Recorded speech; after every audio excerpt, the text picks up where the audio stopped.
Good morning.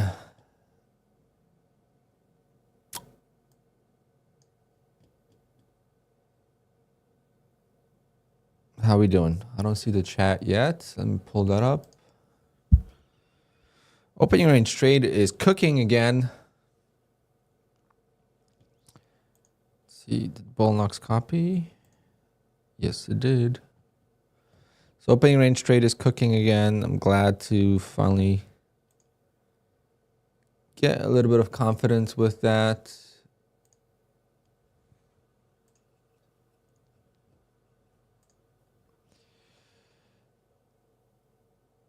What's going on? Dennis missed. Not in the mood. Terry, good morning. Paul, good morning, guys.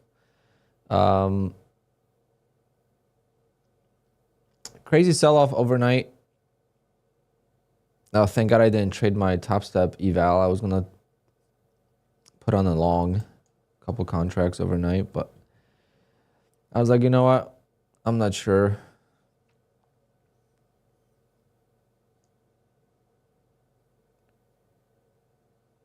So today, I don't know if I should focus on shorts. It's been very hard for me to adjust to this weak market, obviously. I'm not gonna, let's see, like move like this is when. Did I take any payout from Bull Knox? Yes. I think over 50,000 already.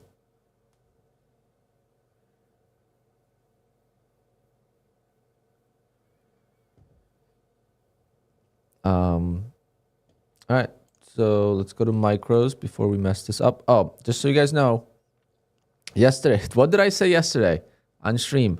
As soon as I end the stream, market goes crazy, and it happened again yesterday. Insane craziness during the last hour of the market, whatever it was. Well, I got more profit on my Bull Knox. I got way more profit on my Fitus. I got it to payout, so now I got to go and request a payout, and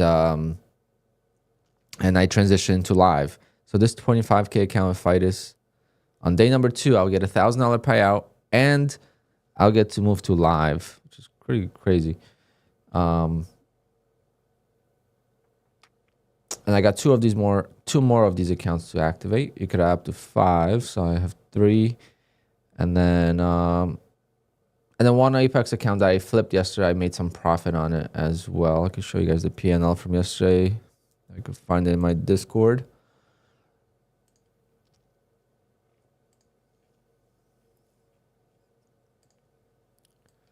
So this was like my Bull Knox. One of these accounts I was up only like 30. I was down $13 if you guys remember, and then forget which Apex account I traded. One of these, I think the 287 maybe. All micros. It was insane, and now I'm missing this move. 163 points already off the open, guys. It's pretty insane. Good morning, Robert. Good morning. Off the rip we go.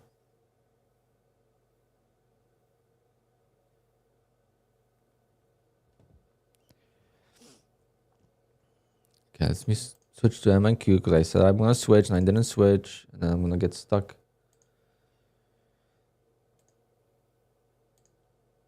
I just got to trade one Apex account. So I'm going to make a copy trader and trade it with Bull Knox.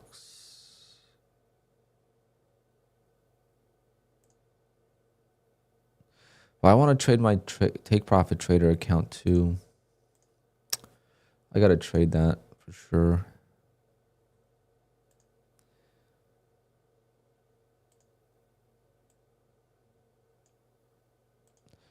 So I'm going to trade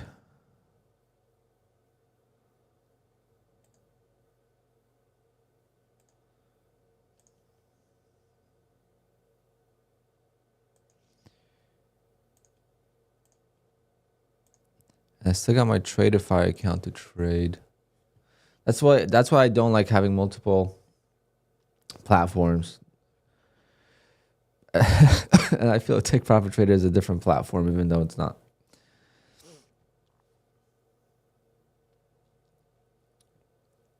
I took the opening range trade to the short side. I've adjusted the opening range trade a little bit, and I'm taking very tight entries again. That's how the OG ORB used to be.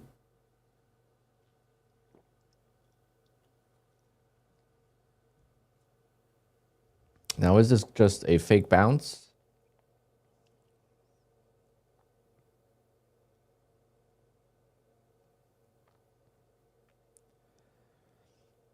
If this is a fake bounce, then we're definitely going to see some heavy selling, because that definitely trapped a lot of people. There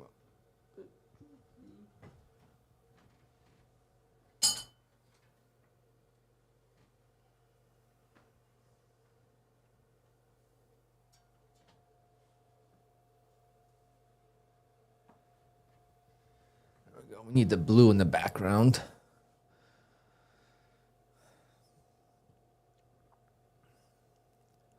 So Tradeify has a 35% off sale now for the 50K evals. I don't know, is the 50K 35% off for the straight to funded as well?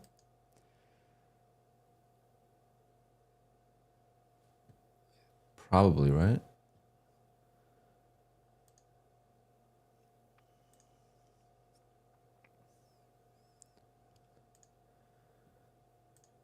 I only got one account with them so far. I blew a couple. I can't seem to get to a payout with them, but I haven't really tried a lot. Just a few accounts.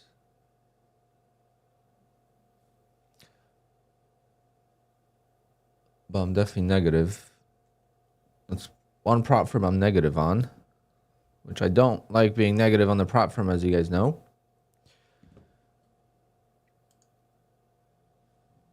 So we got to milk them soon. I think I'm going to,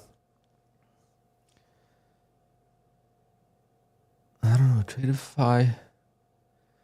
Tradeify, it's so simple to use, but I think if I just use a Ninja Trader account, so much easier. Actually, I got to start copy trading the opening range trade. Oh, no, I can't because it's only one contract. All right, we're getting a sell-off here, though. And it's pretty heavy.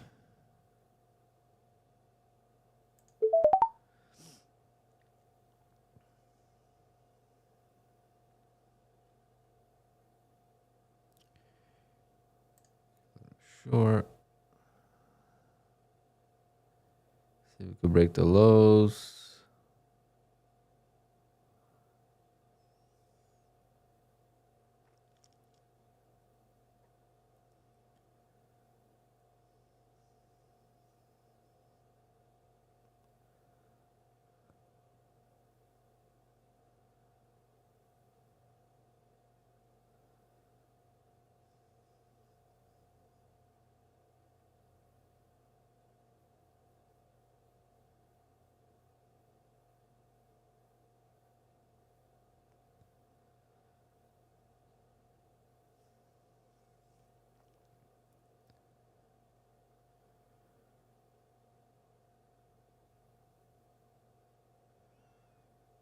Oh, God. We had news, didn't we?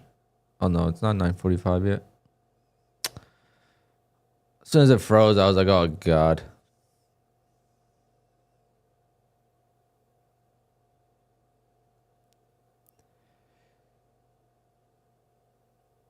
Of course, it didn't break.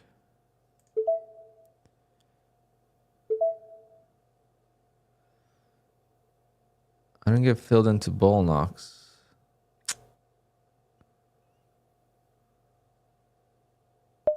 No, I did.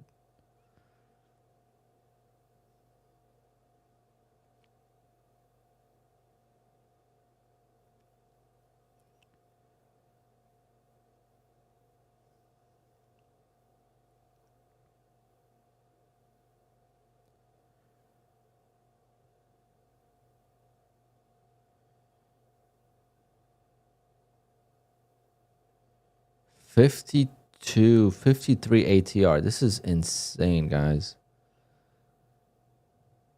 Anyone trading minis right now is a freaking demon.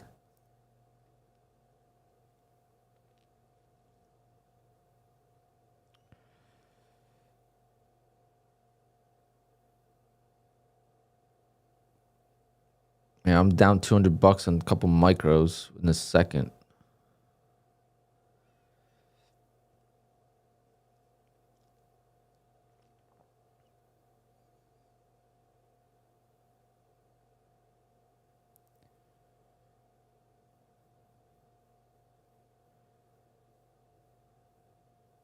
I have no idea where the market wants to go. If I knew it was gonna go down, or I felt like strongly it was gonna go down, I wouldn't cut this. But I believe it's gonna go up every time, so I have to cut this. Fuck. Sheesh.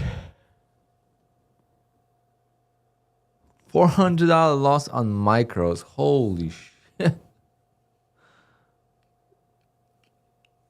That's crazy. You're thinking you're risking like $100 here.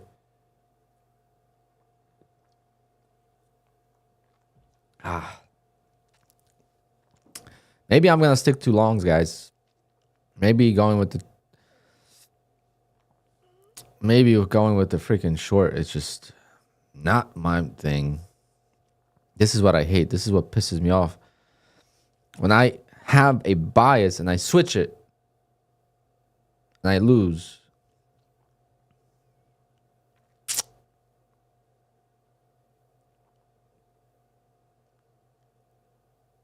Unbelievable.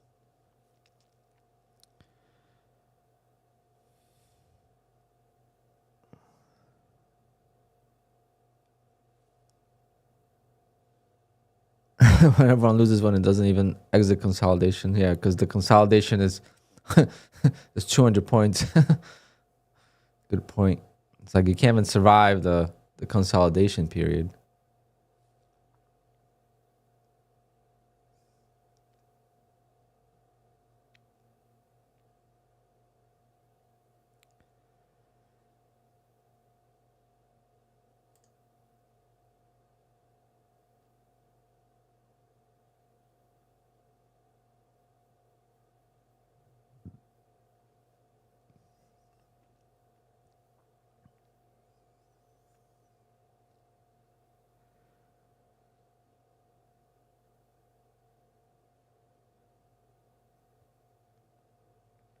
But what was this candle about? This is like kind of news candle.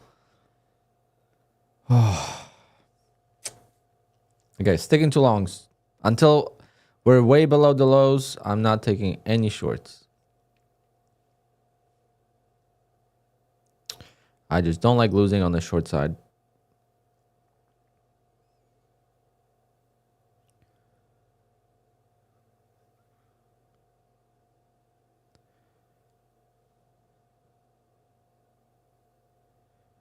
The ATR is insane. I don't think I've ever seen ATR this big. During like no news events, like, you know, regular market hours. No FOMC type of thing, you know. Like I've seen it during FOMC meeting or during like Powell's speech or, you know, obviously COVID and stuff like that probably had this, but I didn't see that.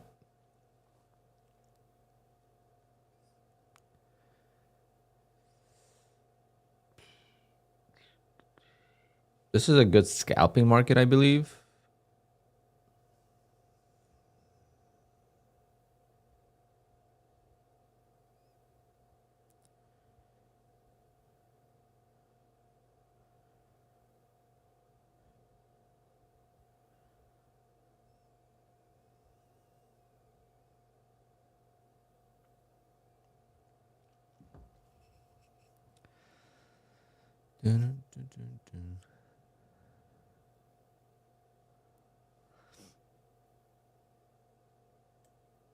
Just a regular candle here, nothing to see, guys. Just 60 points, you know, just a small candle, nothing major.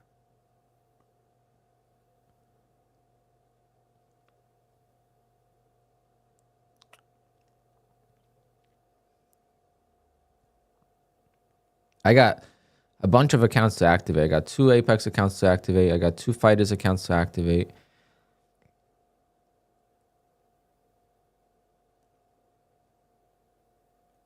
And I would have been fine had I just stuck to the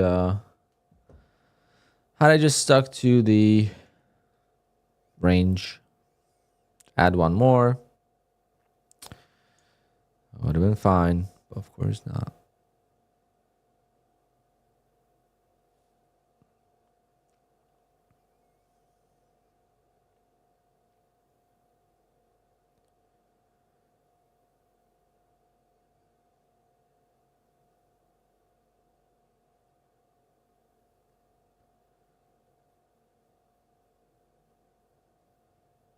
I swear to God, if it breaks now, I'm going to be so pissed.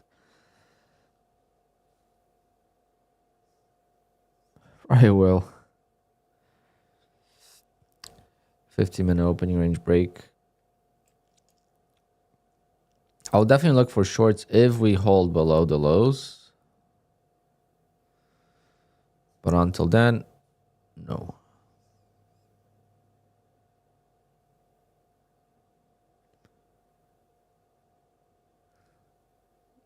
Yeah, what's 100 points? That's like 10 points on minis.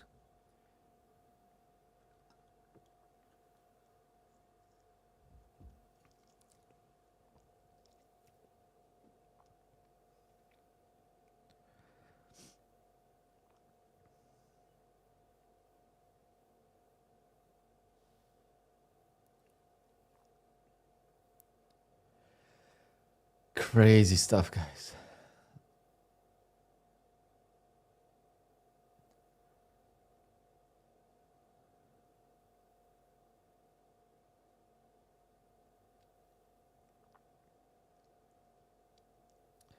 I think we're going to break.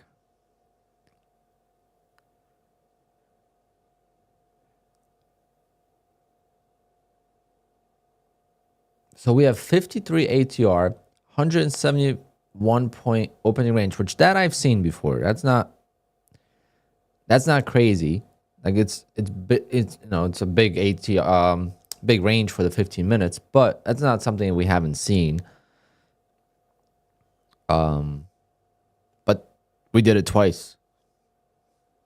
We did it not once, but we did it pretty much twice, up and down. Almost 3 times.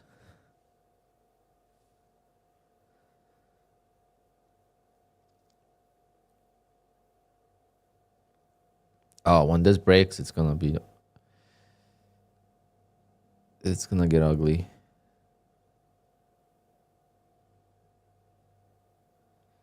But I bet you it's gonna break, and then it's gonna, it's never gonna go just straight down. And a break even stop you can't put until you're up like 100 points.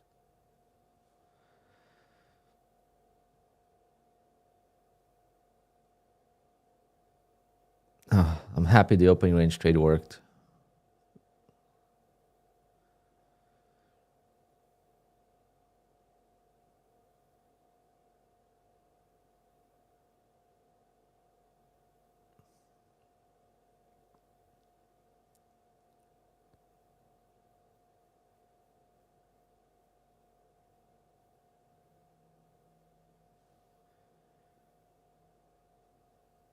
No, it's the tariff. The tariffs are going live today or something.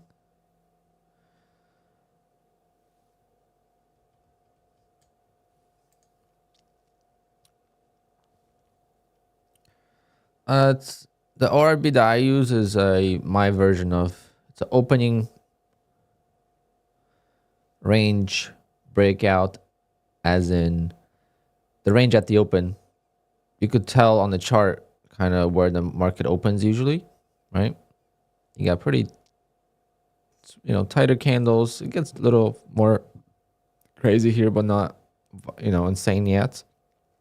And then boom, 9:30 happens. Actually, today wasn't even. This is 9:30 candle. I shorted this and I got. Oh, we're popping, but I think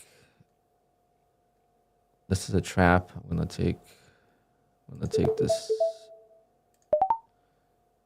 short and just stop there.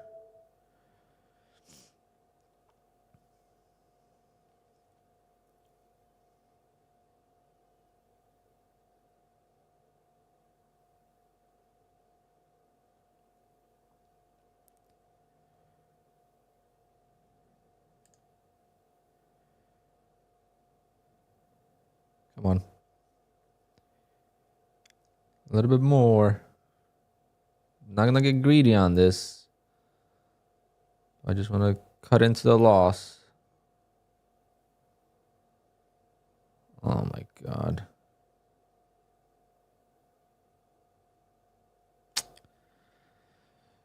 Said I wasn't gonna take a short, but this was a trap here. It worked out. It's just obviously trying to get a lot more than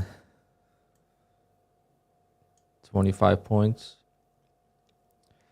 If it breaks, 287, I'll take off one, but it's not going to.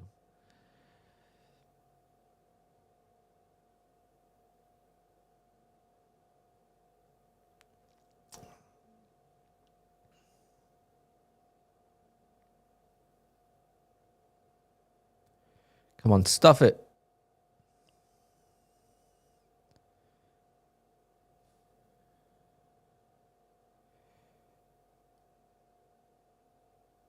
If I could get out of one, like here, for 1-to-1 risk reward, then the loss is going to be very minimal.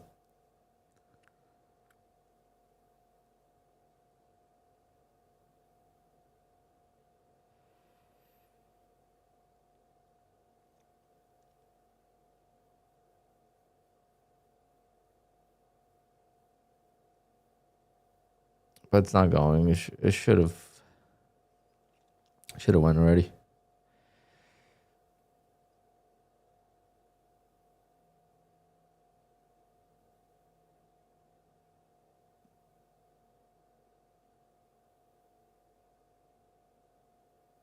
They're holding it up.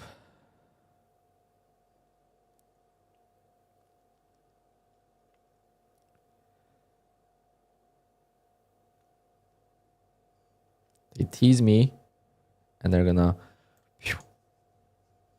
rip it right up. We have any 10 o'clock news?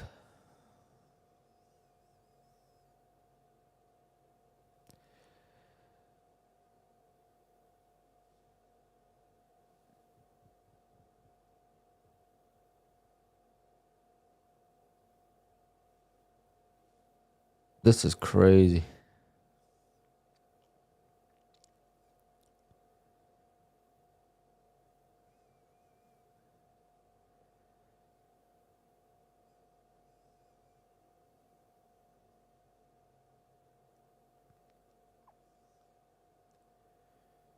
Come on, break.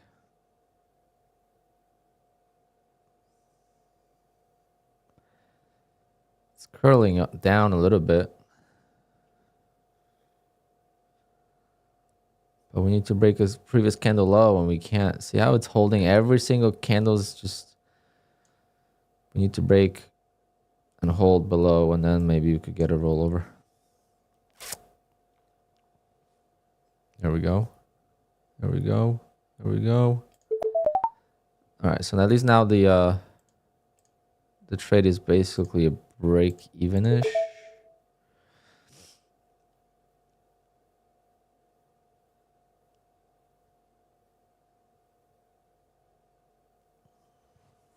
Now if I get stopped out here, I took more profit. If we break the lows, my stop is gonna go here. Yeah, there we go.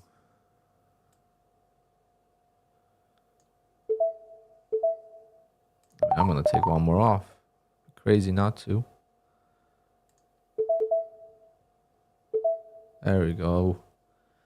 There we go. There we go. 500 ticks. Over 100-point trade, guys. Holy shit. I need to take it off. I'm a BITCH, but wow, what a trade. And that was like my first ever 130-point trade.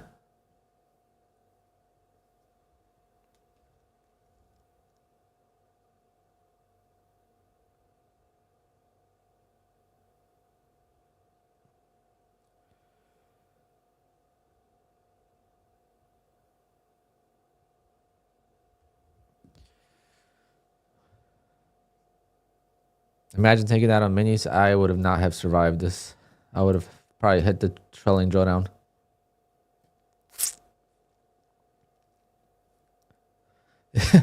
Gravity playing 1 to 2 MNQ is like playing 1 mini during like a regular market, like, you know, summer markets or whatever, like a non-volatile market, like a bullish market. 1 mini sometimes is less violent than. What a cover there, huh? Can't say I used any indicators for that. But yeah, ES was ES was falling apart sooner.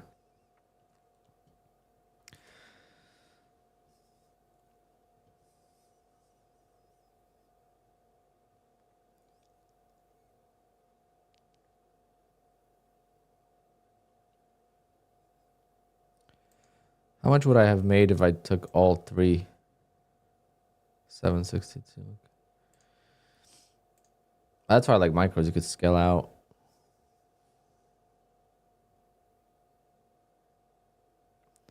So that was like a $500 trade. $520. But now we retested the 15-minute moving average. I mean, a 15-minute opening low. And we couldn't break it. So I think we're going to continue lower.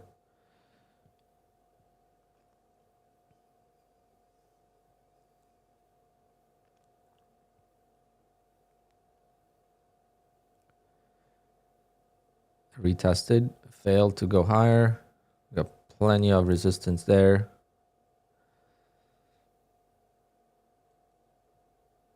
We'll take one off at the lows, and then we'll take one off at break even.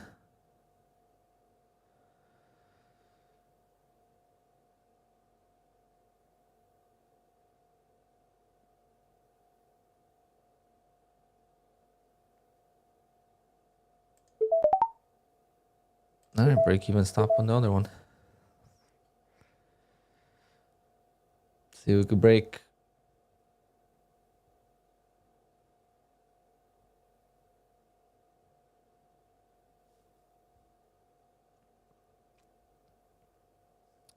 I guess the overnight low is... The overnight low is broken a long time ago, right?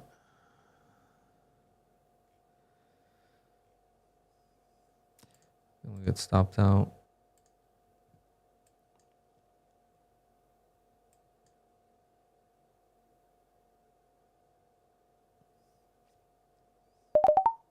Okay, stopped out there. Bummer.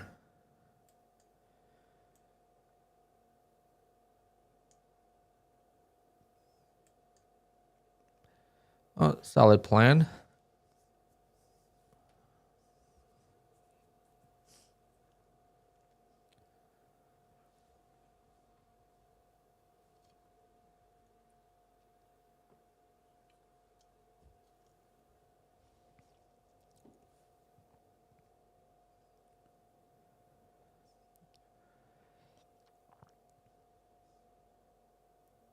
I just really want to focus on trading today because today is the day to just take advantage of the volatility if you want. Because if you get distracted, you kind of lose touch with the market. It's still resisting the 15-minute low. I mean, that was a big support. I wonder if it's going to reclaim. I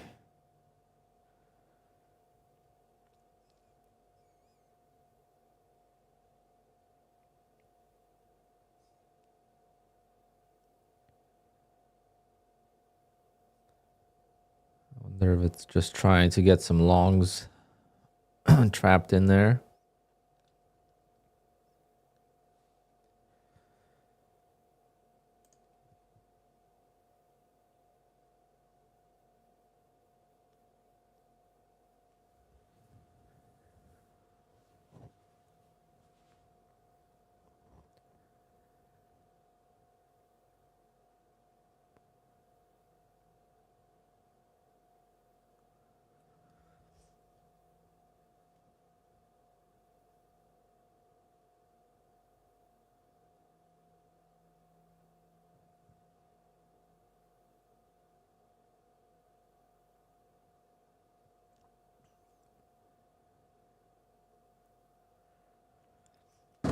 Yeah, it still failed it.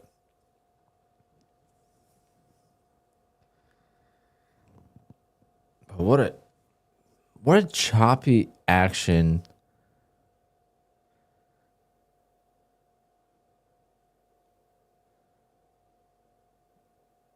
Like, even though it's trending down, it's just the candles, every candle's getting, cleared out. You need to have such a big stop loss and such a good entry. It's, I think Captain said it's better to anticipate than to react sometimes, because when you react, it's already too late.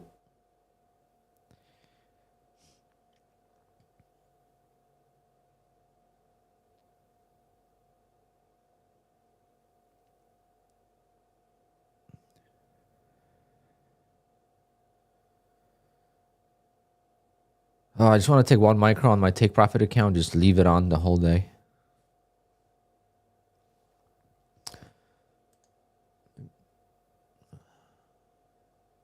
Maybe I'll do that on my Trade Evade account.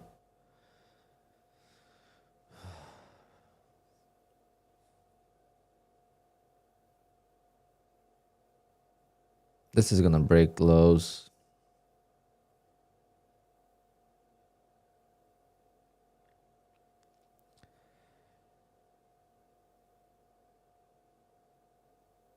Next stop is 20,000.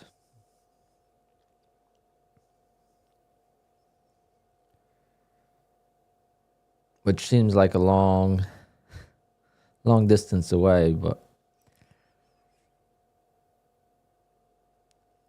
this was a 130-point move. All right, we're gonna break this cleanly.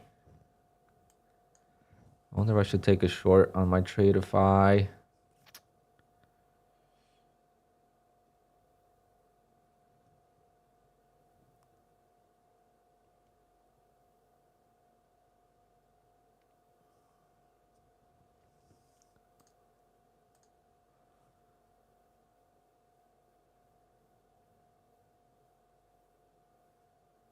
Oh, getting bought up now. See, this is what makes it so difficult. Oh my goodness. Didn't take a trade yet on here. I'm up 1549, so that's how much drawdown I have. But I gotta get this account to almost 4,000 or so to get a payout. So it's like I screwed myself with the consistency rule, but at the same time, that was my plan. So I don't really care too much.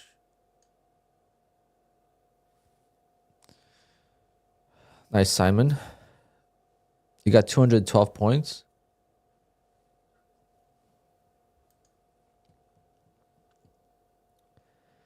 See, it's still weak. I think I wanna.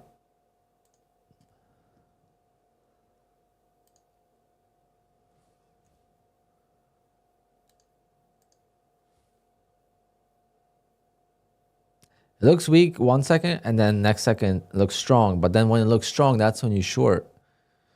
But it's just so hard.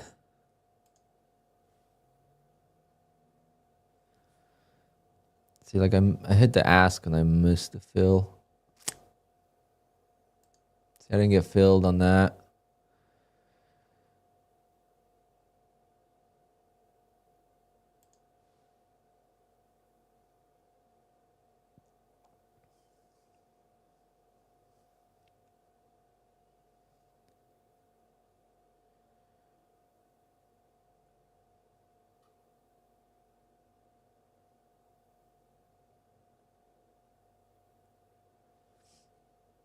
Still holding. We must have some support.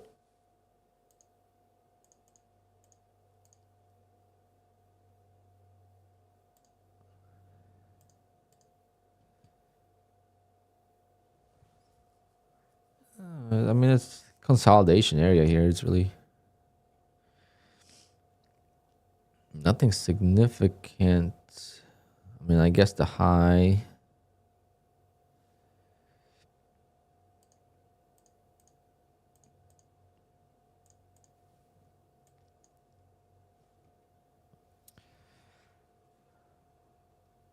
why did I choose to trade micros? Well, I chose to trade micros before the market became like this, but because I could scale out of trades and not use super tight stop losses, because super tight stop losses what kind of got me into trouble. Basically, imagine getting into every trade, you're right on the trade, but you just didn't leave it enough room. So I decided to trade on micros, and now I like it, because even if it's gonna be less volatile, I could still trade micros, but I could trade micros with like 7 micros, instead of just 1 or 2, and then scale out. So one entry, 3 exits. I love that.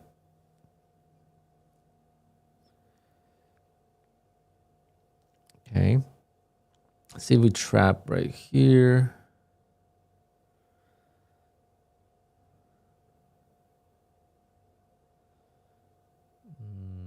Nope. Maybe.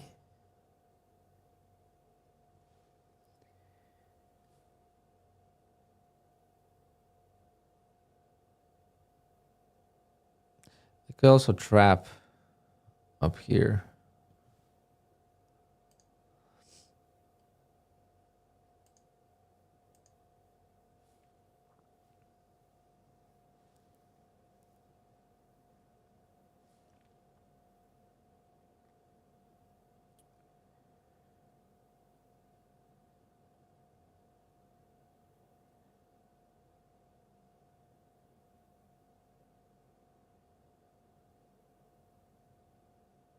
Playing to the long side might not be the worst idea, I'd say. I feel like we're gonna get that bounce eventually. We'll see. It's my favorite. V-shaped reversals is just, there's nothing better. For now, I'm just gonna hold off. See if we find direction.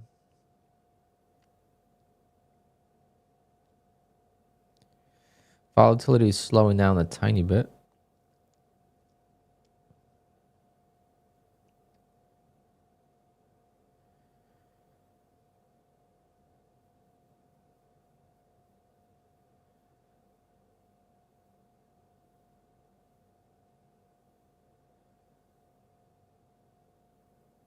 Oh.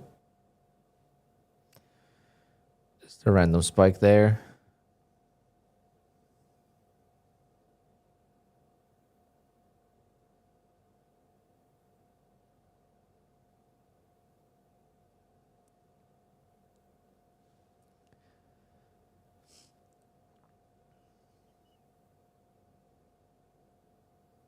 This is... Yep, we could be shorting all day and still be red. Very red. That's the market we're in.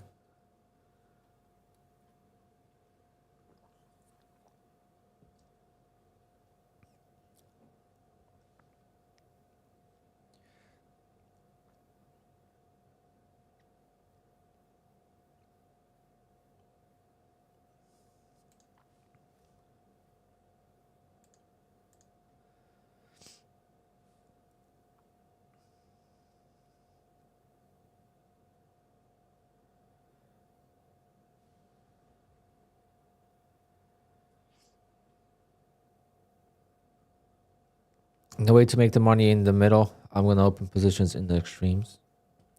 It's it's hard to okay, so yeah, so the tariffs took place or took effect today.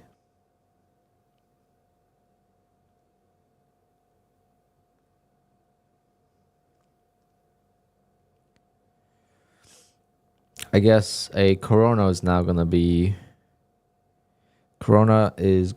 a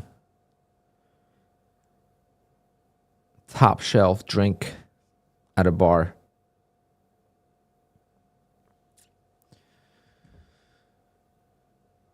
I don't know, what do we import from Canada? I don't even know.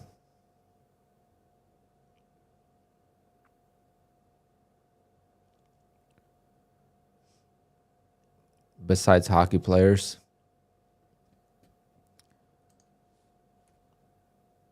Maple syrup. Wood. Oh, God. Guys, I got to build a garage in the backyard.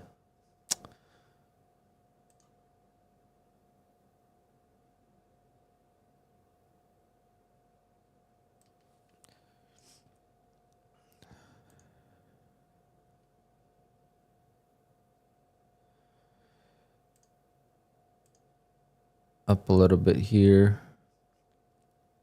Come on, a little bit more. Give me a little bit more.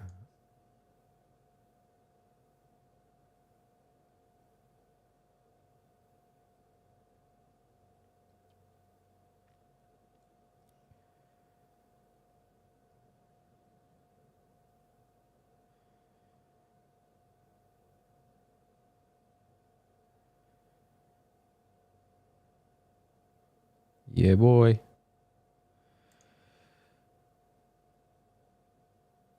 Really?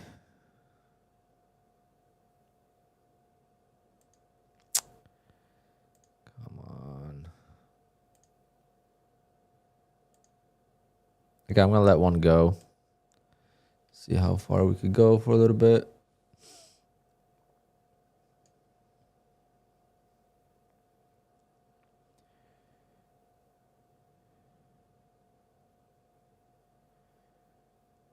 It's like the bounces are like, I can't get a bigger candle to cover into.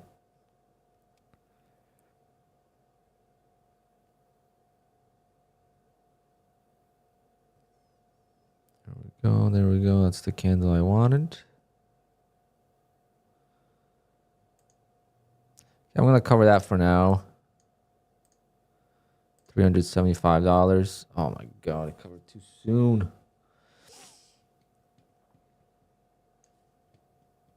That's the candle. Just said I couldn't get a bigger candle. Now it's there. Oh well.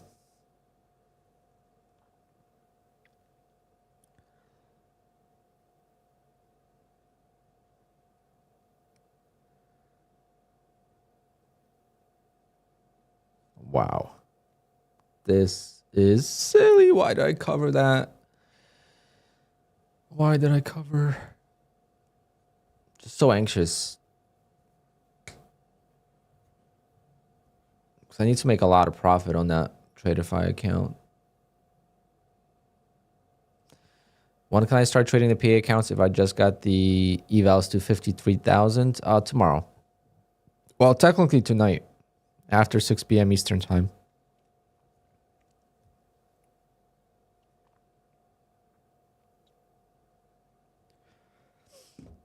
Oh yeah, 20,000 is coming, guys. 20,000 is coming really quick.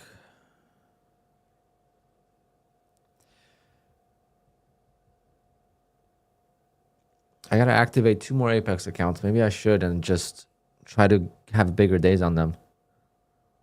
That's what I would plan. Because when I have smaller starts to the PA accounts, it's like, it takes forever. But I got a payout from Fidus basically secured. So that'll be my first payout of the month, which is going to put me at 23 months in a row with payouts. 23 months, almost 2 years, guys. Next month, if I get a payout in April, it's going to be 24 months in a row with payouts.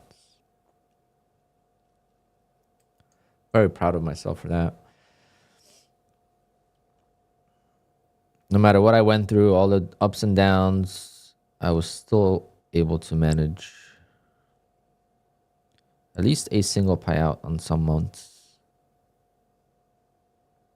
Which is important because that covers your cost of operation.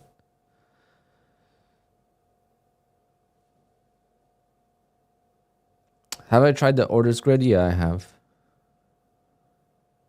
I used to scalp like that. I used to scalp with the orders grid. That's like, it puts, you know, basically, you know, spaces out the orders automatically. I'm so upset for covering my Tradeify account. One account. Could have made some solid profit on that.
So hard to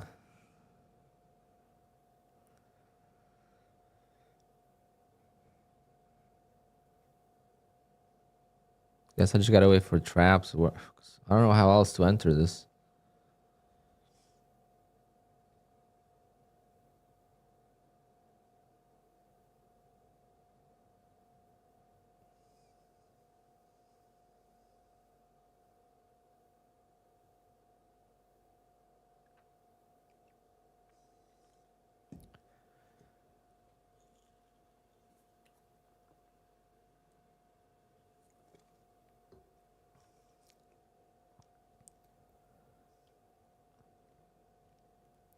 Well, in the meantime, I'm gonna activate my Apex PAs.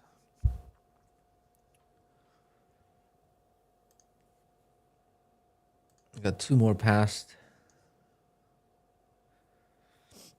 Today is definitely a good day to pass evals, that's for sure.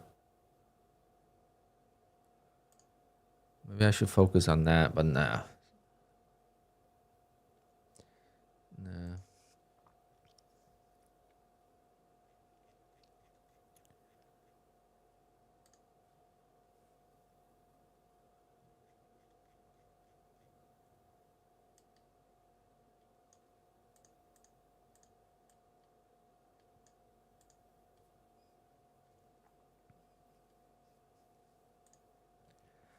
Bloodbath.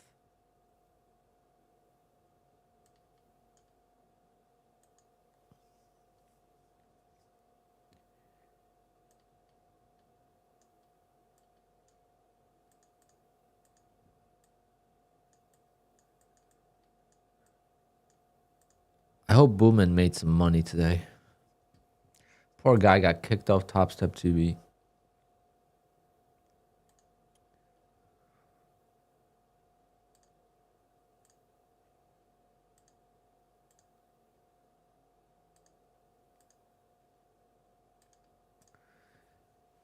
He got kicked off probably by guys that have never made money trading. We should ask, how much money does those 2 guys make? I don't know their names. I don't know if that's Dolby. No, I don't think that's Dolby. I would love to know how much money trading do those 2 guys make.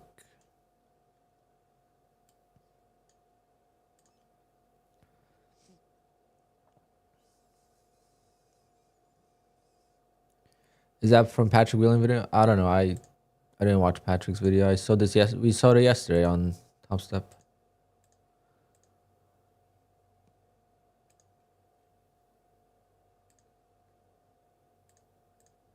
I saw Patrick tweeted about it. I didn't know he made a video about it.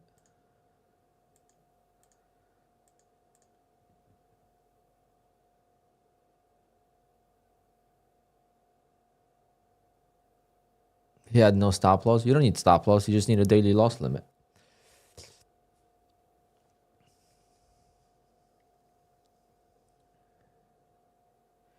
He was the top trader on Top Step for a while. So I don't know what the problem is.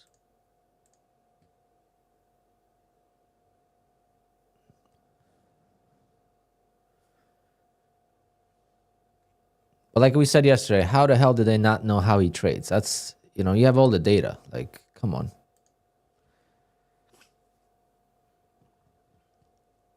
All right, we gotta wait for the Apex accounts to activate. I do have Fidus accounts to activate as well, but I'm not gonna do that today because it's way too volatile. $500 drawdown would just get killed.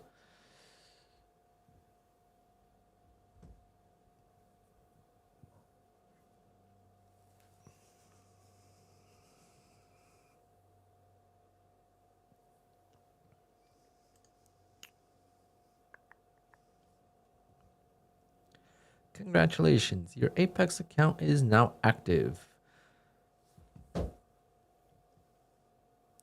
Why am I so scared to trade my Take Profit Trader account, guys? I feel like with Take Profit, I feel like I'm trading my first ever PA account.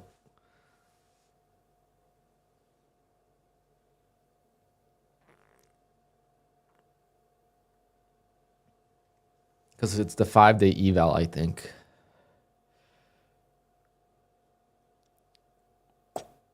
All right, guys, we're going to the moon. Everyone load the boats. Hop on board. We're going back to 22,000.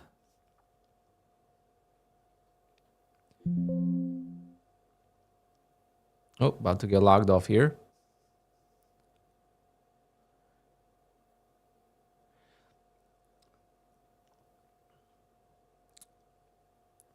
Well, I'm up $525 on it in 2 days. I'm thinking about doing the opening range trade on it. That's why I got the account in the first place, but I don't know.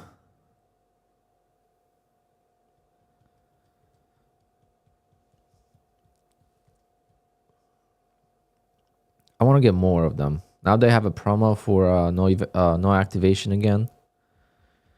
So it's like the cheapest way to get into trading is Take Profit Trader, really. The 25K accounts. But obviously you pay up front, so a little more pressure on the eval.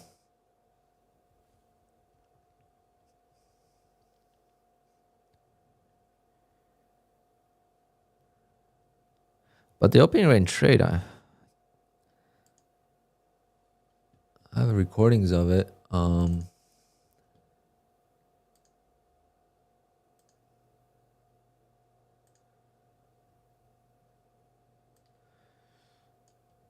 Like it's so this is when I kind of started the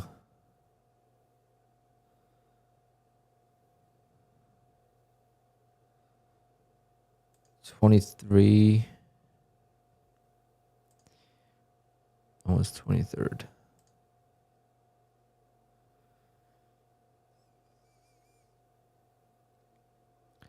No, that's not right.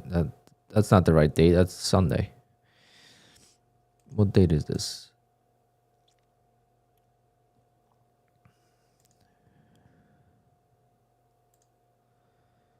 That was created on 26th.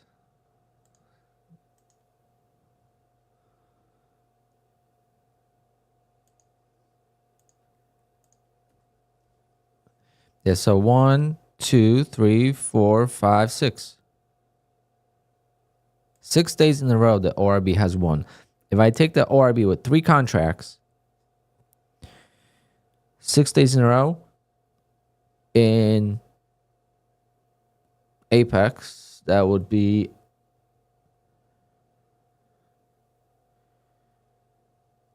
6 times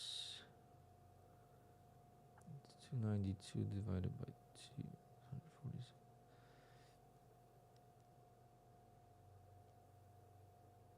Yep. In 2024, that would have been a payout. $2,600 of profit. Oh, wait. 1, 2, 3, 4, 5. Never mind. This is yesterday's micro scalping. That's 5 wins in a row. Still close enough.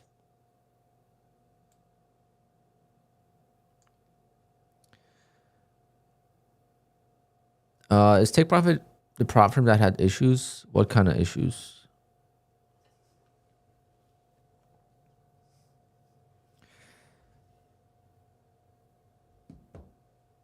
Yeah, this long right here, scary but beautiful.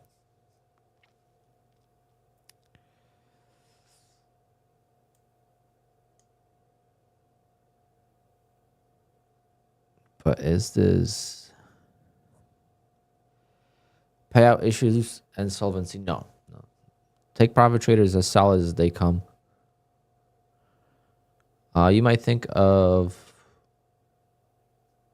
Profit Trade, but they shut down.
Damn. Nice longs here. If we get a trap, I will take a long trade. Definitely don't want to buy it now because we have so much resistance here.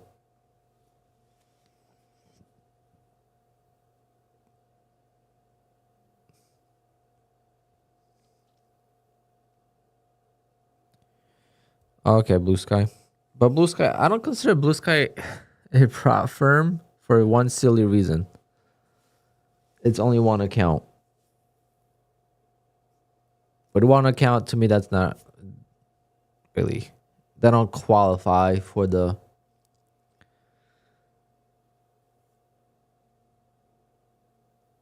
For like the, you know... I don't know how to explain it. But, you know, for us, you need multiple accounts to make money. So, again, if I was good at trading one account, I would trade my personal account. Yeah, it's uncapped, I believe. I think you go live pretty quickly with them. Oh, you have 2 now? Okay, that's better. I've never gotten a payout. I never traded with Blue Sky, but I did trade with Trade Day. But see, like, no one talks about Blue Sky. No one talks about Trade Day. No one talks about day traders. Versus look at Traderify. Traderify is one of the newer prop firms, and everyone's talking about it. Everyone's using it. It's crazy what marketing does.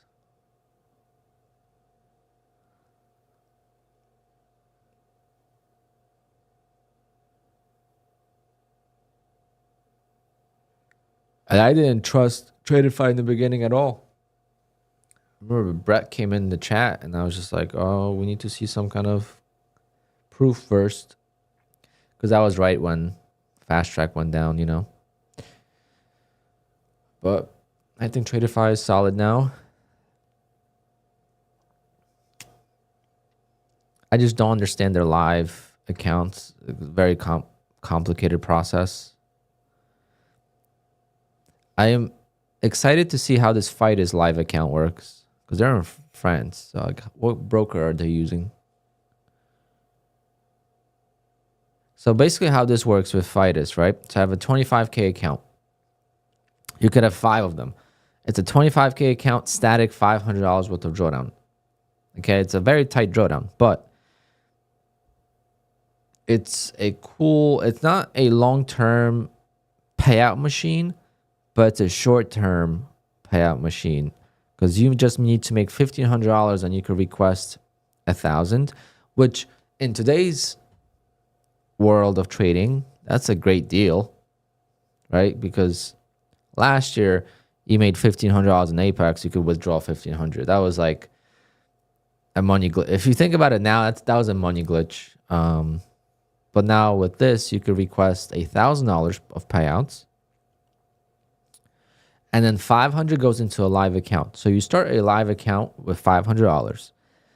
Now, when you do multiple accounts of this, so you could have 5 accounts of this, 25K live, whatever they call it.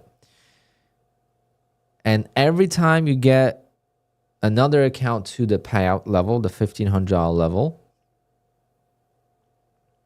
you get $500 more added to your live account.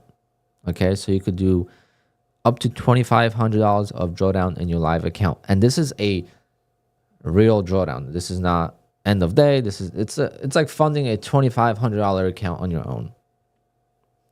You could request daily. Anything over 500, you could request daily, all this stuff. So I'm very interested to see how this all works, because it seems very nice and easy to understand. But I just don't understand why these platforms are making live accounts so complicated. Like, what is the point? There's got to be a point to it. Everything has a reason, guys. I just don't know why they make rules on live accounts. Everyone wants to say it's because it's their capital. No, it's your capital. You earn the capital in your sim-funded account.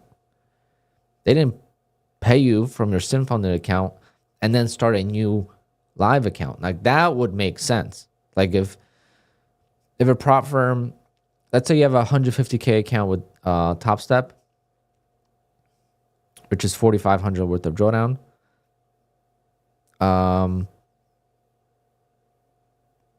Let's say you reach the max payouts. I think when they move you live, if they gave you a brand new 150K account, same rules, but now it's in a live account. It's in a live market conditions. Then that would make sense, because that's their money, right? They're putting out $4,500 worth of risk on the line, thinking that you're going to be successful. But then, it puts them at a disadvantage, because now they're risking their own capital. So it's, people could be ruthless and just blow up their own, on purpose. Like, oh, I'm going to get payouts with sim funded, and I'm going to blow up their live accounts, which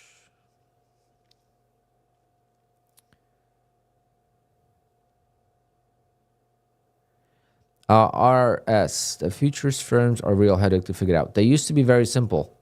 They used to be the same as CFDs. CFDs actually were more complicated for a while.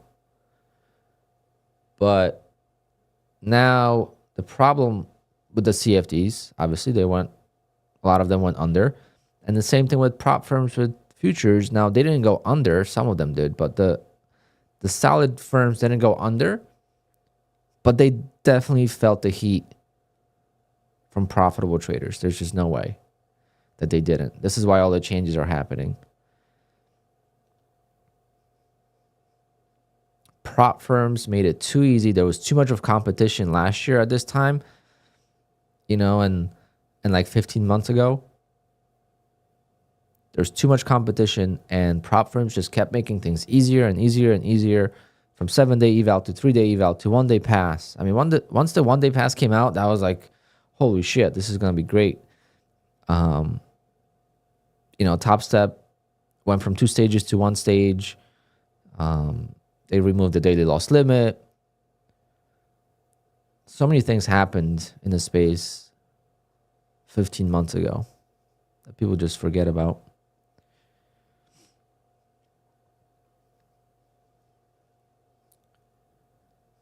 So Elite Trader Funding is around for a long time. They've had some. I wouldn't recommend making a lot of money with Elite Trader Funding because I've heard some stories, but normal payouts, I think they're fine. They do have a lot of rules though, so you just gotta like them. Okay, you gotta. If they weren't against scalping, I would definitely use them. Which I could still use them because I don't scalp the whole day now. I'm trading with micros, so I'm holding much longer, but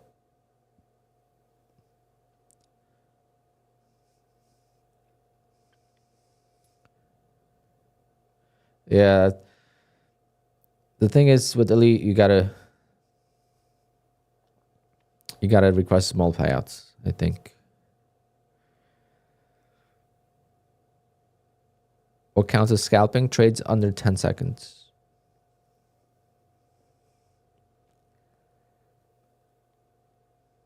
Let's see what the 10-second ATR is.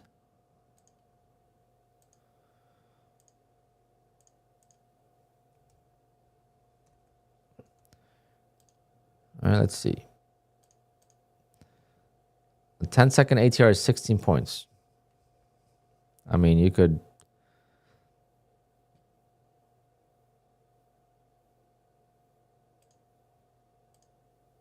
make a lot of money trading for 10 seconds. It's not really in our control, Nice trap there.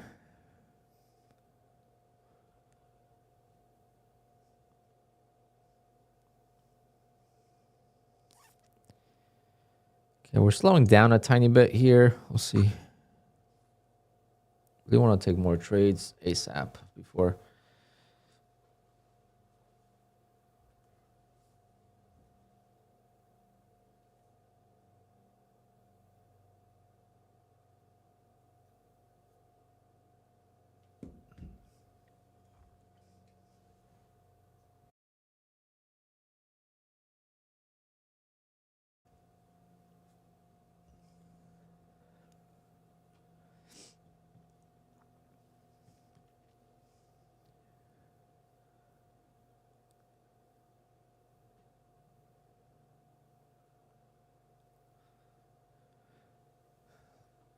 Yeah, it sucks. But prop firms realize that they lose a lot of money to scalpers. So that's the easiest way to. Now their excuse is that it's not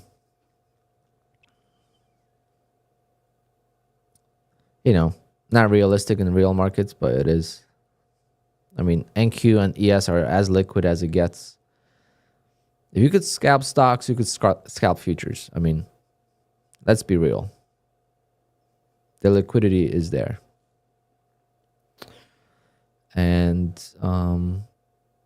they just don't like it because it's quite easy to be profitable with scalping if obviously you don't copy trade and you take one account at a time and you have multiple accounts. Few of them are going to get to payout.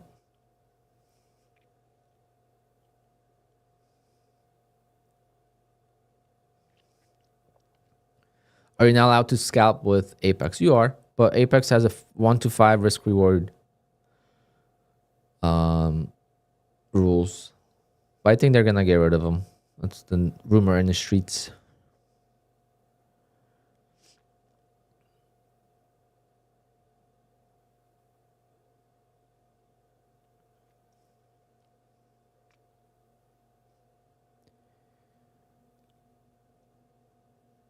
Interesting price action here, guys. Ever look at the volume difference between MNQ and NQ? No.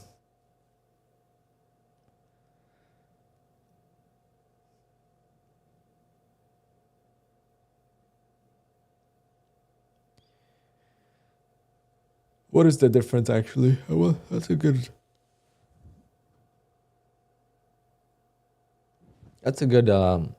study because like NQ and MNQ are two separate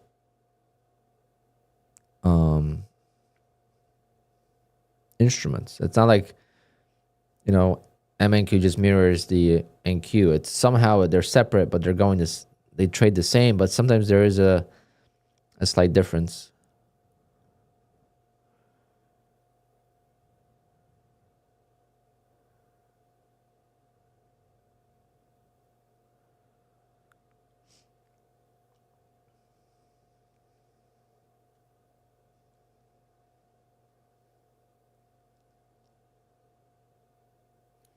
Well, I think the algo trading, what they're referring to, the algo trading of. So the trap worked here. Nice. I just didn't think it would. But the algo trading that they're referring to is like, you know, you get in and out multiple times, you know, hundreds of times in a day. I think that's the type of algos they don't like.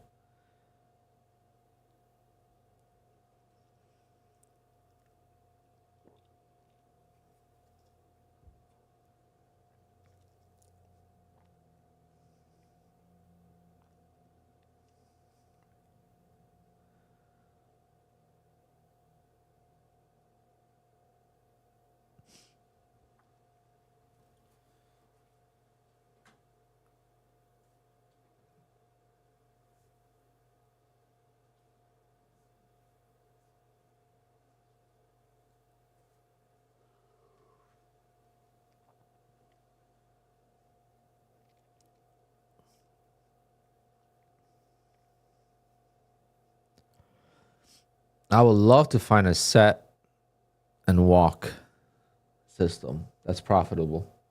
If there was one, I would use it on my personal account. I don't believe those exist, but hey.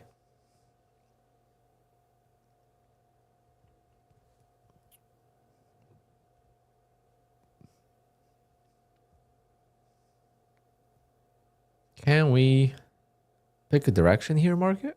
Or are we just going to chop for 2 hours like we did yesterday, and then when I end the stream, the market's going to pick direction?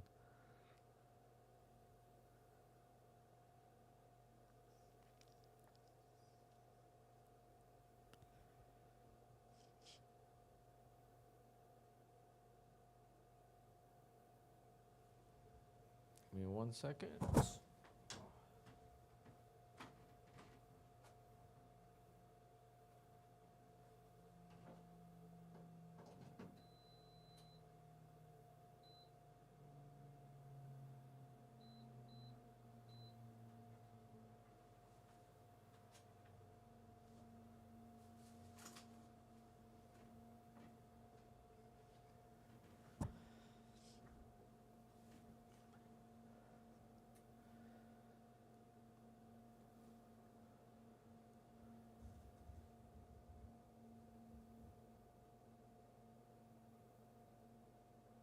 Damn, you guys could hear the lights, can't you?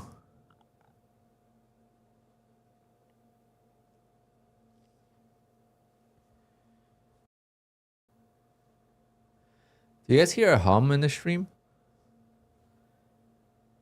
That blue light I have is making a lot of noise. No? I see my little thingy, my meter on the mic moving, even though if I'm not talking.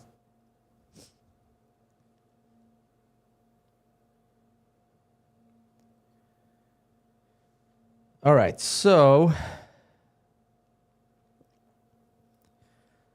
what should we do?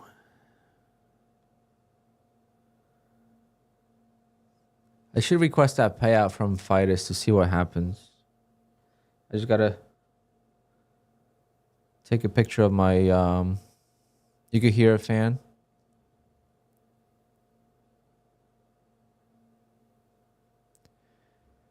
Yeah, it's the blue light.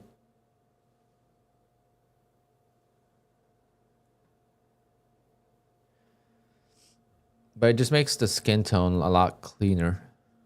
Not as orange. The white balance. My opinion on Elite Trader funding, don't go for huge payouts. Just go for regular payouts and you should be fine. But they have a lot of rules. No flipping. You got to trade for 10 days no matter what.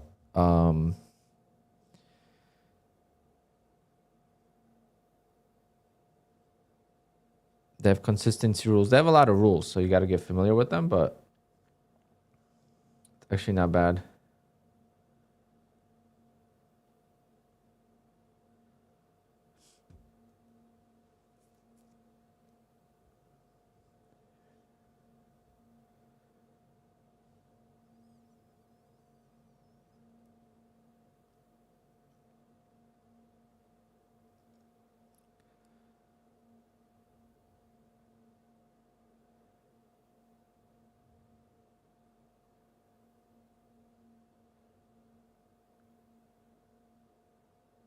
Yeah, it's picking it up a tiny bit. Like this meter that I have on my OBS.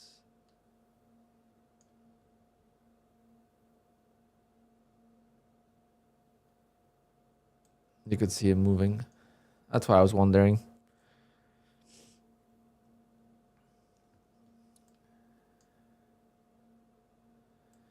So that's the Bullnox account.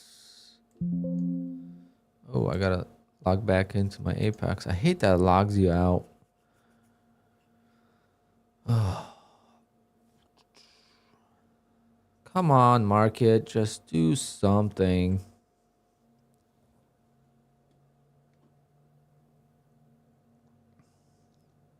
You guys want to see something really funny?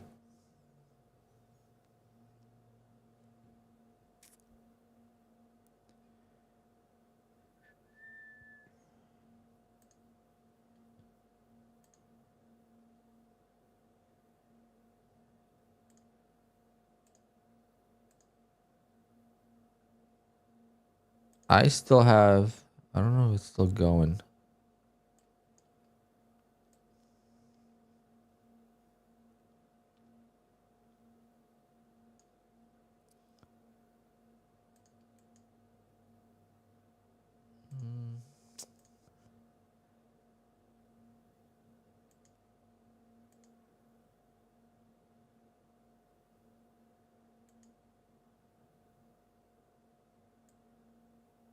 I can't see.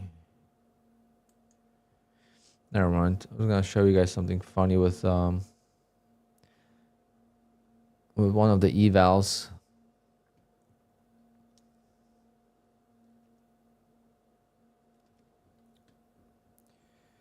All right, let's get this back up.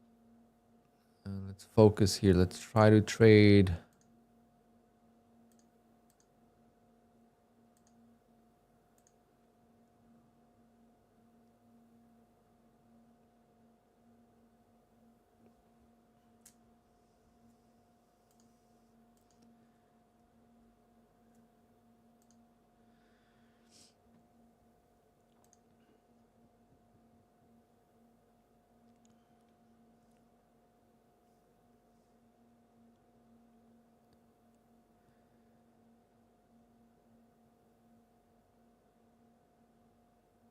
Oh, Samir, I was wondering what was happening. See, this eval auto renewed and it doesn't have a full drawdown. You are right. I'm gonna.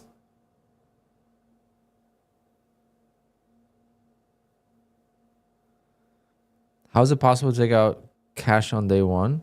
Because they don't have any rules for that. So it's not on day one. It's on day one on the funded account. If you make, let's say you make $3,000, you could take out 1,500.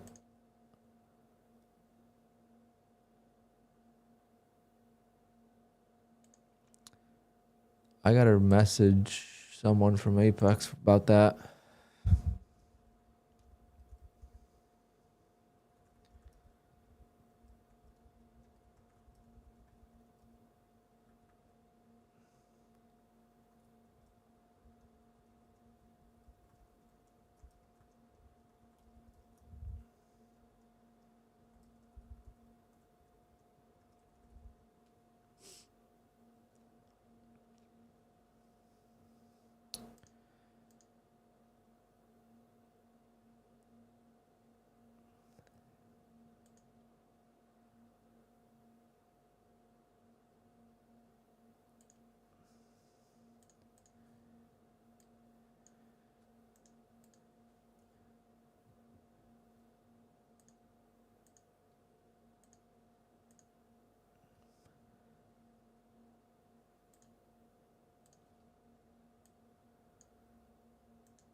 Okay, yeah. So see, like this is $2,200 in drawdown, $320 in drawdown. Wow.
All right.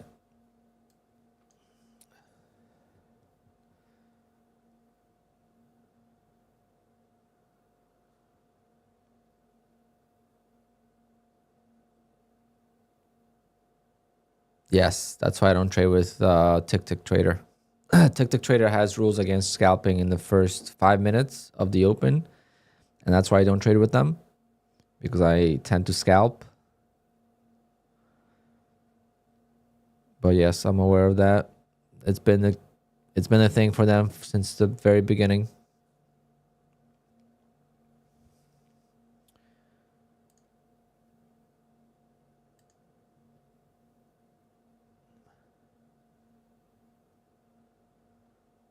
That's a BS rule. Yep.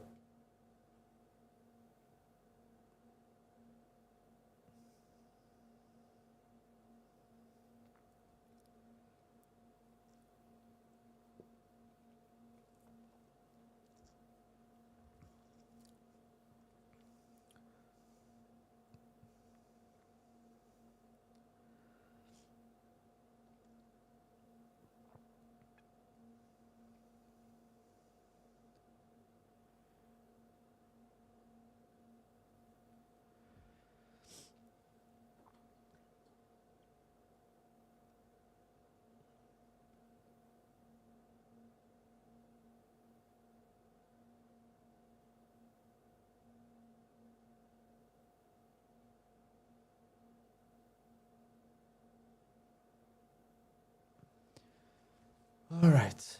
What can we do here?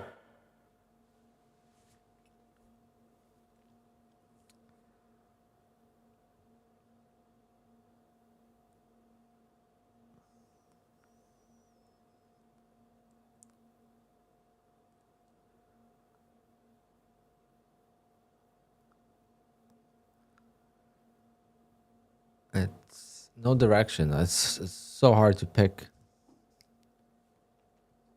I want to take some longs, but I know how it's gonna end.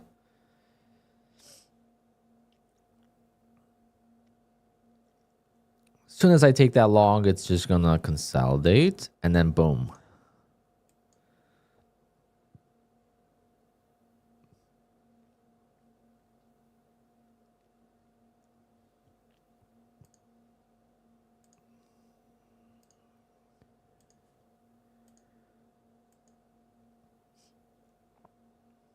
So I want to make more profit on this account.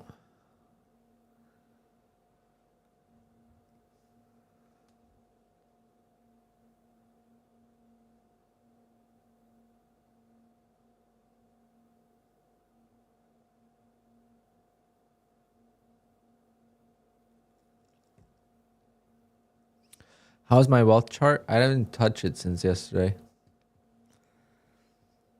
It's still up like $800, I think.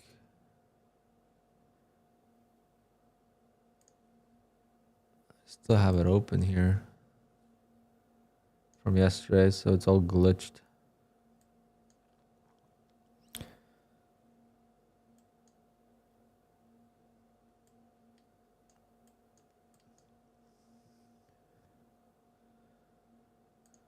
Might as well go short and just hold it.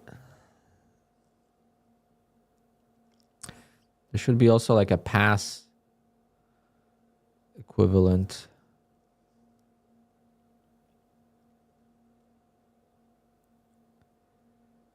But this is a perfect way. I should record this, how a trailing drawdown works.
Not looking good here.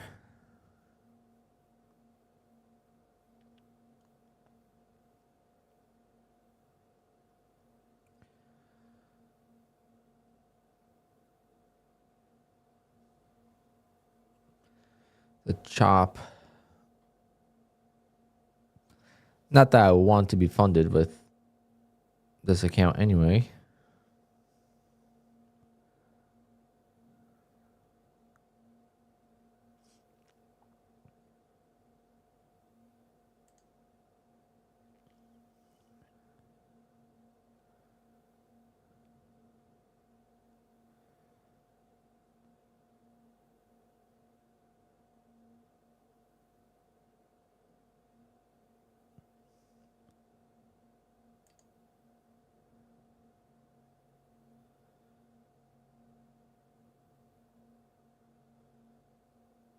What a chop.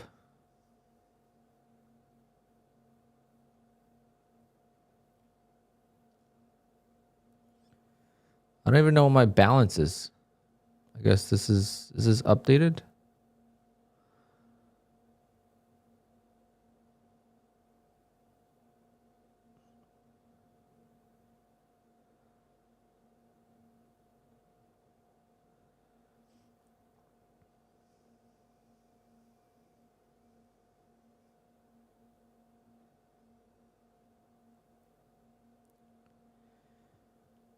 Open positions.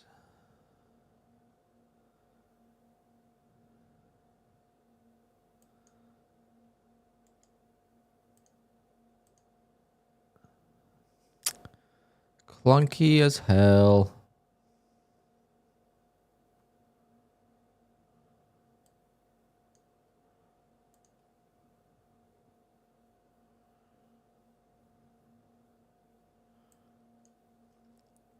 It's like, I don't even know how much I'm up. Still a long ways to go.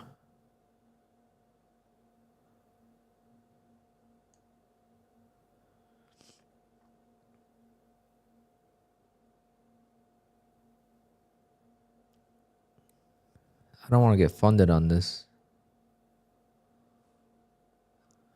But we're $1,000 away from getting funded.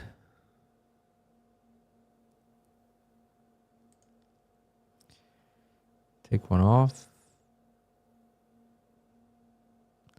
See, I wish it would tell you like where your passing is. So I'm just gonna have to guess.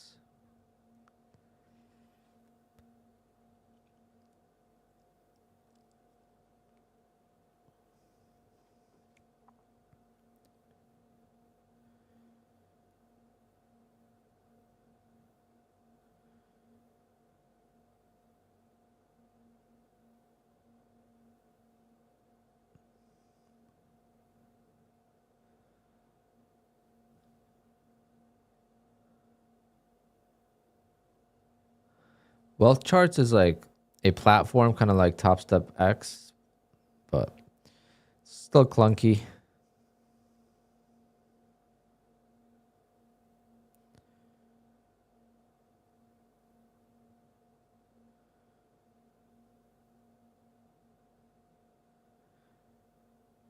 The thing is that this is not like brand new, so I don't think, you know, changes are going to be coming that quickly to it. Come on, I just need like, is the green where I need to be when I'm past? Oh, is that what this is? Does anyone know? Is this where I pass?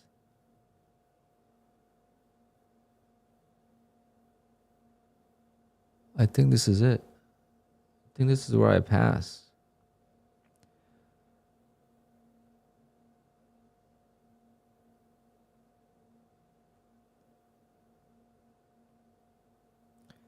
We'll find out because I'm going to buy.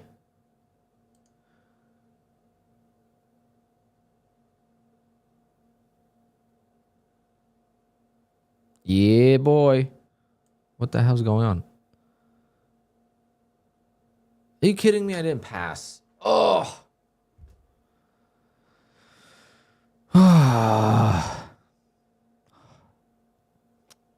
Damn it.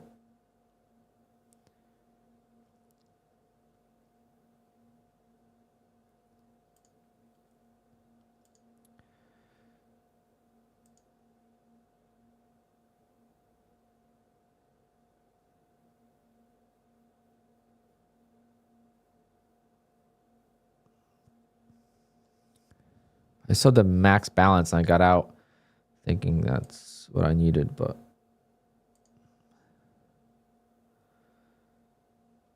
it's still selling off. I can't even see what I'm trading.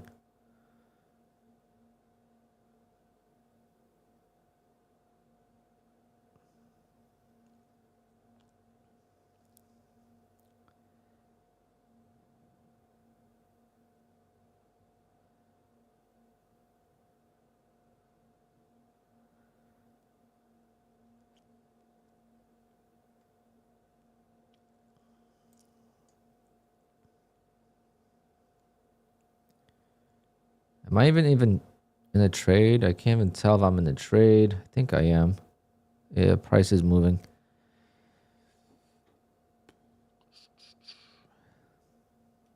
Okay, now I'm in 2. Probably gonna blow this.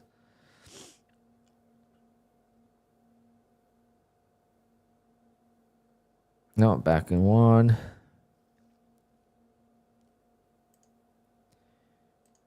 2, 3. Just gonna scalp 10 ticks until we freaking.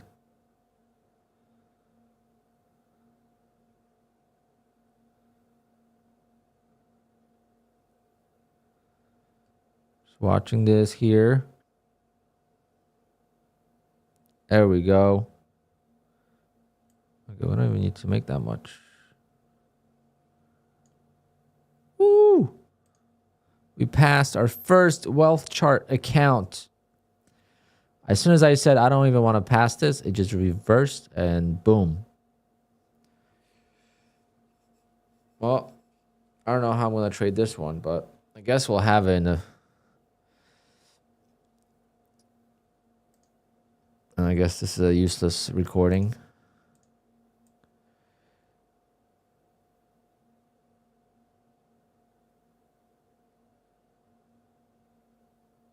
I guess I'll save it because people are going to ask, oh, how does trailing drawdown work?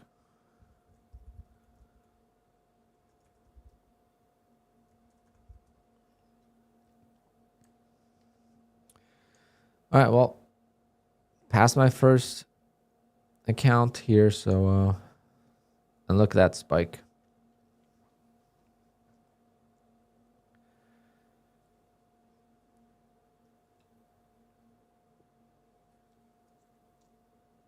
Why are you trading it if you don't want to get funded? I only bought it just to learn what it's about because people kept asking me what I think about it, and I had no idea what it was. So I bought it yesterday, and I made like $800 yesterday. And then someone just mentioned it. How's my account going? So just passed it. I didn't care to pass it. That's what happens. This is the thing. That's what happens in trading. When you don't care, you do the best. But the only problem with that is Obviously, copy trading.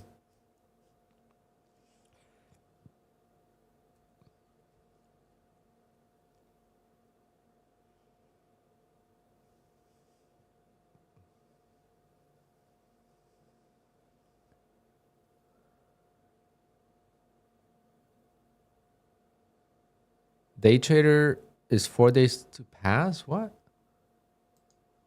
It's 1 day, no?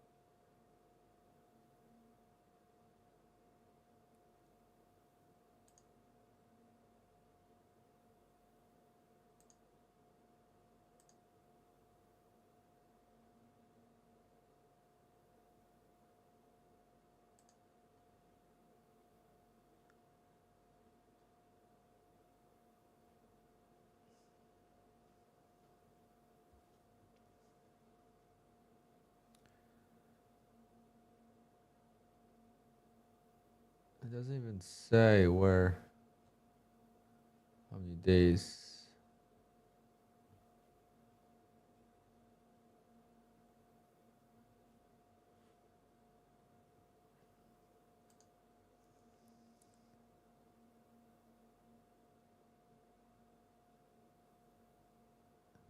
I didn't know that reached 53, 3K. On 50K account, yeah, the drawdown kept following. Well, the drawdown keeps following you on evals, but not on. They have some cool accounts. I'm not, day traders have some cool accounts. I didn't know they just added this stuff. Like I like this account. Especially if there's a discount.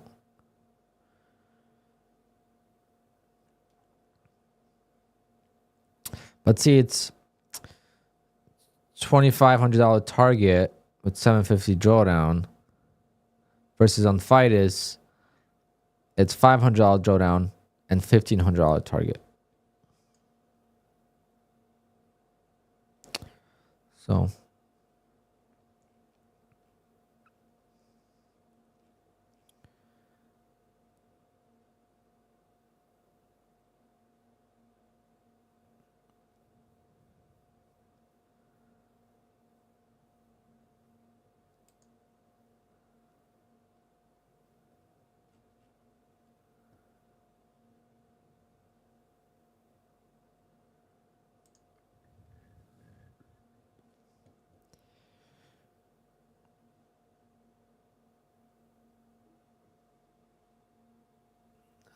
consistent trader. I wish that was the only problem. They got a lot more problems. Alpine, didn't you get paid over 40K in January? No. I got 23,000 in January, like 22,000 in January and 23,000 in February.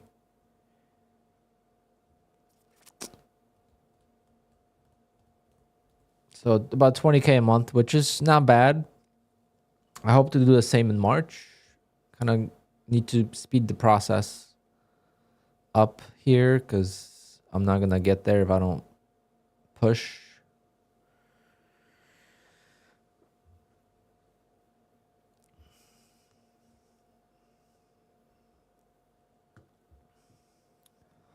Well, I said I'm going to be focused on trading and I just got distracted for the last half hour and I don't even know what happened in the market.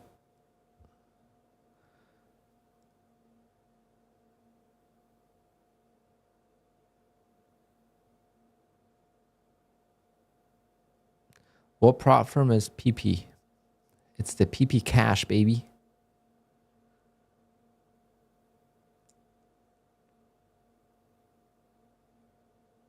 It's Fidus.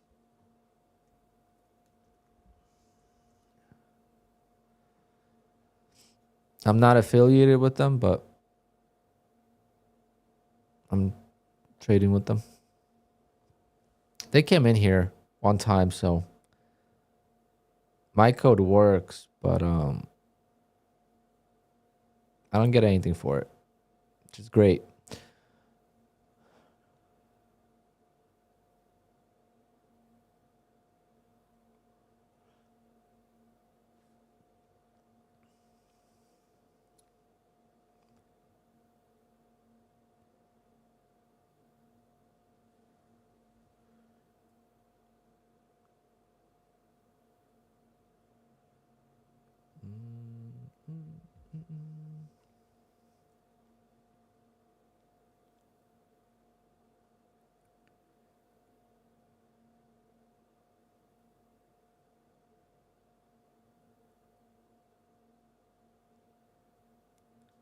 The traps keep happening, but there's no trend, so I don't want to take them.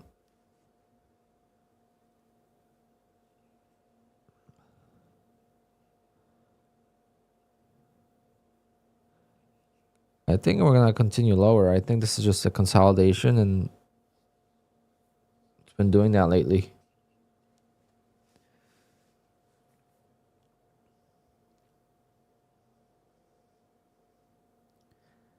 But yesterday, the bounce, we had a 150-point bounce at the end of the day. That was crazy. And it was wild because I was short on this account, and I covered at break even. I shorted the bottom, almost the bottom. I was up like 10 points. I covered one micro, and then I broke even. And then, thank God I did, because it just ripped 150 points. I have it on video.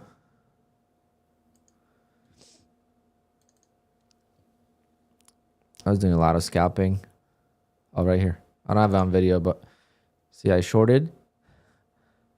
I covered some, and then I covered break even. Thank God I did. I did a bunch of times. I shorted, took some profit, break even. Shorted, took some profit, break even.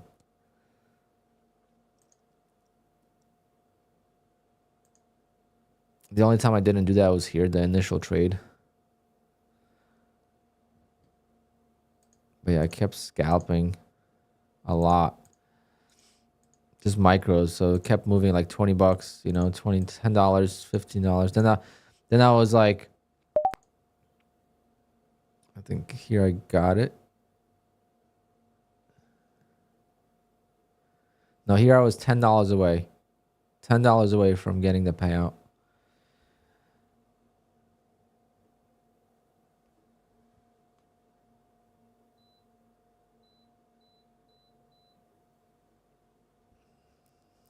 I was so nervous.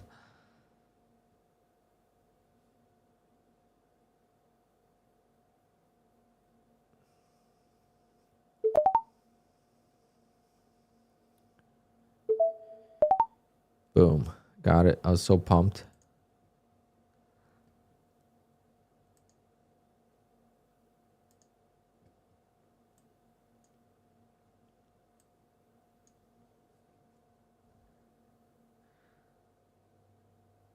I'm surprised no one mentioned that my audio was on. It doesn't bother you guys when my audio is on, so you could hear my entries and exits? Like if I was watching a streamer with QUANTOWER and I was trading on QUANTOWER, it would freak me out.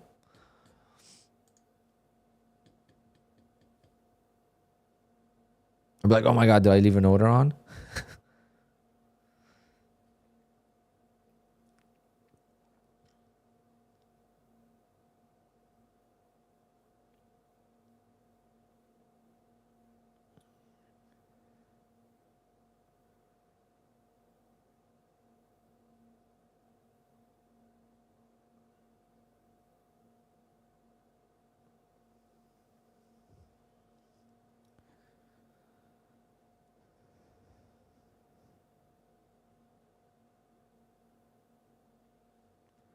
Yeah, I forgot. I usually have the audio off, but I think we just had something. We played something or...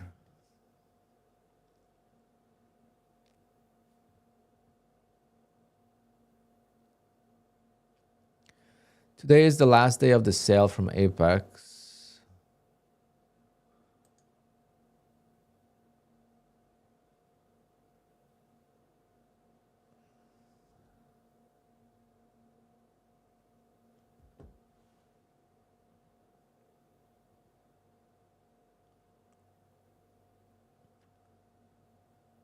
Wonder if we're ever gonna see 90% off again. So I gotta either buy more evals. I mean, I hope they fix these. These are bad.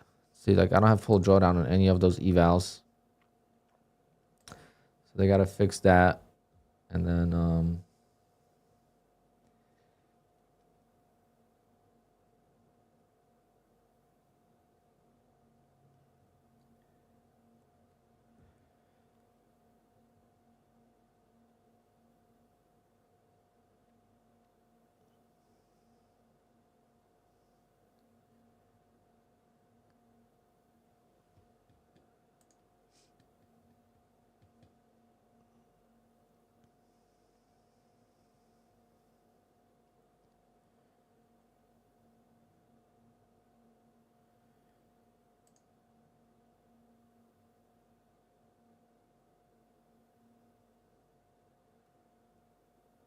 oh, so tempted to short.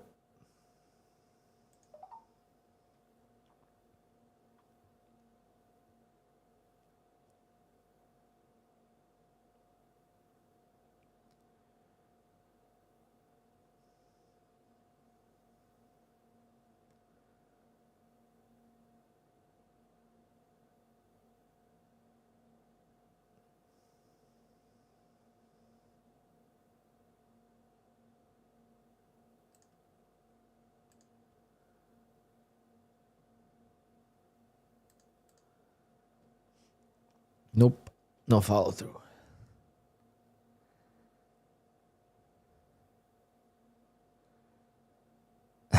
Nutty wanted to clean out his pool. Must be nice to be cleaning out your pool in March.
Can we go, please?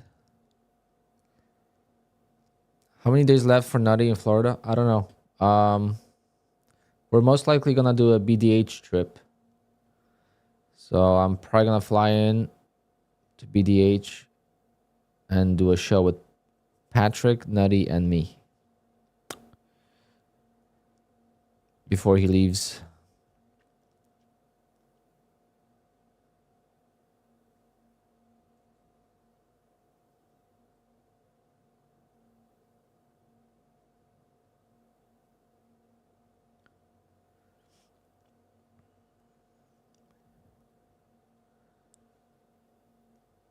You might end up playing golf. Nope.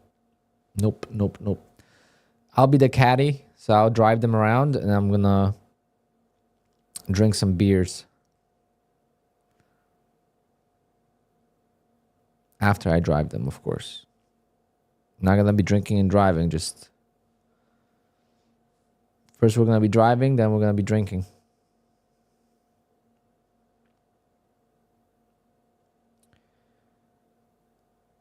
Patrick is supposed to have the racing sim ready by then. So I would like to try that. I've been on a professional racing sim, which is kind of what he's getting. I have a racing sim at home. I just don't use it often. But I've been on a professional racing sim, but it was very detuned, if that makes sense. It wasn't set up. Like you could break your wrist if you don't know how to use a racing sim properly. because the steering wheel has so much torque. So the, you know, the companies kind of detune it. They don't give you a lot of force feedback at all.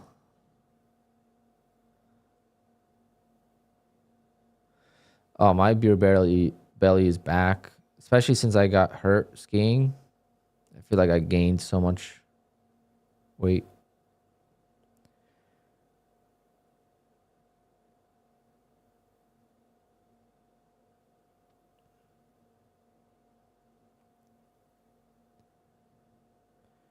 Can we just flush it for like 20 points, please? I'm going to take this off for 10 points. Martin, doing pretty good today. How are you? Oh, I just can't get this to flush. Of course, I get in and it's sideways.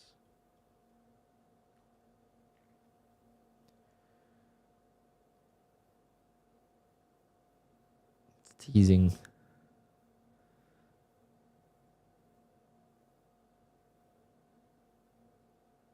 There we go. Come on. There we go. That's what we want to see.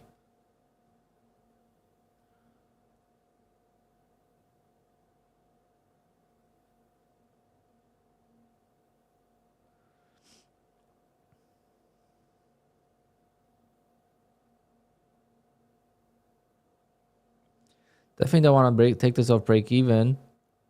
Would like to, lock this in for profit. So as soon as we break 110s, I would just like to cover it.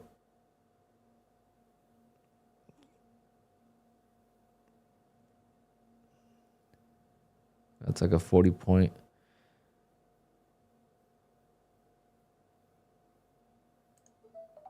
Yeah, I'm just going to cover that. It's not bad. 288. Haha, see?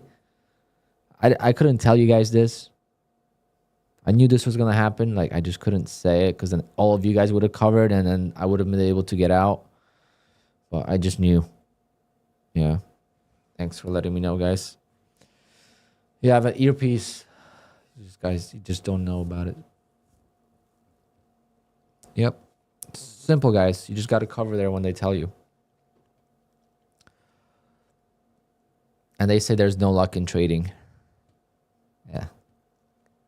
Well.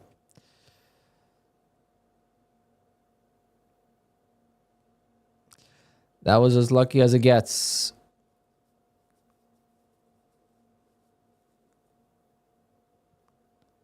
Sheesh. What was that? One single XFA, top step up 7,600. Should I take a payout or continue trading? Take a payout because you could take out a big payout and still have a lot of drawdown.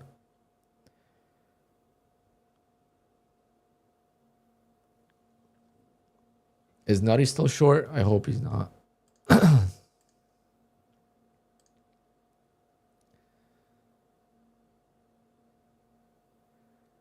Damn it.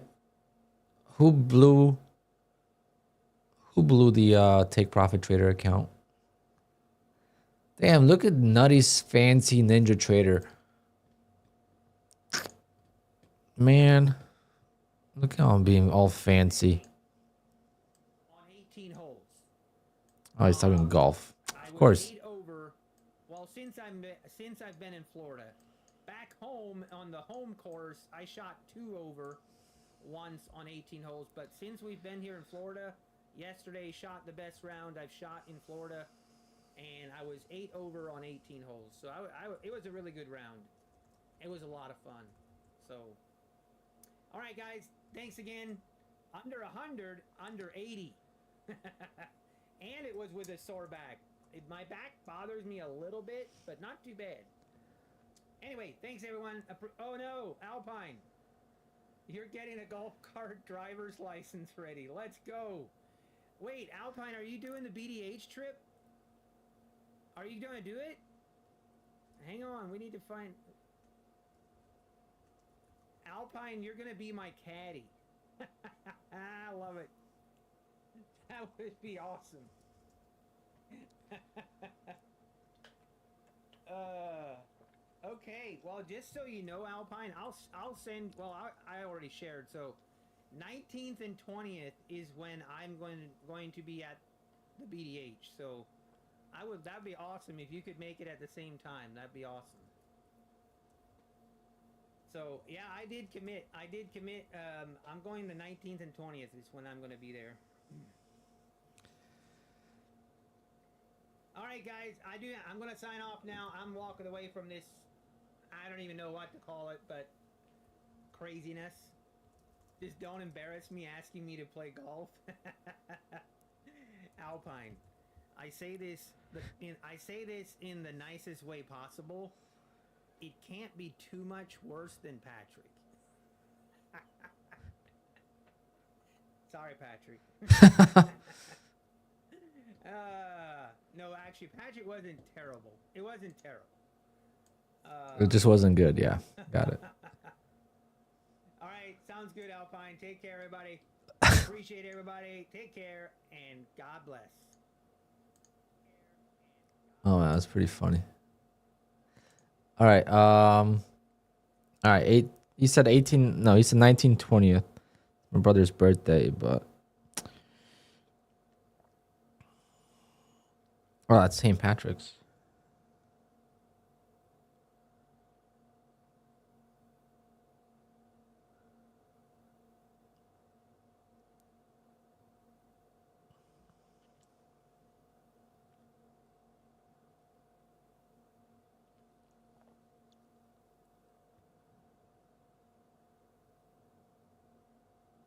Damn, I wish I could drive down there. But that's way too long of a drive.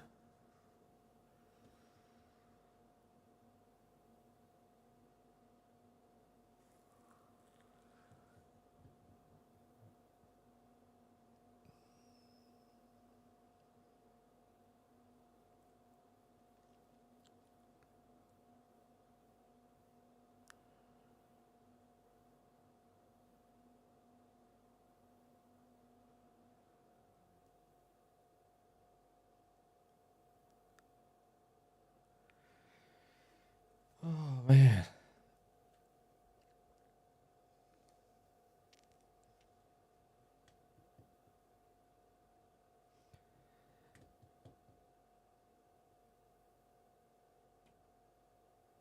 I've actually never played golf in my life, so I don't want to play. Golf is just not my thing.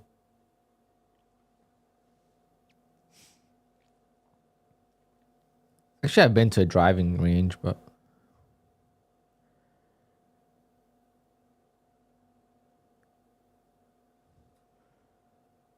nah, we're not going. That's not part of the deal. I don't want to go. I'd rather see Nutty's into golf, right? So he's gonna go golfing with Patrick. I am gonna go drive Patrick's cars. That's where I want to see.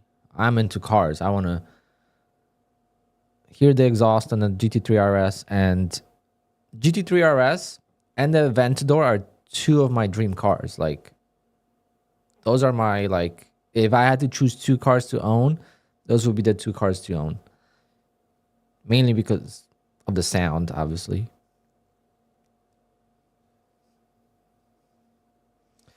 Do I like guns? And there's two ways to look at it. Do I like guns enough to own one? No. But do I like guns? Yeah, I've been shooting to shooting ranges, and I have friends that moved out to PA, Pennsylvania. Literally shooting range in their backyard. I mean, they have no neighbors or anything like that. We shot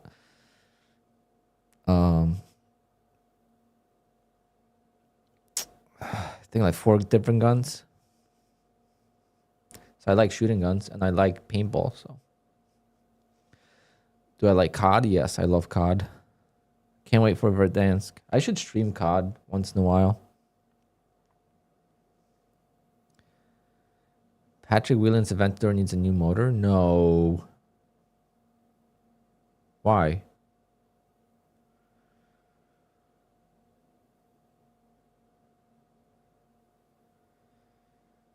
He blew it? Did he put turbos on it? Oh, I'm gonna yell at him. I'm gonna tell him the only way I'm coming to BDH is if we get a new one. Because I wanted to hear that bad boy.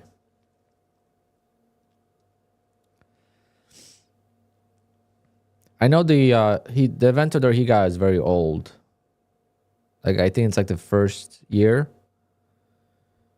if I'm not mistaken. So that's, you know, it's a 12-year-old car, but or something like that. But why would it explode?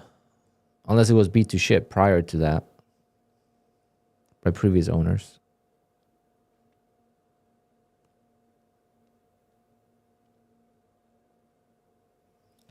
Problem is with like first generation cars, sometimes there will be issues. Like an old GT3, like a 2014 GT3, a lot of problems with the engine.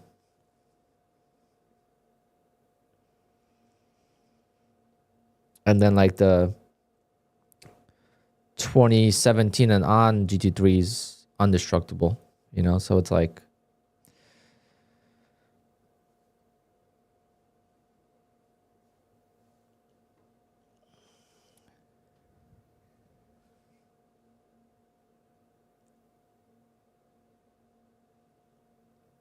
but he got an exhaust in the GT3 RS. So instead of watching reels on Instagram, I could watch it in real life.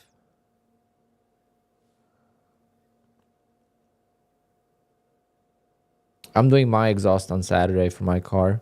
Not a full exhaust, just the cats, but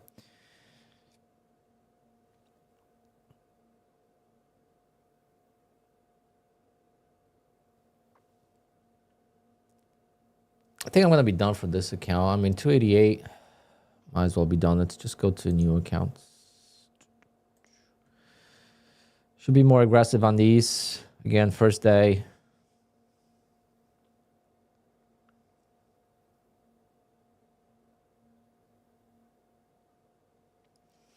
You got the Lambo truck? I don't know if I like that one too much. I mean, it's nice, but for the price, I don't know if I like it. It's a sick car, but I don't know. I know you're a dad, but you know.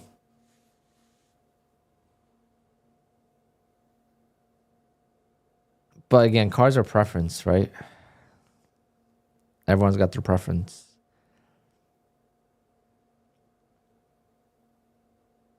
I do like it though. If it's like nice spec. The thing I don't like about it is what I'm saying is the price that you pay for the car versus, you know, what it is. I mean, it's an Audi,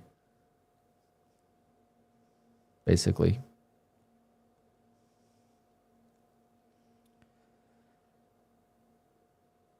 But damn. My funded features in Top Step, huh? Which one did you get more payouts from?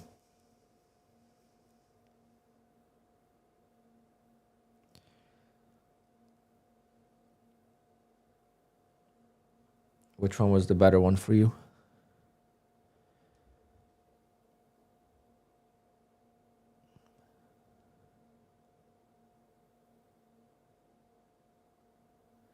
How many PAs do I have right now? I have 7 with Apex. And I passed just one before on stream. So it's going to be 8 with Apex. I have 2 with Bull Knox. 1 in Take Profit. So that's 10. I have 3 Fides accounts. That's 13. And a Tradeify account. That's 14. So I have 14 funded. Is Elite Trader funding legit? There's some stories about them, but I think they're legit. Yeah, they'll pay you as long as you don't, you know, run up $1 million in a few days. You should be fine.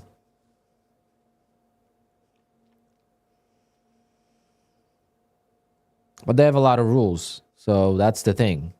It's not that easy. You can't flip. You got to trade for 10 days every single time. No matter how much money you've made, you got to trade. Otherwise, they're going to tell you, because you need to have a certain amount of trading days that are qualified as a trading day, which is a very cool rule that they created. So it's 23% of your biggest day, okay? Counts as a trading day. So basically, if you make $1,000 one day, in order for another day to count as a trading day towards the minimum profitable days that you need to have, I think it's 5 or something like that, it has to be 23% of that. So $1,000, 23% of that is $230.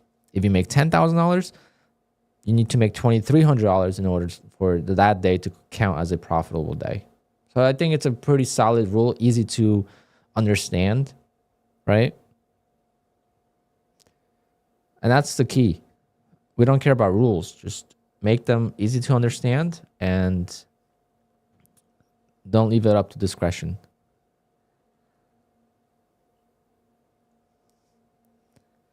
Day trader Kev, not sure. Are you with QUANTOWER? And do you have a strong PC? And is it in the same prop firm or is it different prop firms?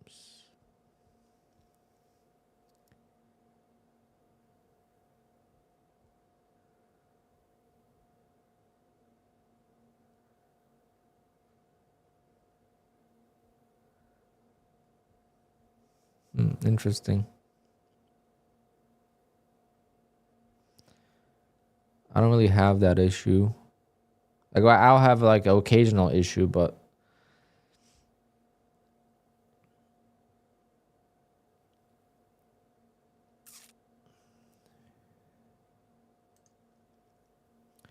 all right, I think I want to start looking for longs. But we're still resistance here, so not gonna chase, but maybe buy pullbacks. Yeah, maybe it's your laptop.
How do I deal with 30% max loss on trades? I broke that rule many times. I've broke that rules many times. So it's hard to say how I manage it. But the thing is, if you do break it, you get denied and just trade again and you'll get the payout eventually. But yeah, I don't know. The easiest way to do it is never risk more than $750 per trade. That's the easiest way to manage it.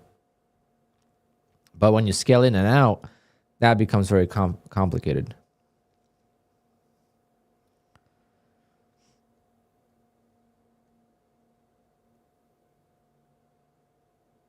Travis, yeah, I mean, I was down a lot though. I was down maybe like $200 over the 30%, but very briefly, only a couple of seconds. And because it was the opening range trade and I got denied.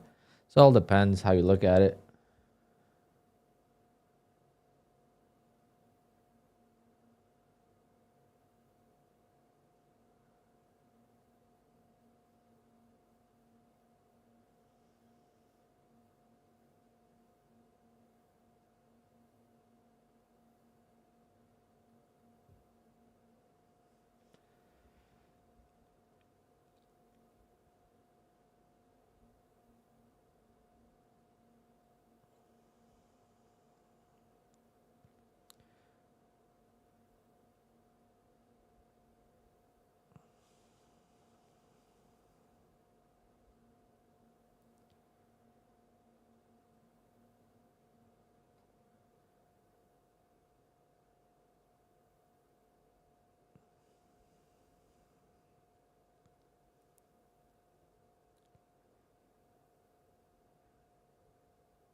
How long does it take with Apex after request? Could take a couple hours to a couple days to get approved, and then to get the payout, it's another couple days. But once it's approved, you're safe, you know? That's the big thing. Once you get approved, you're good to go. $700 activation. Oof. Who the hell wants a swing account anyway?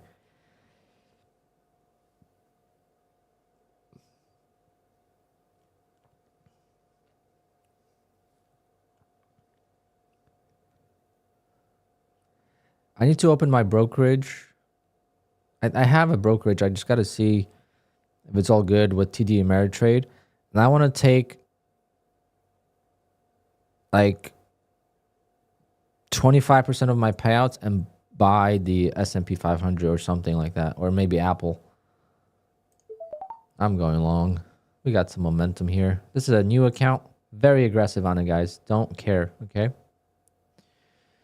Don't slander me too much if things don't go well.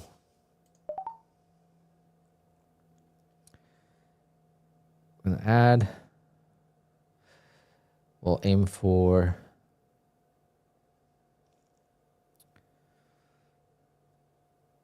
I don't even know what this yellow line is. It's weighted, volume weighted moving average, which is different than VWAP apparently.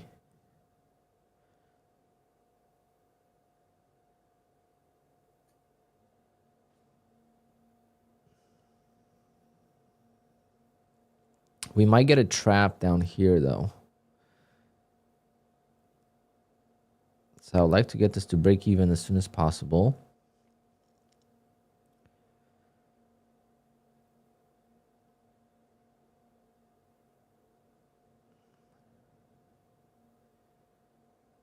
Come on.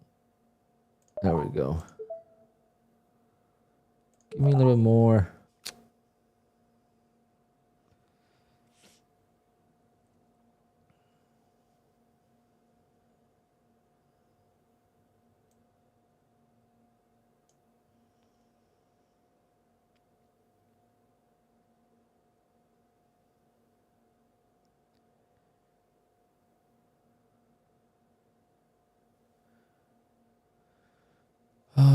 For Apex, do they use the last stop loss to figure your risk reward? That's the hard part. I don't know how they calculate that. I'm gonna add, because if it sets up here, I'm gonna add. This should be my entry here in 232 in the first place.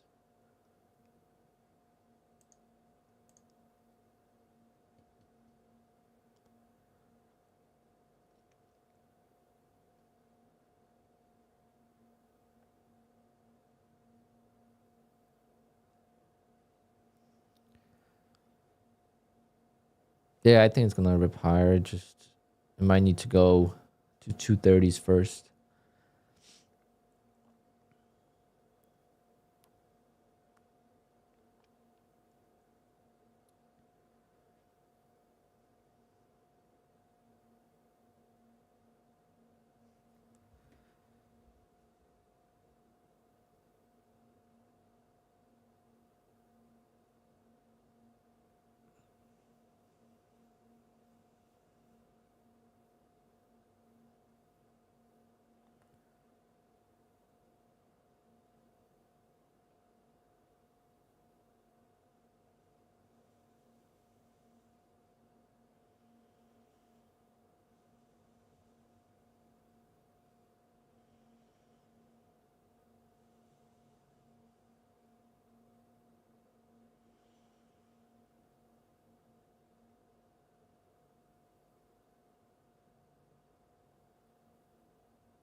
Damn it. Didn't get the secondary entry there. Would have been a big difference.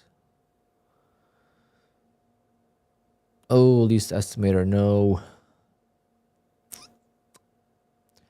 Does Apex have a trailing drawdown after you pass the eval? Yes. But the trailing drawdown stops. Like you see my account here.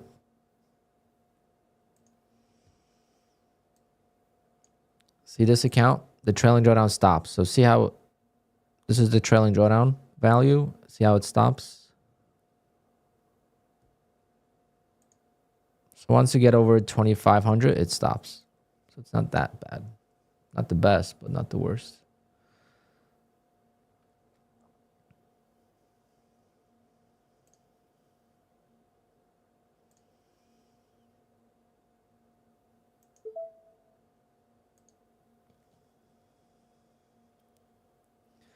I should let this run. What am I doing?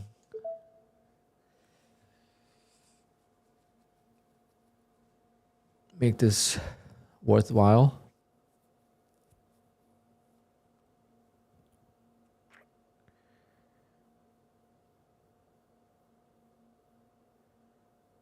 Damn, if I could have added there, that would have been sick.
Trade, Slade, I just got the payout from, well, I just got to request it.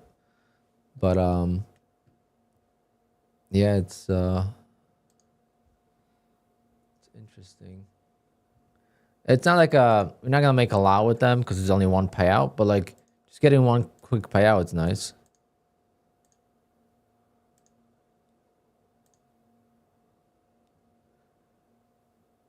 All right, so if I go to my accounts, see, I gotta switch to live. So I gotta do that, and then I'll get a payout.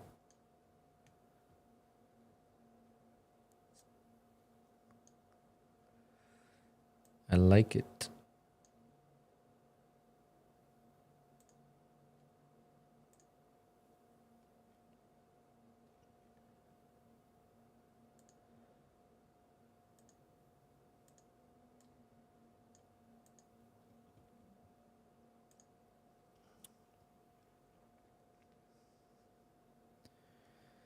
Yeah, that's the thing. You can't milk them too much. You know, it's only 5 accounts.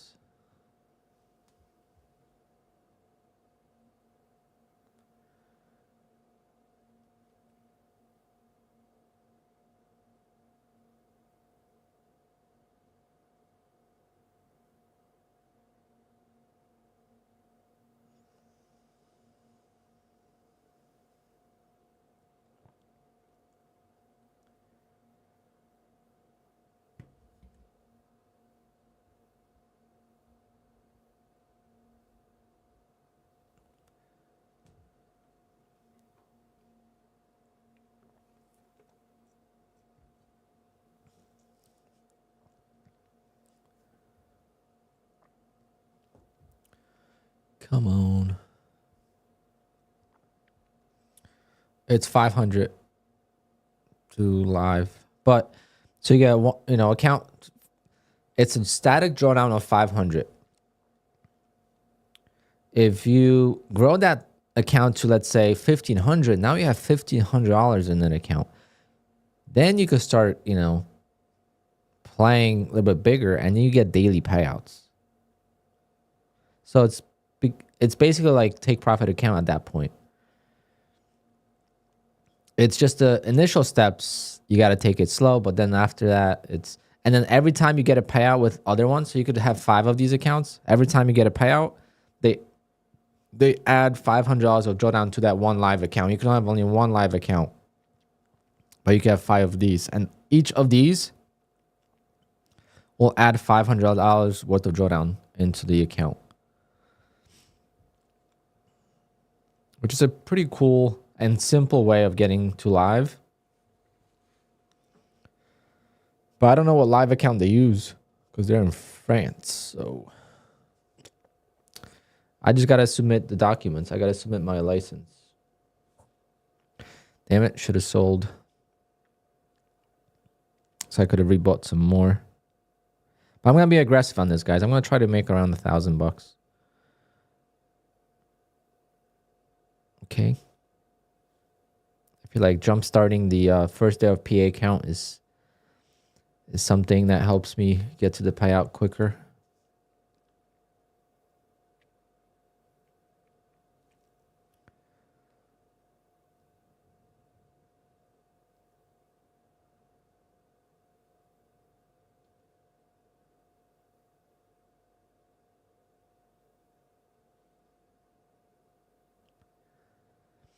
Yep, least estimator, you just got to get right back on the horse. It just sucks it couldn't go your way.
Oh, guys, I'm going to order my cats. Well, I'm going to definitely add.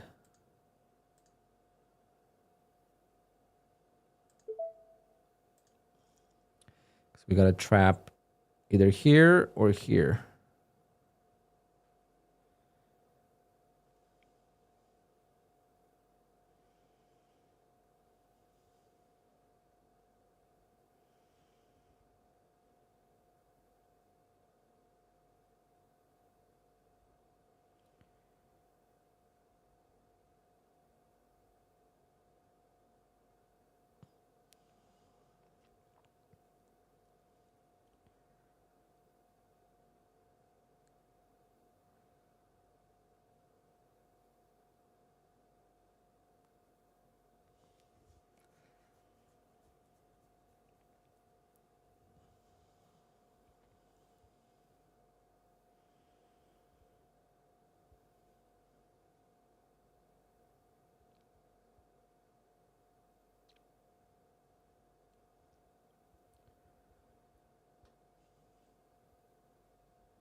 Is your Apex discount good for the lifetime of the account? Yes. So every code you use with Apex is the same.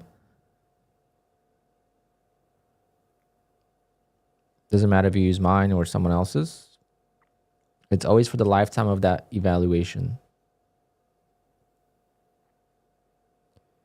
However, that's the case for 80% off. If it's a 90% off discount, that's not for lifetime. That's only for the first month. Can people outside of the USA use Apex? Yes. There's some countries that are not allowed, but many countries are. Some of the most profitable traders are not from the US. Like Kane is from England. I'm going to add one more here just to have a little bit more size in case we just rip. It ends tonight, I believe, right? Tonight or tomorrow? I think tonight. Yeah. So tonight at midnight Eastern time.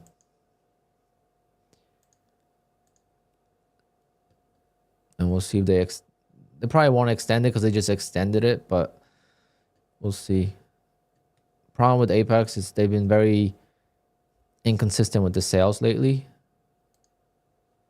So I'm thinking about, because I definitely want to get to at least like 12 or 13 funded accounts.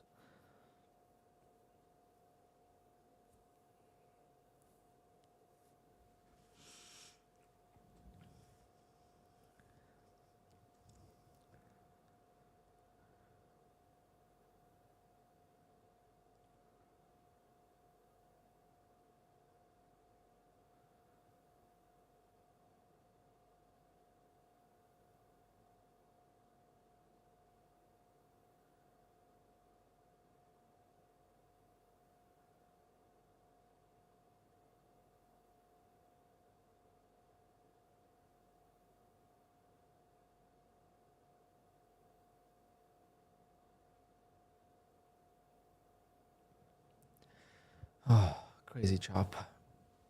Again, first day of the PI, just trying to make some money.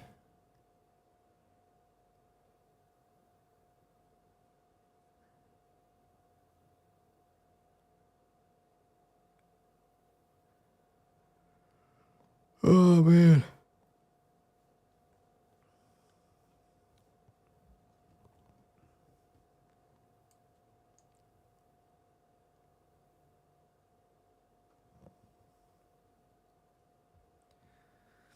Now that I'm waiting for the trap, it doesn't come. But when I don't wait for him,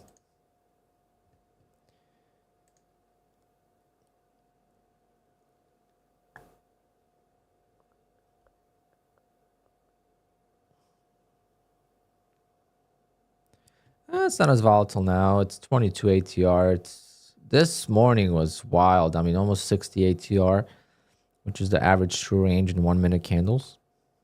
So this calculates over the last 13 minutes. On average, there was a 56-point move per minute.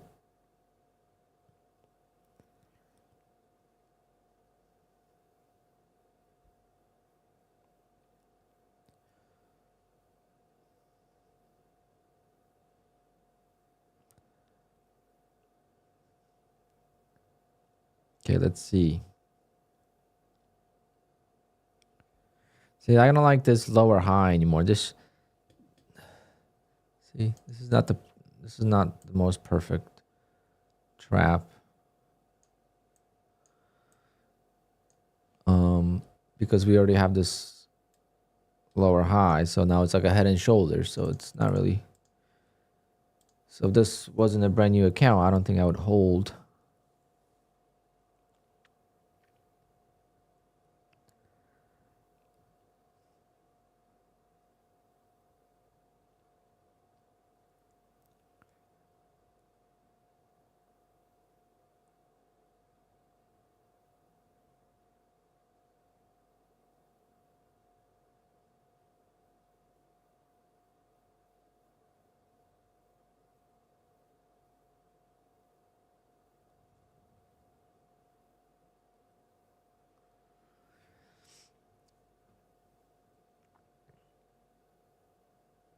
PGI, you have to get over the buffer first. That's why I'm so scared to trade it. I don't know why. I still need $1,000.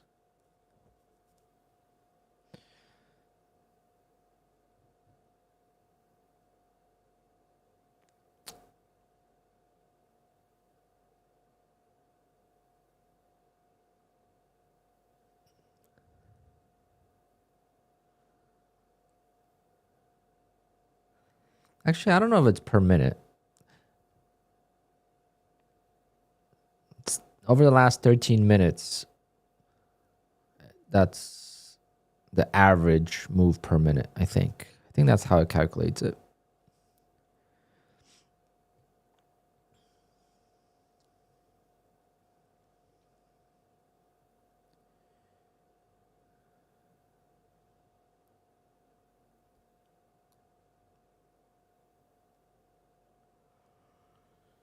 Oh.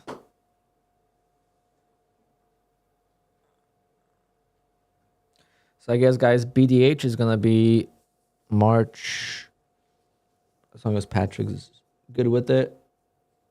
Nutty's flying in on the 19th and the 20th, so should I do an episode by myself on the 18th?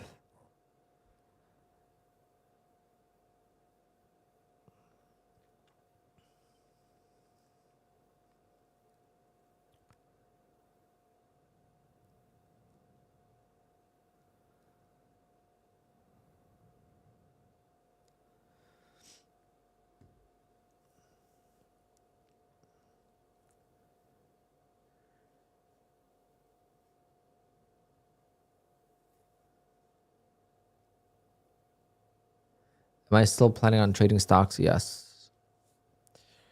Yep. It's just, the thing is with futures, I keep readjusting my strategies. So when I was saying I'm going to trade stocks is because I was just doing the opening range trade.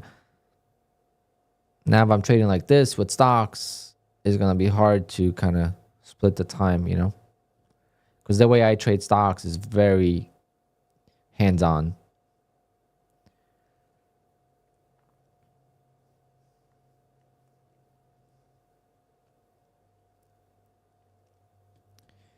Come on, rip it.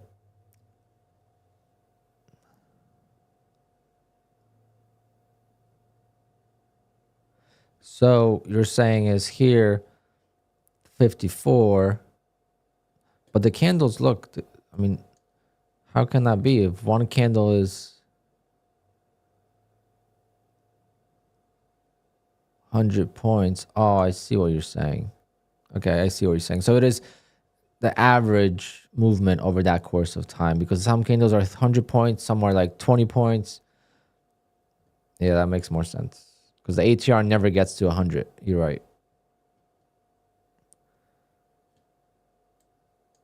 That is correct. I never thought about exactly. I just look at it to give me an idea of what the market, how volatile the market is, because I'm used to the scale. And I'm used to looking at it.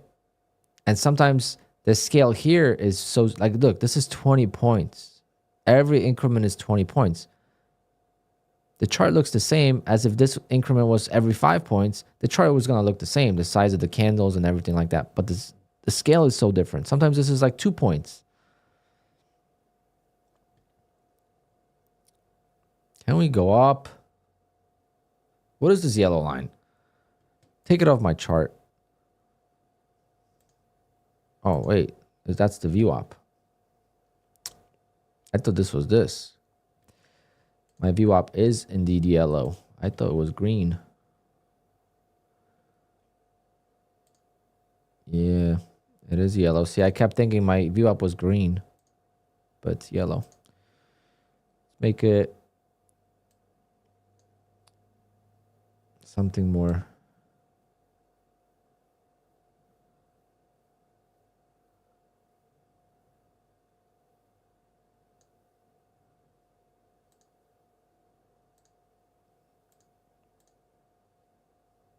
Okay, so we are a VWAP.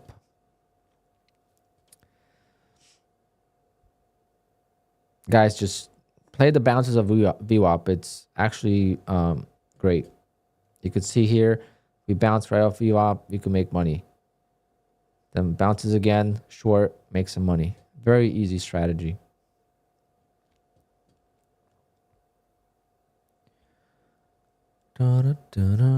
I just want a little bit of a move.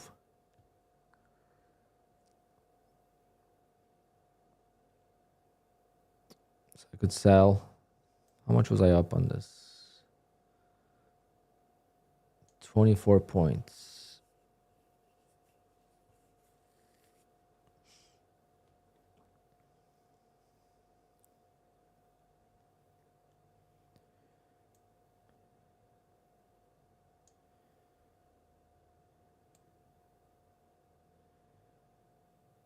Damn, $260.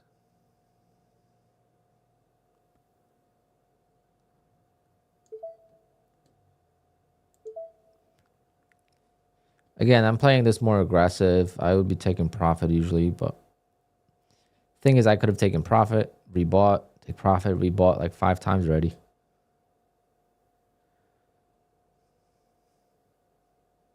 But every time it goes up, I'm thinking it's gonna keep going, and every time it goes down, I'm thinking that it's gonna keep going lower. So I'm waiting. I'm waiting lower. I'm not trying to buy within the tight range.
Wait, Brian Stonk was including his affiliates as his payouts? What?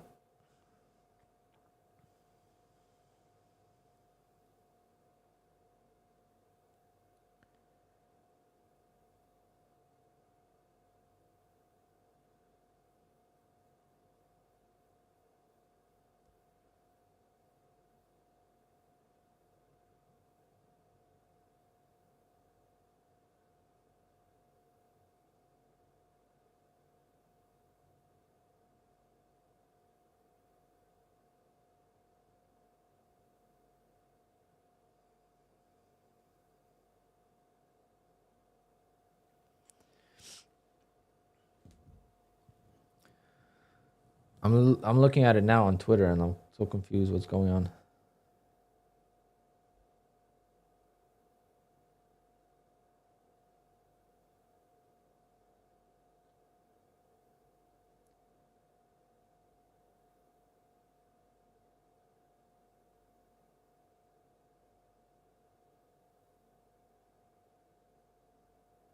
Ooh, he's in the Patrick Wheeland. Oh, that's not good.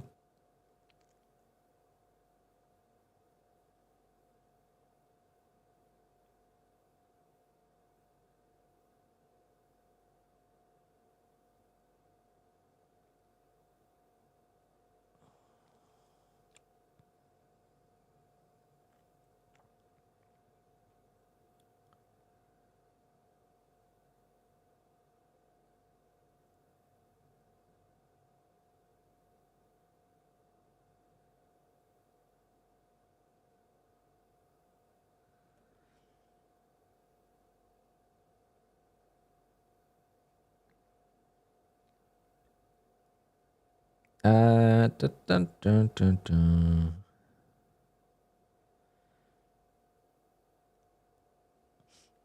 Come on, can we go? So has Dakota left Top Step as well now? No. Dakota is their child. He'll never leave.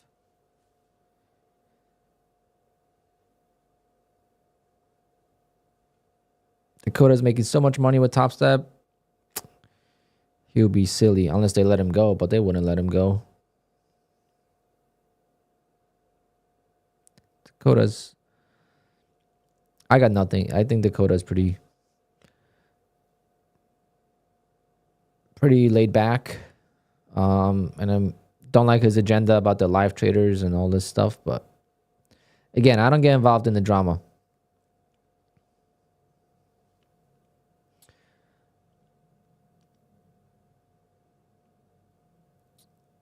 I actually saw that yesterday on YouTube, I think YouTube Shorts or Instagram, whatever it was.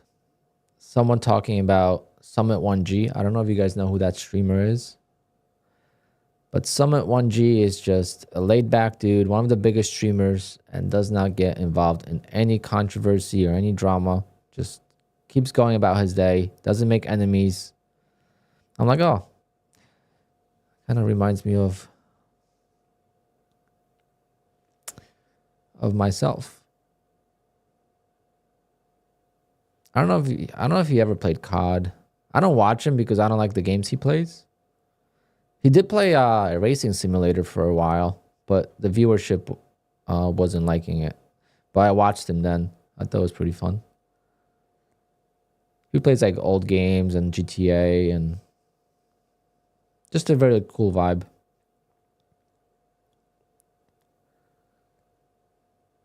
All right, can we pump this, please? Up 400. If I hit that target, that would be pretty solid. I mean, I should probably sell one, but you know it's going to rip as soon as I sell, right? You guys want to bet?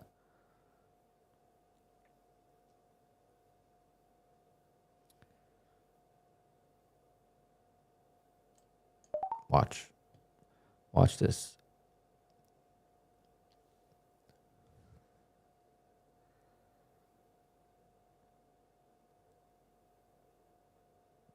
Boom. I don't make this shit up, guys. This is real life. If I never sold this, it would have never ripped. I had to do it for the rest of you guys, okay? I had to do it for the rest of the breakout traders. I had to sell my position.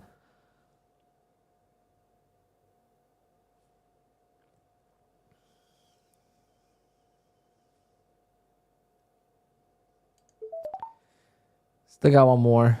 That's already a solid, $600 a day on the brand new account. That's what we want to see.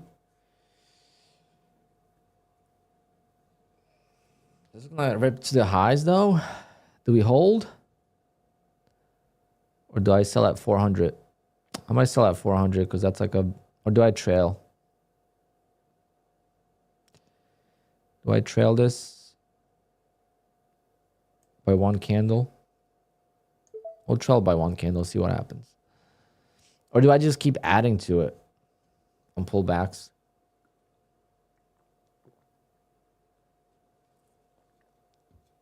And try to get to $1,000 on a day. If Brian was really using his affiliate payouts to boost his actual payouts on, in Discord and on his YouTube channel, that to me is unnecessary. Then you're just trying really hard to, like imagine Patrick did that. Damn.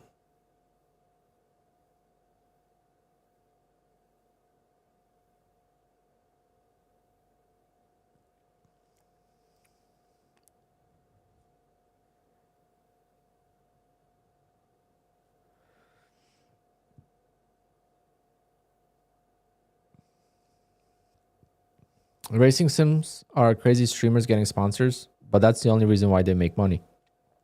On Racing sim, your viewership, like 360 viewers like I have right now, I would be one of the bigger streamers on the Racing sim. and they make like no money on subscribers for some reason. Versus Call of Duty, they make so much money, but not all of them. It's all about community, because I know I watch some streamers that are more content focused, meaning that they, you know, they trade, and I mean they trade. They play the game for fun. Versus there's guys that are focused on the tournaments and, you know, the ranked play and all that stuff, and they have a lot less subscribers. Same viewership or even more viewers, but less subscribers.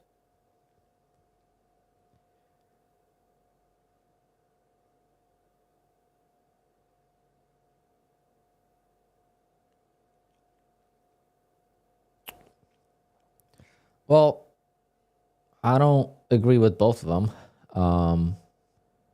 But Brian shouldn't be faking. If he's such a good trader, he shouldn't be posting his affiliate payout as a trading payout. That's two different things. Then you're really just false advertising your channel.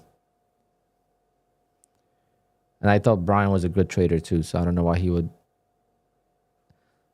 do that. Yeah, so if he's such a good trader, why is he doing that? That's what I don't understand. Why would he ever even put that into jeopardy, you know?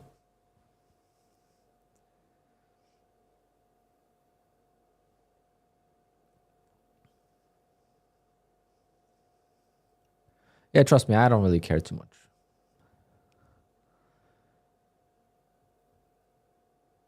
I've never watched Brian, so I don't know. I just see him on Twitter posting a lot of. The thing is with Brian, he's very social media oriented. I mean, he's posting so much engagement, you know, top firms and all this. Like, you guys have no idea how much farming for engagement, you know, plays a role as a YouTuber, as a content creator. You could see on Twitter alone, you see the interactions on certain posts, and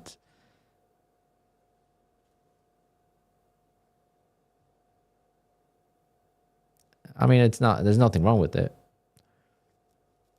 If I wasn't lazy, I would do it too.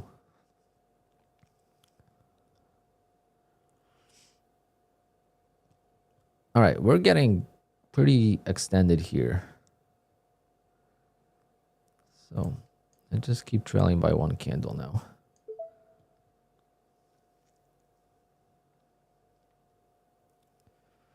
Holy smokes. Another 120 point trade. Two today. Too bad I only have one micro. Damn it. Oh, I should have sold that push. It's not going to break out. It's going to pull back. And I'm going to rebuy it right here at 340. I'm going to rebuy at 340. If it gets there. Solid. Oh, man, I love the longs. Too bad I never got the trap here. That would have been such a sick ad. I had 5 contracts waiting here.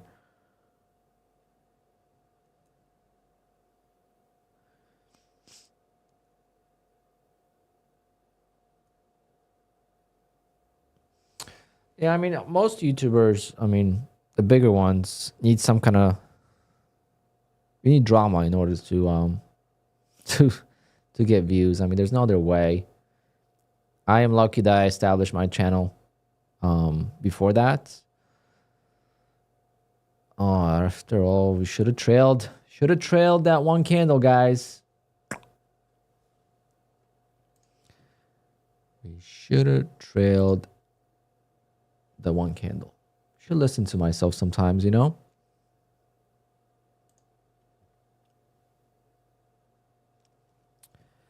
Unbelievable.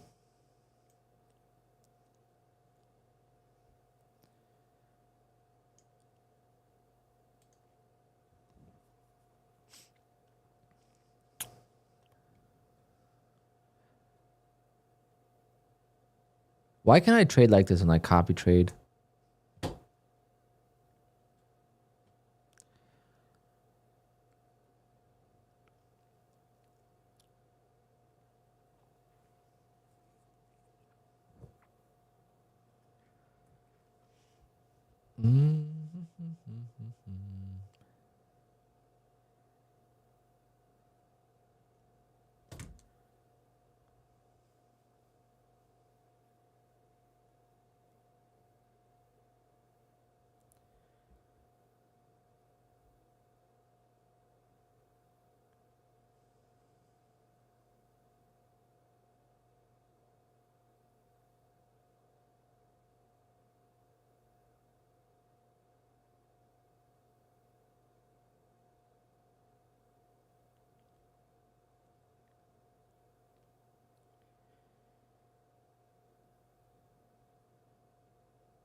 Okay, we're pulling back.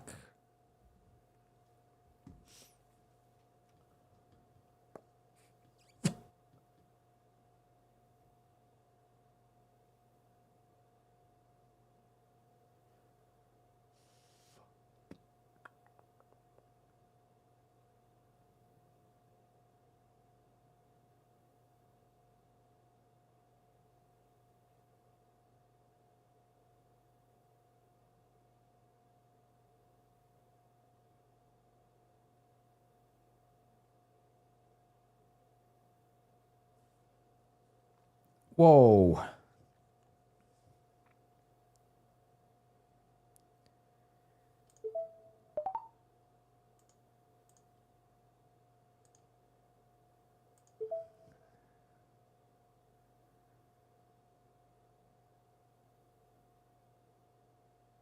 Come on, give me the trap.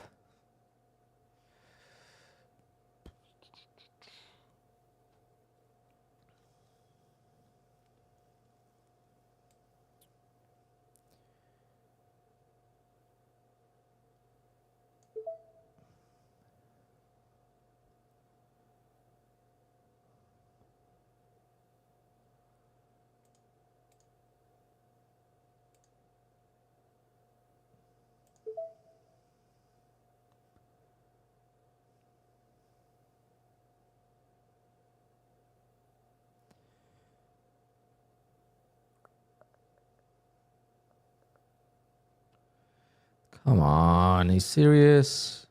Could have sold some already.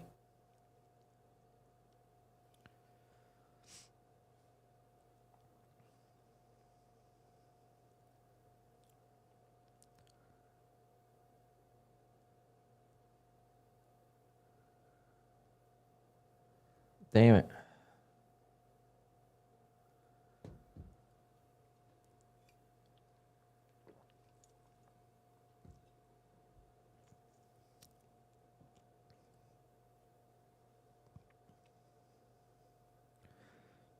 Oh my God, so close.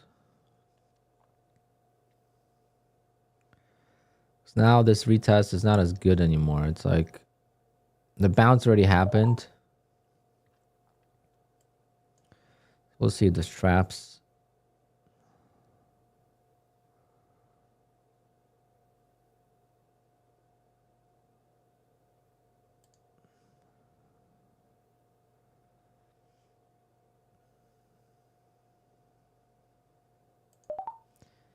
Trapping so far. Can we get this candle to turn green?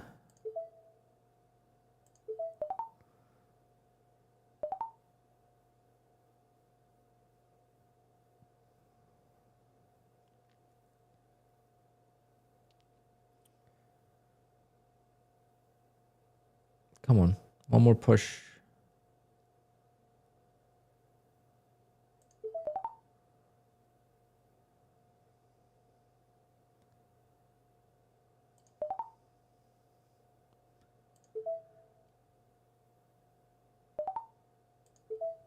break even stop on the other.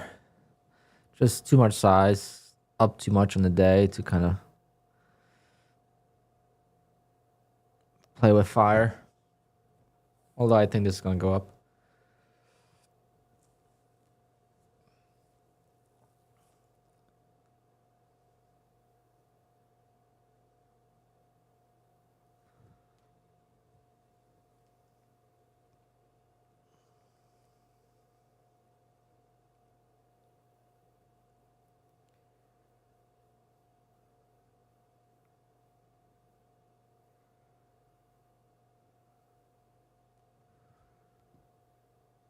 I'll be right back, guys. Just gotta grab something. I'm not even gonna put a limit order to sell because, unless we get to the highs, then maybe.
You kidding me?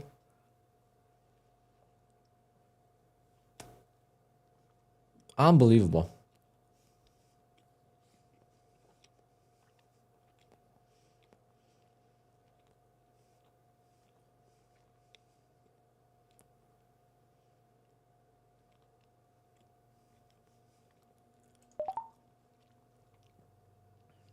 This trade worked so perfect. Why didn't I sell so soon?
You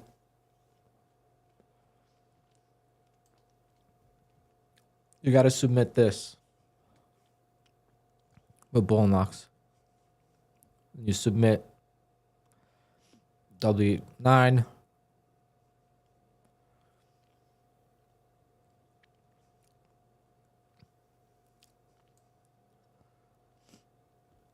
We got some volatility going on here.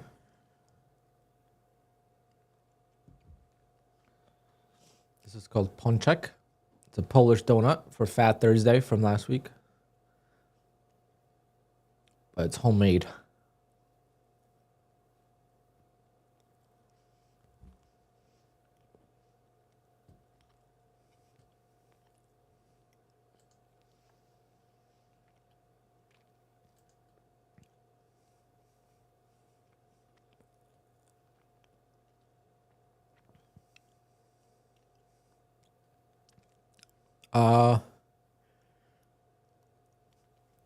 There's like PDF editors that you could use.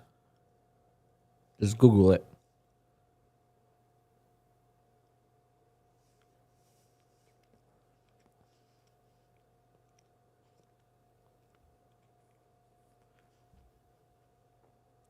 But I went short. I was going short the whole morning. This was my first long here once we saw some strength.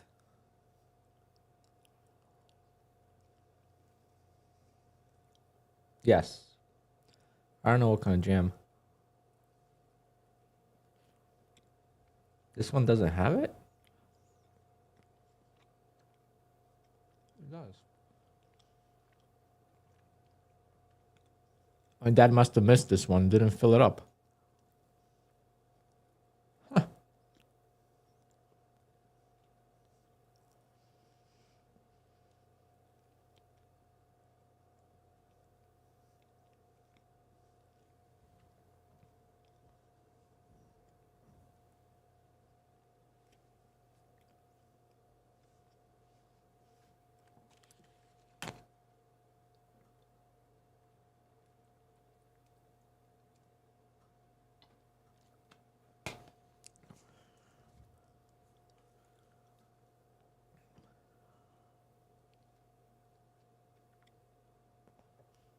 This one doesn't have it.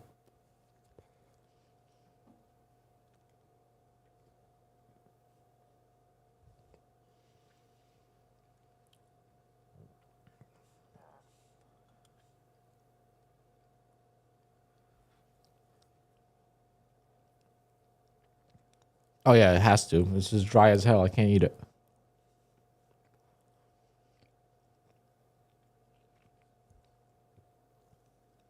The first one I ate did.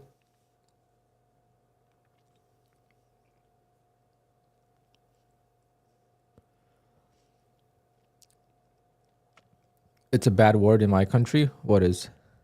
Ponchek?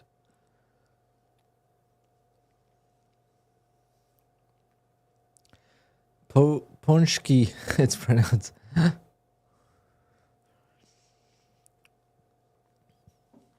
So if you want to say pearl, like multiple, it's ponchki. Not ponchki. Pon. How would I spell that?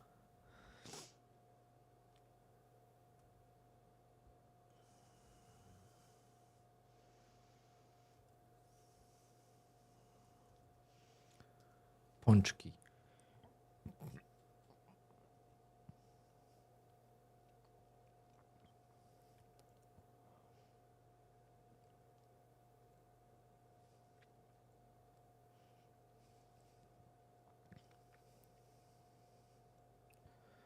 Burak.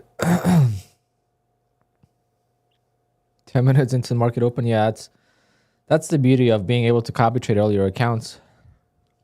I've been hesitant to copy trade all my accounts, so I have to trade all day. But the market's been so good as far as volatility goes. In the first 20 minutes, you can make your day and just leave. If we make new highs today,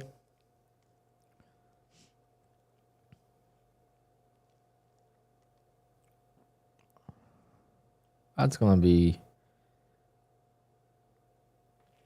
pretty interesting. But we did that yesterday too. This rally yesterday was pretty... I made a lot of money on this rally.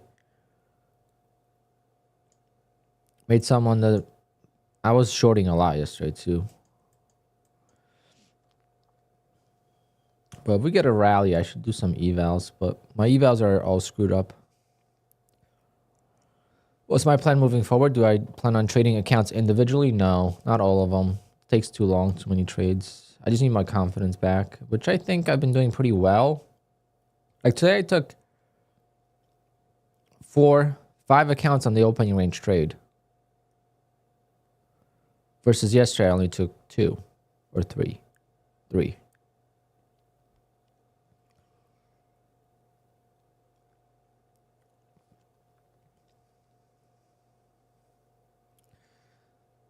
You make it sound so easy. It's never easy.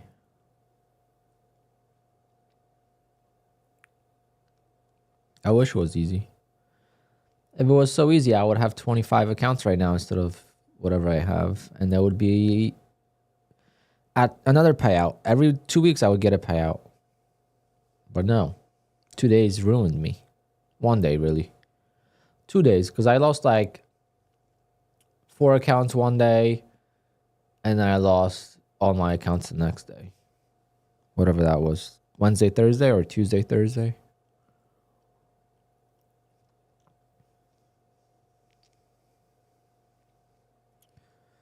First payout is the most exciting one, so congrats. But don't count it until you have it, because this game is a tough one. In trading, the profits go a lot faster than they come, so just...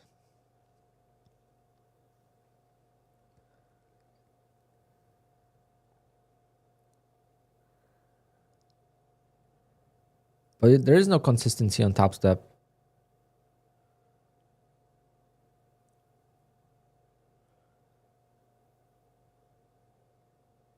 Just so you know, there's no consistency.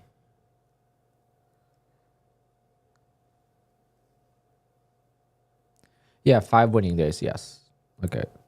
I thought you were referring to consistency. Okay, I'm done with this account. I think 823 I'm happy with. If I get it to 1,000... So this is how I scale it, right? If I get it... So this is my level of excitement or satisfaction right now. So if I get this account to my goal, which was $1,000, my excitement will go up this much, right? From here to here. But if I went from $823 and I lost the account or even broke even on it, my disappointment would have dropped all the way down here. So the risk for this much happiness versus this much disappointment is just not worth it. So I'm going to switch over to the next account. Meaning that the profit, no matter how much of profit I would have made more on this account, wouldn't make me as happy or even close as happy on a scale, 1 to 10, as how upset I would have been if I lost that profit. And with this market, you just never know. One tweet.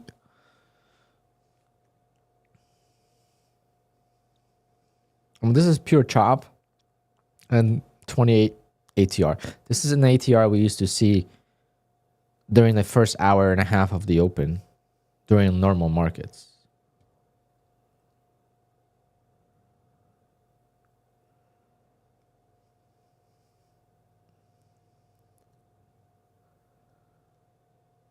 Yeah, if you could do profitable RR like that, trading is much better that way, but it's much easier to accept losses. I agree with that.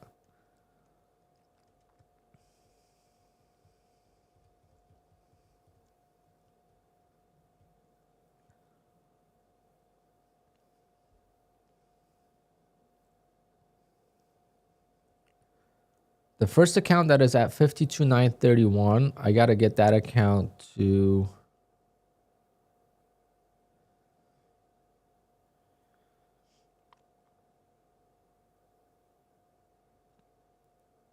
4.6K. So I still got a lot of work on it. So I don't know if I should just do the opening range trade, or should I actually try to get more profit on it? Because it's gonna take a while to make additional $1,500.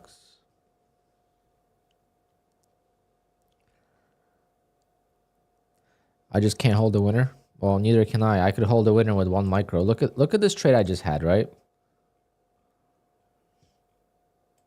Now this is my perfect entry. I mean, even here, but this wasn't like this. This trade was more of a, my perfect entry would have been here. I just never got there. So I sold most of it. I rebought some, but this was not a, as good of a trade. But got from here to here. I still got like 120 points, so it's not bad. But this trade is my A+ setup when it comes to traps. And I scaled in pretty heavily, but look how fast I sold majority of the position versus holding for a little bit more, and that would have made so much more profit.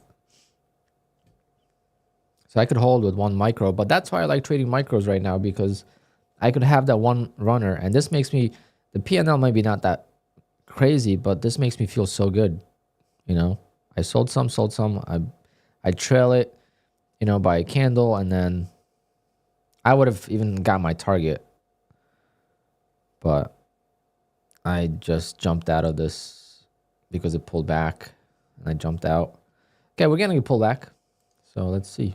We're gonna collapse here, or we're gonna.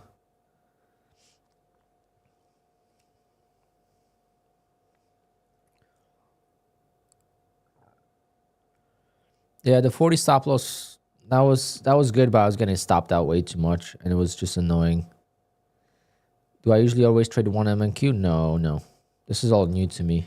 I usually trade more than 1, like 2, 3, but I used to trade only minis, and I still do. Like my opening range trade, I take minis.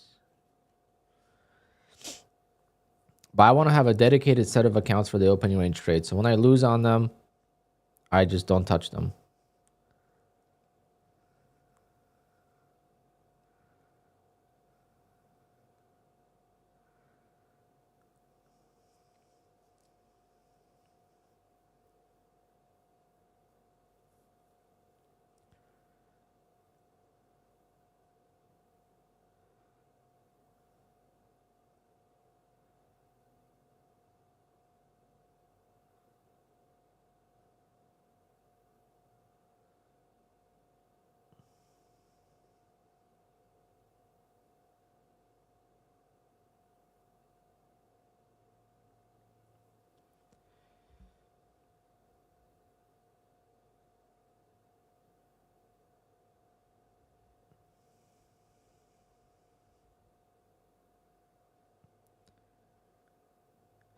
So some guy just made a great point.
Well, the thing is, the market's been so volatile. The trading micros right now is so different than trading micros, just a few months ago, even a few weeks ago. We were at a stretch after the inauguration that the market was so slow. The holiday season was really busy, and as soon as Trump went into the office, the market just like settled.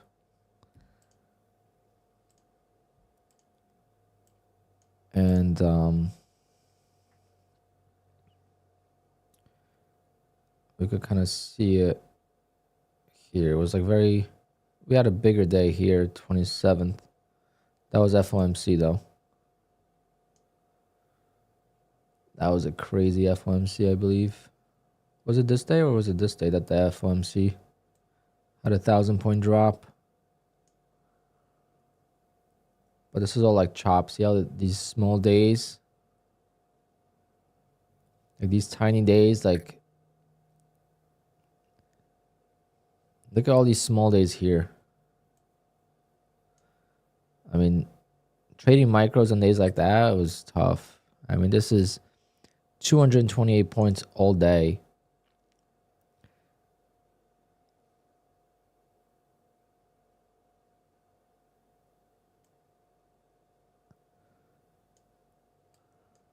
Way different right now.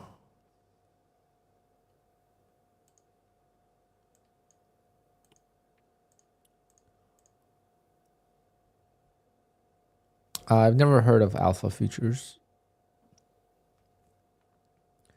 so I can't give you my opinion. Again, I don't really have opinions on most prop firms because you as a trader have to make the decision yourself. And if you're going to believe in all the social media stuff, then I'm sorry, but you got to pick and choose. Because if I go on social media, I don't know if you guys are hockey fans. Do you have any hockey fans, or at least people that know hockey? We could do the same thing in basketball. We could do the same thing in soccer. Well, if I go on the internet right now, Alex Ovechkin is chasing the goal scoring record of Wayne Gretzky, right? And if I go on the internet and I go on these threads on Facebook groups or whatever, on Instagram, if I read the comments, Alex Ovechkin sucks. Alex Ovechkin sucks. The team is playing for him to score goals. He has more empty netters than actual goals, apparently, which doesn't, but people say that it's always empty net goals. So if I read the comments, whether it's about Ovechkin chasing Gretzky or Ovechkin versus Crosby, if you read the comments, you're going to be like, wow, if I don't know anything about hockey, this player sucks, according to these people on the internet. Same thing goes with LeBron James and, Ronaldo versus Messi. Every sport has those icons, right? So it's the same thing in the prop firm space. Someone's going to get denied a payout on Apex. Of course, they're going to make a big deal about it, right? They're going to make a big deal about it because they didn't break any rules. Yeah, unfortunately, they did. Now, do their rules suck? Yeah. But do big payouts come in on Apex? Yes, they do. So it's your decision to make. Do you want to attempt to make a lot of profit while the opportunity is still there? Right? The opportunity is still there to make a lot of money with Apex, with making a little bit of profit. And what I mean by that is you make $4,000 on Apex. You could take out 40,000. Right? So you make 4,000, you could take out 40,000. That's crazy. That's why the payouts on Apex are so big, and that's why there are strict rules, and that's why there's so many denials, because people are just YOLOing the accounts. And in the past, that was fine. But right now, there's too many people that are too good at trading. They wouldn't be able to survive, right? The things that Top Step is doing, people are complaining about it. Well, same thing. Top Step is just not sustainable without any of the rules. So they're making the rules, and it's your decision to make as a trader to see if the prop firm is the right fit for you. It's not you bashing a prop firm is not going to make you any money. Actually, I lie. That's the only way to grow the YouTube channel nowadays. But I could show you 3-4 YouTube channels right now that had zero traction, with trading content. But as soon as they started posting drama content, their channel took off. So there's definitely space for it. You can make money with it. But I'm saying in trading, it's not going to make you any money.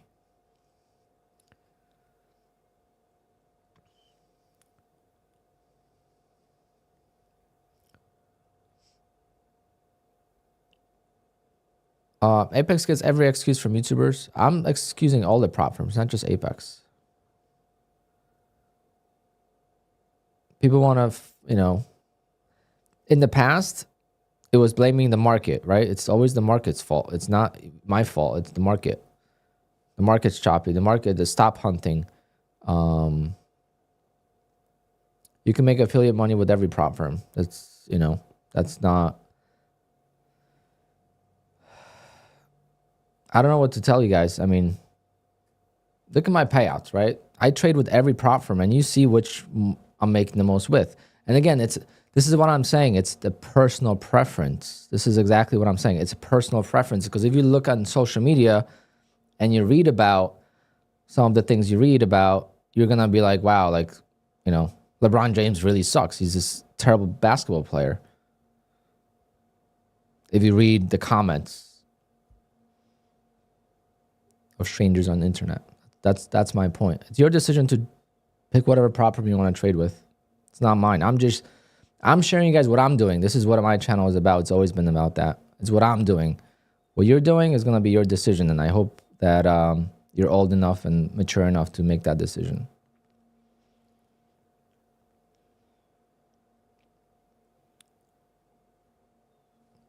Luka is better right now, yes, but LeBron has been playing well.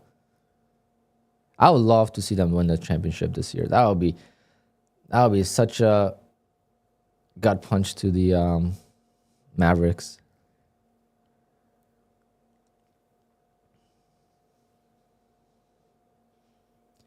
Mavs just deserve the.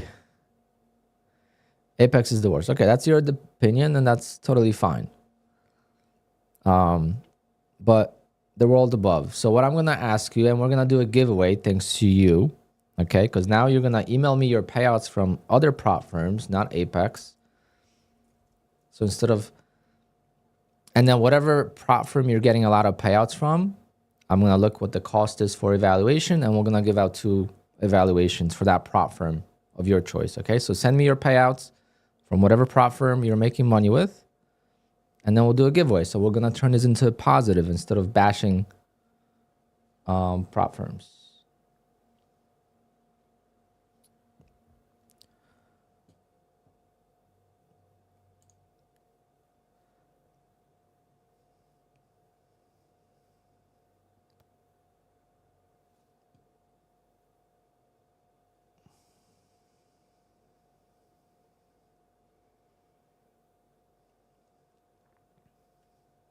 Why would I subject myself to Apex rules? Exactly. Why would you? Exactly. There's no reason, right? No one's forcing you. You're going to go to take profit. You're going to make your money, and you're going to be happy. And what is there to hate on Apex? It's not for me. I don't like it.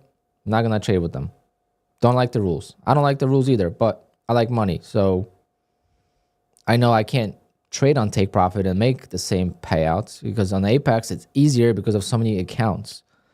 If Apex had 5 accounts, yeah, I would not be using them as a primary prop firm. I'll be using them the same way I'm using Bull and Locks, for example, because they only have 3 accounts, right? At that point, it will be more, there would be no lead prop firm for me. I probably would use, take profit is tough because of the 5-day eval, but most likely I would use Tradeify as a lead prop firm, and then I would have to switch over to NinjaTrader to copy trade into like Apex or Bull and Locks, but they wouldn't be my lead prop firm if they only had 5 accounts. With obviously the rules that they have right now. The benefit of Apex is having, 10 accounts, 15 accounts, 20 accounts. And as a starting trader, Apex is probably not the best, because you should use, if anything, it should be getting payouts from other prop firms and using that to fund Apex accounts, because you should not have 20 accounts as a beginner. You're going to get in too much, because you're not going to, I mean, you could get a payout and get lucky, but most likely you're not going to. So you're going to spend so much money and already get behind the 8 ball too quickly. Take Profit, in my opinion, is the best prop firm once you're funded. But the funding stage is the, more difficult. And they have limits on, on payouts and stuff like that. You go live pretty quickly and all this. But overall, I think Take Profit is the best as far as... And Take Profit is another prop firm that just is off social media. They're not on social media. They're not bashing... CEOs are not bashing each other, and they're just spamming your emails. That's all they do, is last day of the sale for the last 2 years. Last day. But that's all they do. That's that's no harm done. That's just marketing. But they're not on Twitter beefing with traders and YouTubers and other CEOs. I love that part. Yep, there's one guy. He makes money with every prop firm. He's milking Take Profit every day, basically a payout. It's pretty wild. No, they don't have a discount for bull knocks. No prop firm has a discount for activation. There's some prop firms that don't have an activation, like Take Profit, My Funded Futures, Tradeify has an option for that as well.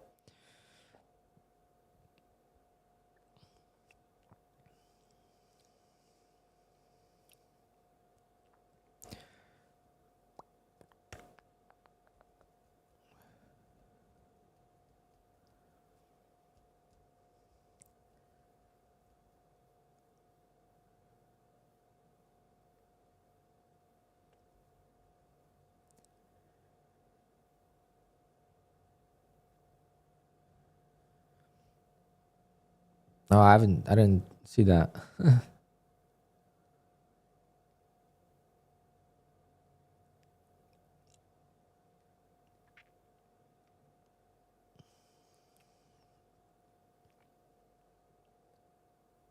Damn it, I almost bought it. Oh, I almost bought it. Oh, that would have been a good jump start on this account. Damn.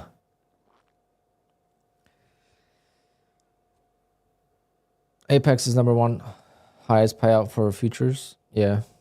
That's why I don't really... It's my money, right? I'm trading my accounts. It doesn't matter who I'm trading with at the end of the day. It's about just trading, right? When I'm watching a trader trade, or like I did in the past, what broker they used, I didn't really care what broker they used. Like you would ask if like they had, some brokers had better sales, better commissions, whatever. But like, it didn't really matter what broker you traded with. That's why I don't understand the beef.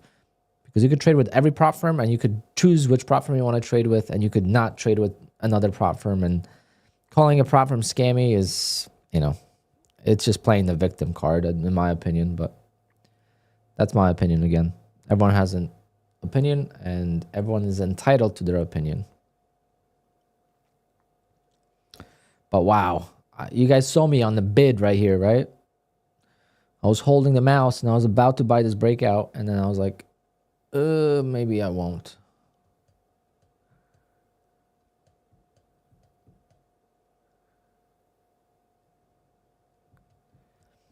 But Take Profit Trader, you have to go live. Yeah, it's definitely a con.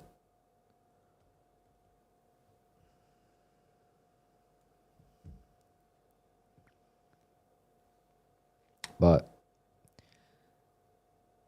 it's not the worst.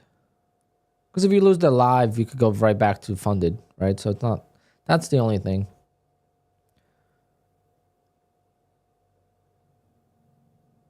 Wow, what's going on here, guys?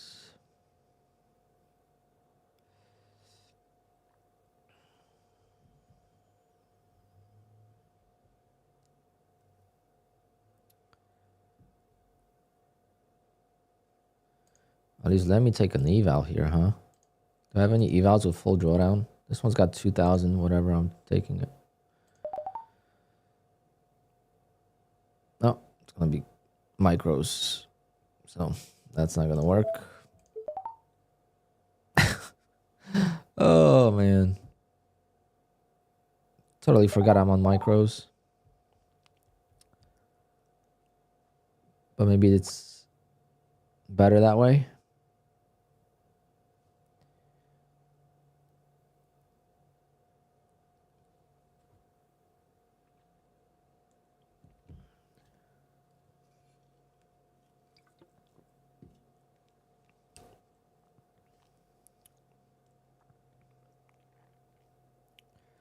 I think funded is better tax-wise. The taxes are the same.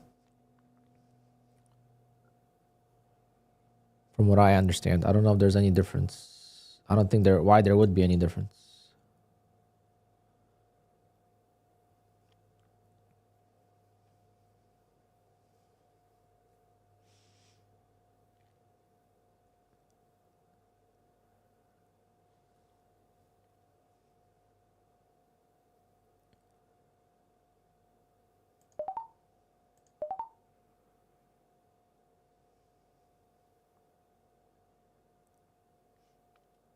I got 5 contracts.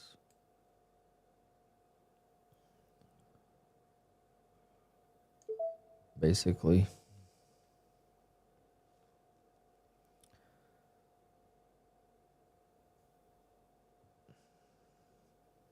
And I would have passed it with 10.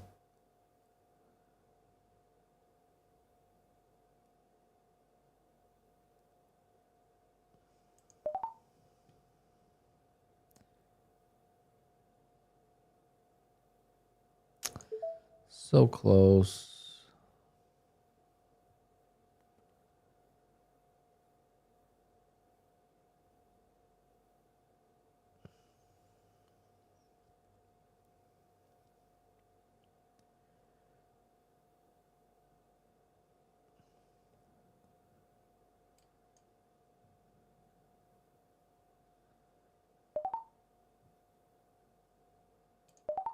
There we go. Passed it. Boom.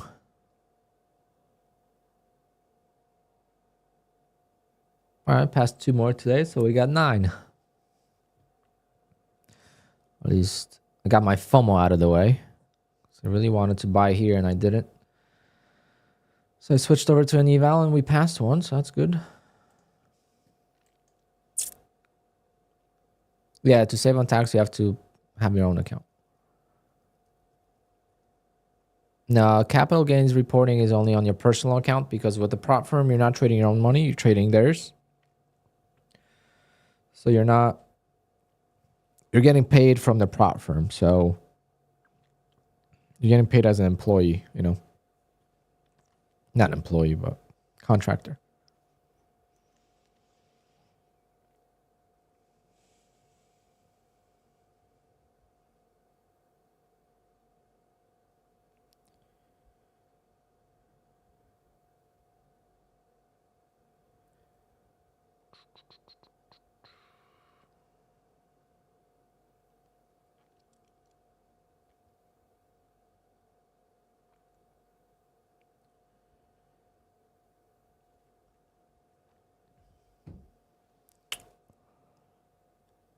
Bum, ba-dum, bum, bum.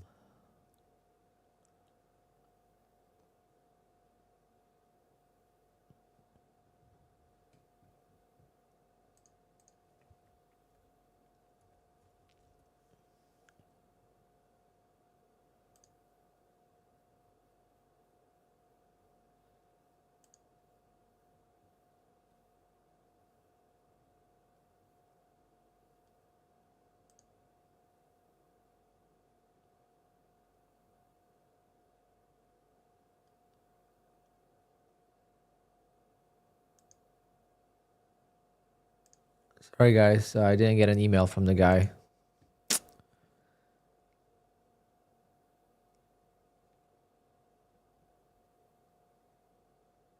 Yeah, today was a very solid day.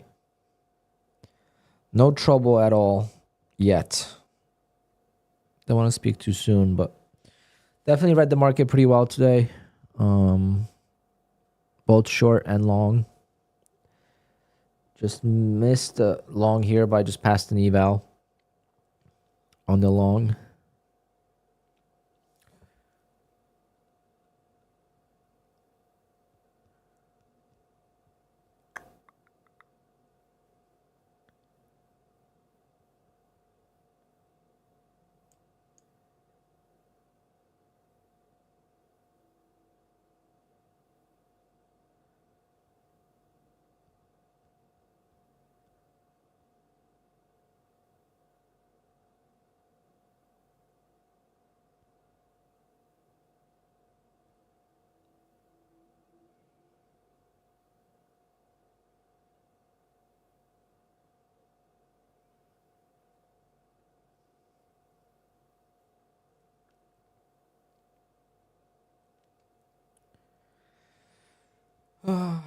Retest of the highs.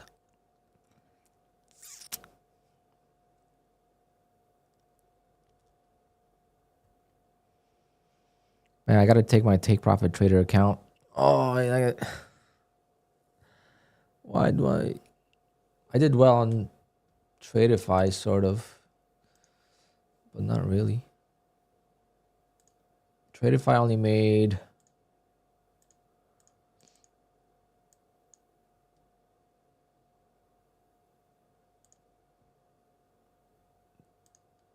$374. Oh wait, I'm in the trade, guys. What the fuck? Guys, I'm in the trade. Oh my god. Giveaway time. I left one micro on. I think I had too much to cover. Oh, my stop loss.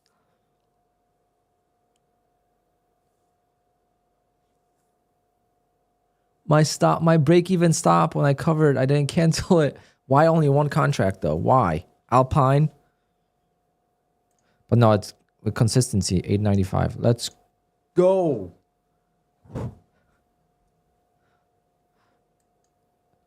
I missed out a little bit here, but it's funny. I pulled it up. I didn't even notice I was in the trade. The only reason I noticed I was in the trade because this was moving.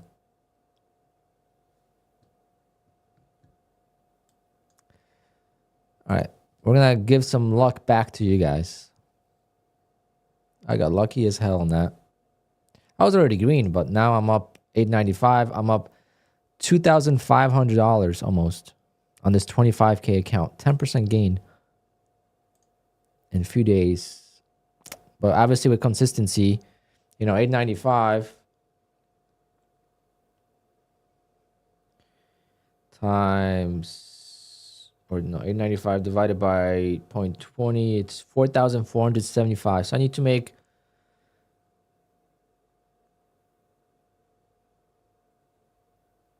$2,745. I need to make $700 more. Yeah, too bad that wasn't the take profit account. Damn it. That's what sucks about consistency. The second day I had like that, pretty big. But hey, thank God it wasn't the wrong side. Thank God it was a long and not a short. You want to hate, but I can't. You want that? Yeah, I mean, when you do the right things and you focus on positivity, sometimes the market will give it back to you. Instead of when you focus on negative things and you always are pissed off at trading, the market will always do everything to piss you off even more. Somehow that's just how it works. When things just don't go well, you know, you miss your take profits by a tick. Your stop losses get taken out by, to a tick. Everything just goes against you, and it's just one of those. That happened to me 2 weeks ago. And now I'm doing the right things. I'm using, tighter stops. I'm trading micros. I'm taking one account at a time, and I got rewarded for it. At least that's how I look at it.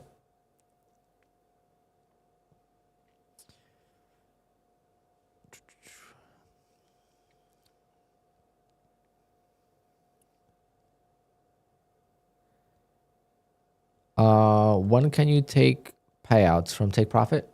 So you see, this is a funded account. So you could pass the eval in 5 days.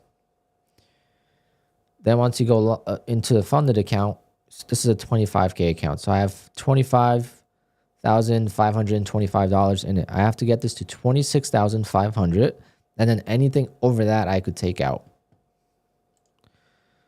So like if this was take profit, you know, I could take out $1,000 today or close to it, which would be nice.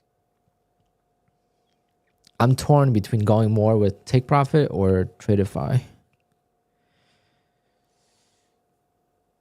I need to like just relax with the with the take profit accounts, because right now I'm so tense trading them. Like I didn't trade it yesterday and I didn't trade it today.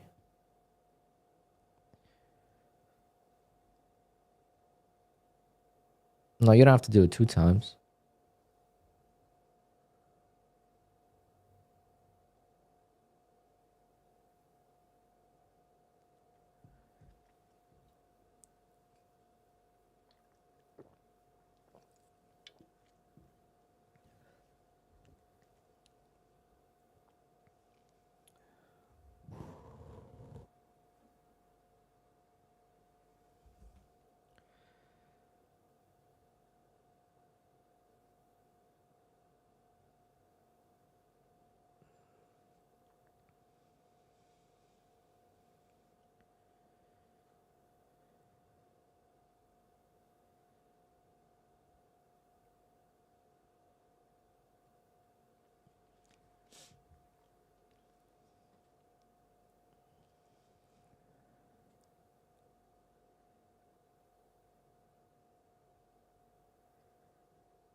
Right back down we go.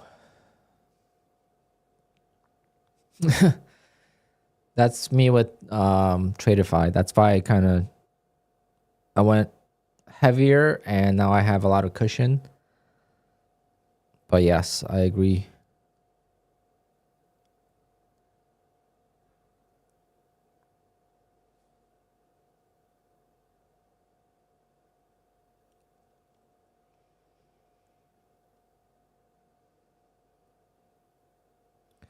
So after you pass the eval, you have to start. It's like every other prop firm. There's no prop firm right now besides maybe Tradeify. Tradeify, you could take out safety net, right? Apex, you can't. Bullnox, you can't. My funded futures, you can't on like expert accounts. Obviously on Top Step you can, but it punishes you for your drawdown. What other elite trader funding you can't? Fidus actually is the one that you can, which I'm surprised they haven't changed that yet. Like, see on this account, I made $1,500. I'm requesting $1,000. And this is 1 day. 1 day to pass and 1 day to make that profit. And you could request 1,000. It's the fastest $1,000 I could make, I think.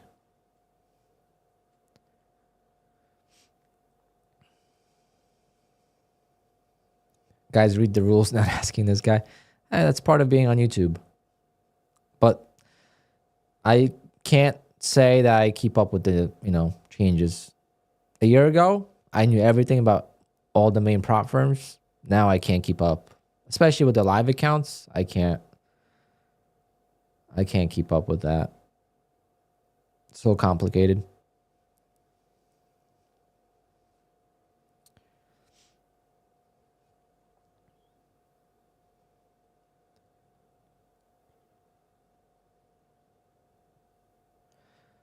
I'm waiting for my setup. I'm not really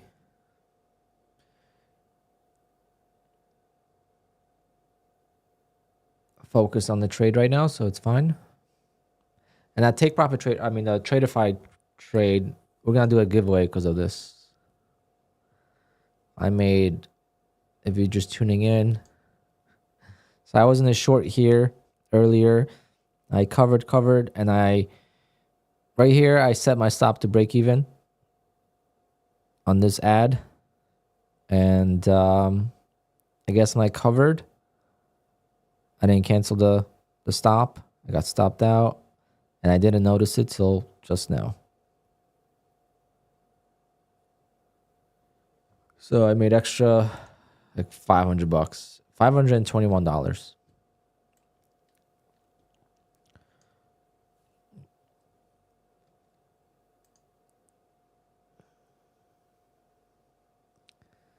Is that red line on order? No, that's the 15-minute opening range high. Just an indicator.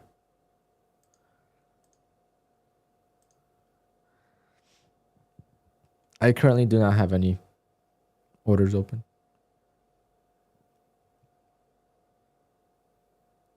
Alpha futures.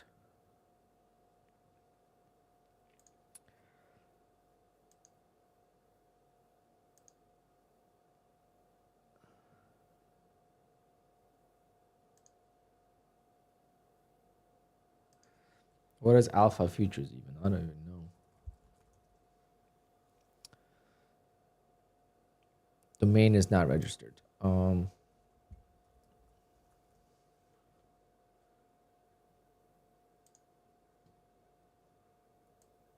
let's take a look what they got to offer.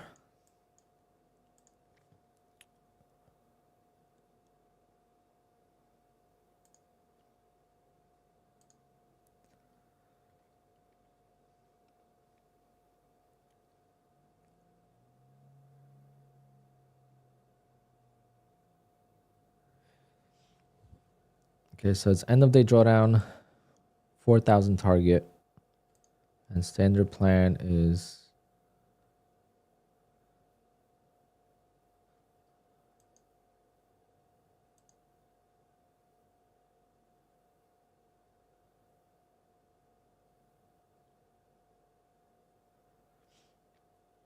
$79 a month.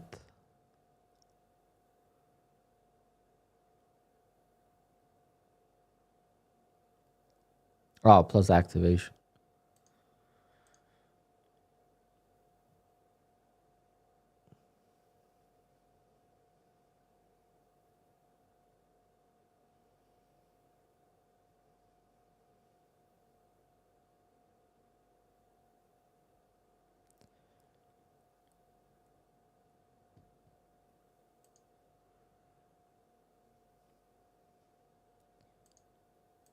But I don't get, why would someone pick this over this?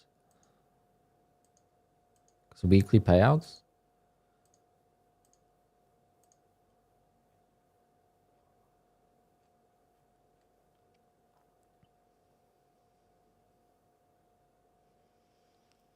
There's a consistency in the evaluation, so that turns me off.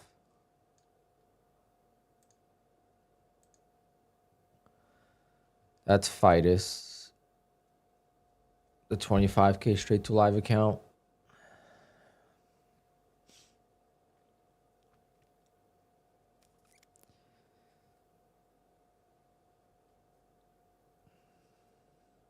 I should make a list of all the accounts I have and keep a track.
Big sell-off.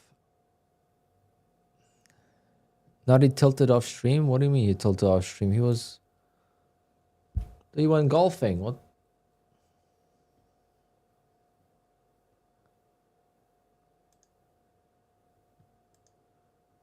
I thought you said he's going golfing.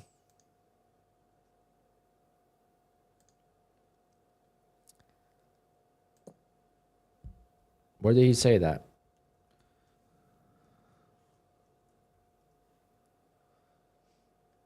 Did he end stream early because he was pissed?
Oh, I see that. He lost five PAs.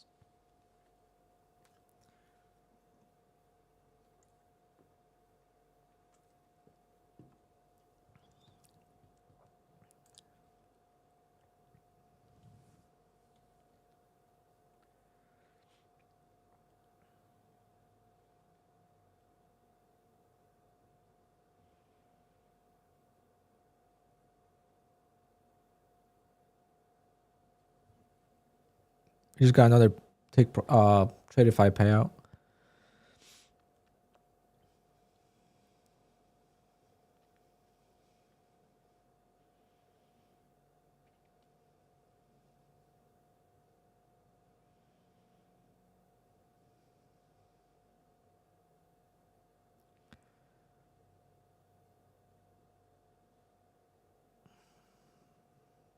Is Bull Knox good? Yeah, Bull Knox is good.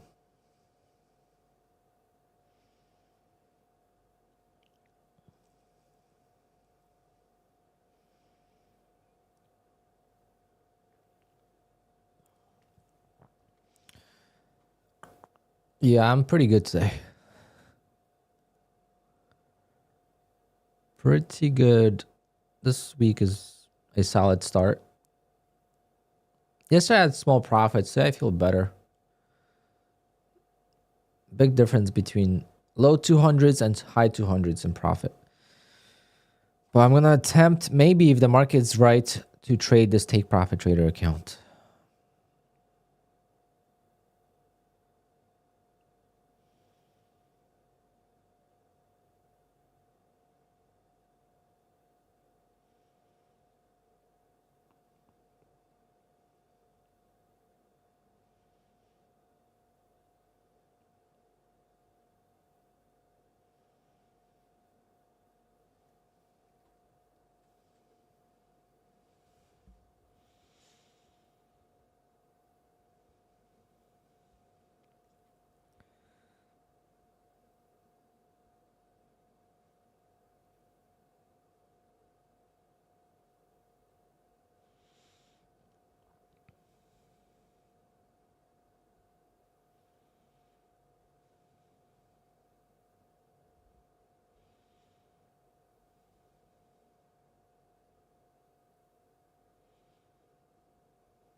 I don't know what to do.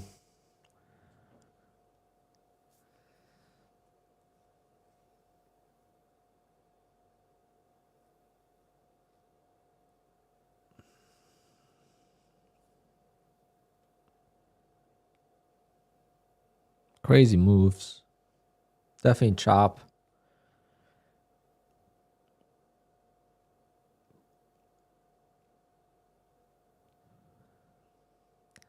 Don't have much confidence in the short.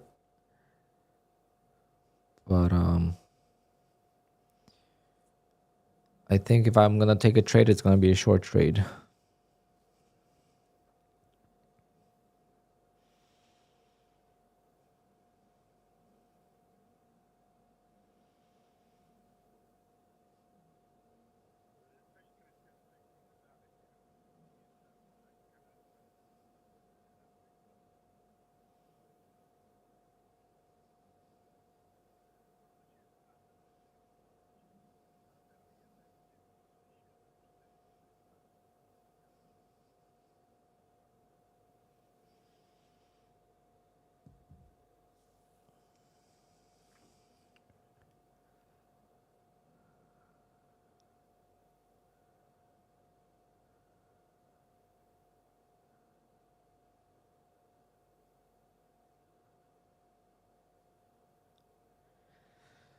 Do we take the trap?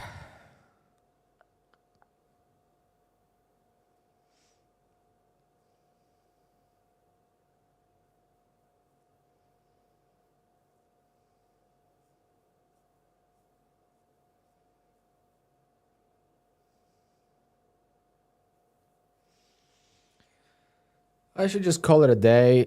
And as soon as I call it a day and end the stream, the market will start moving. That's just what happens lately. But we got to do a giveaway because I did get lucky on my Tradeify account. So we'll do a quick giveaway, not a race. We'll just do one person.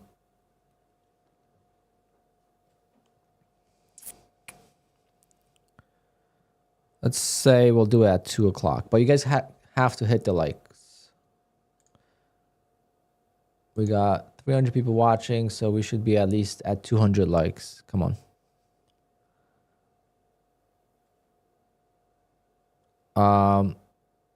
If I go up 500 but only take $50 profit, I lost $500 of drawdown.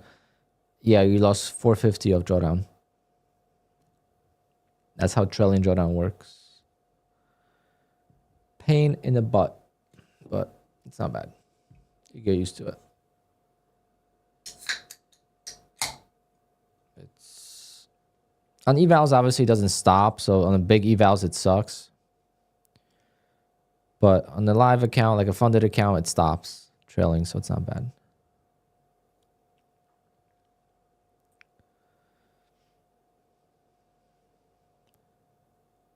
Otherwise, you would just buy 2 accounts, ripping and dipping, and just go long and go short and pass every time.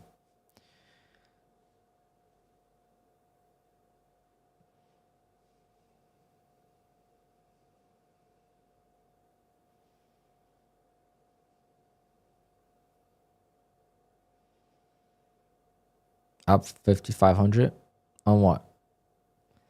Funded? One account or more, just over multiple accounts? Very nice indeed. I am gonna short if it fails this 450 area. My funded futures or your own funded?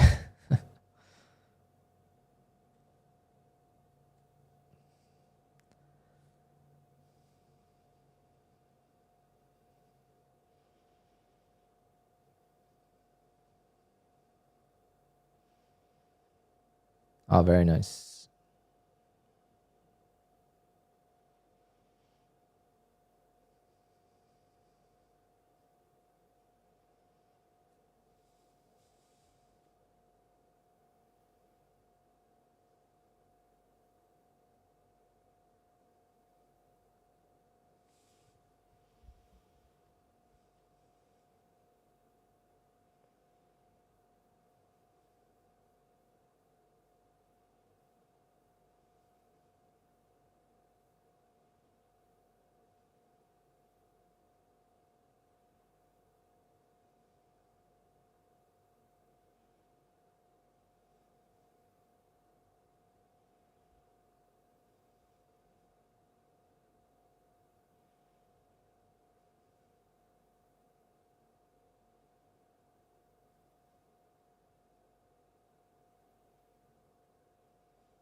Sorry, guys.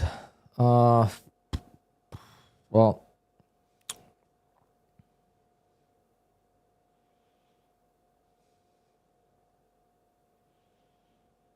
I guess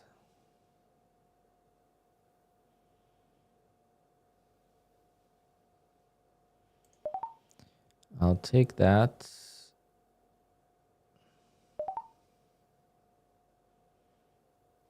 We do have a trap. Beautiful. Let's go right away, profit.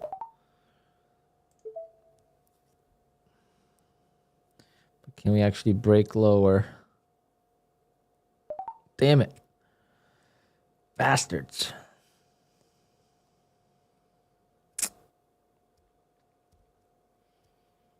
Two o'clock, James. 2 o'clock. 2 o'clock, we're doing a giveaway, and you're going to have only 2 minutes to enter because I hate doing the giveaways, and I wish there was a different way of doing it that wouldn't spam the chat. I hate spamming the chat because then I can't talk to you guys. 2 o'clock, guys. 2 o'clock. Not now. Like for giveaway. Unfortunately, you don't see who likes the stream.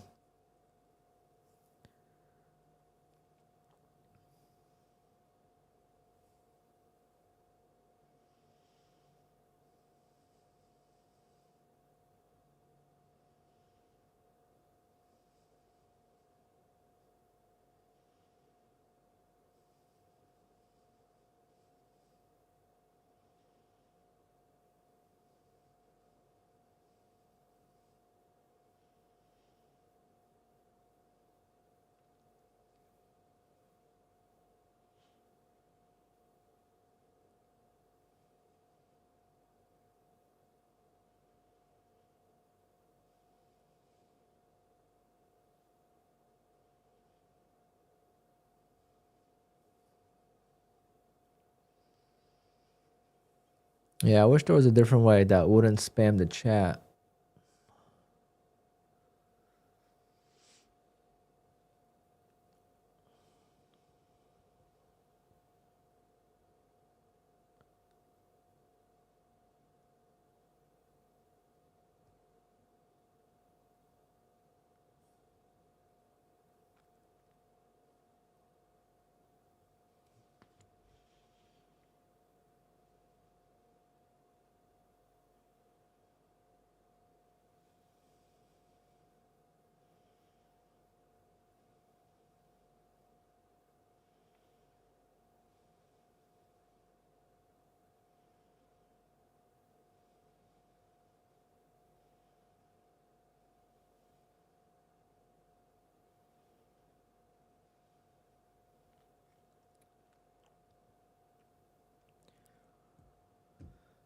Doo-doo-doo-doo.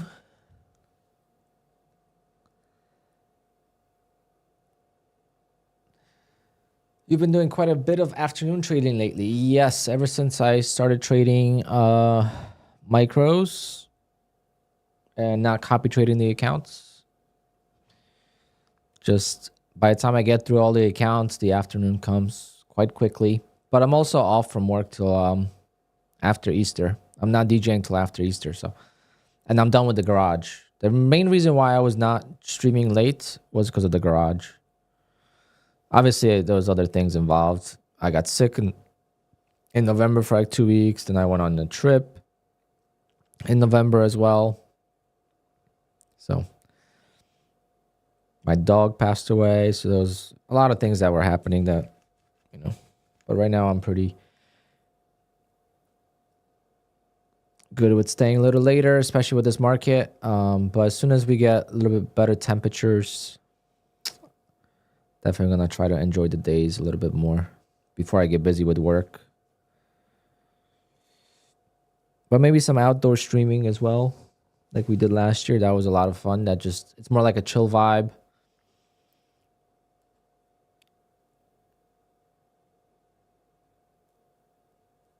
Get some vitamin D. Any garage picks? Yeah. And thank you about the dog. It's actually 1 month anniversary today. February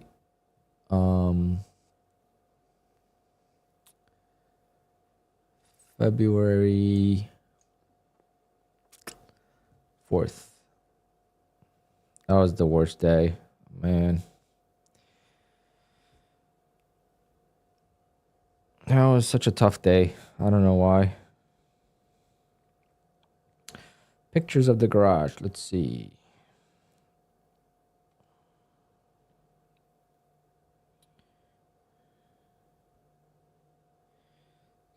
So I'll do that.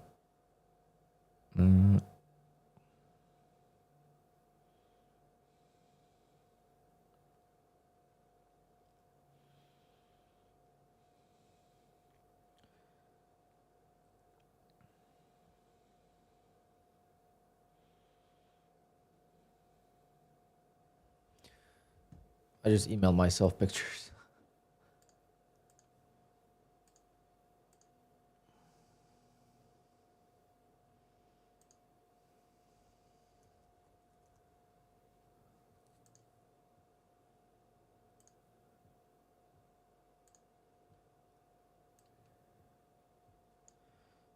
So that's the garage. It's not 100% done. There's still a few things like this wire's got to get fixed, and got to clean the garage door.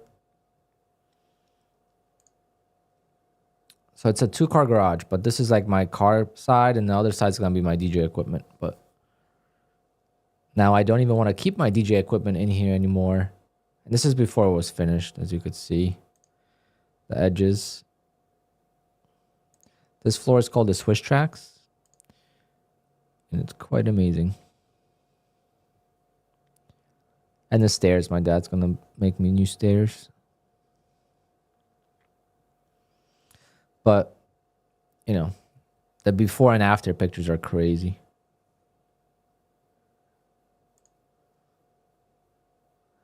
And I got these panels, and I kind of regret it. These are like the cheap, like these are expensive. And these have like a really nice texture to them, and like they're just very nice. Versus these are like cheap and glossy, and I kind of regret it. But this is gonna hang up here, and I should have gotten the gold letters. I didn't think of that. I didn't know I was gonna make the floor like this, but the letters should be gold. It would look so good. It will match the stream. This is like my favorite color. Like, if you guys haven't noticed, my desk is that way.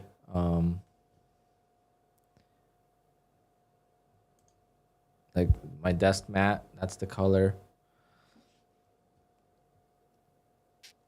I like neutral. Like back in the day, I always liked, you know, bright colors and blue and all that. But now I prefer like the elegant colors.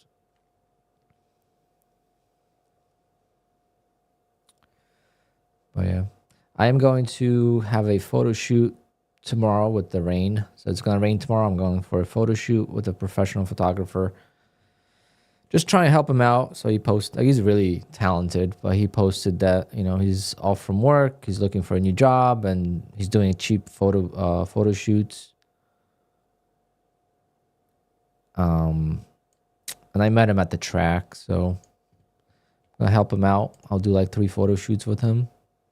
One in the rain, one in the sun, and then one he's gonna come by, and he lives an hour and a half away, but he's gonna come by and take pictures of the garage and then both cars in the garage. I've been trading silence. I've been trading since 2016. So going on 8 years, 9 years, whatever I don't even know. It's tough. The prop firms definitely helped for me personally. But I was a person that could always make money. I just couldn't keep it. So now with prop firms, I get payouts. And if I lose the accounts after the payouts, it doesn't matter. Like I blew up 50 grand last week, right? Not last week, 2 weeks ago. I blew up 50 grand of profits in my funded accounts. But a week later, I have new funded accounts, not as many, but I have some new funded accounts, and I'm trading good, and I'm back to just focusing on the goals, versus if that was my personal account, if I lost 50 grand in 1 week, I would be chasing that profit back, right? I would always try to make it back as fast as possible, and then you just trade worse and worse and worse, and it's just a terrible, until you fully reset. And I think with trading prop firms, you just fully reset much easier.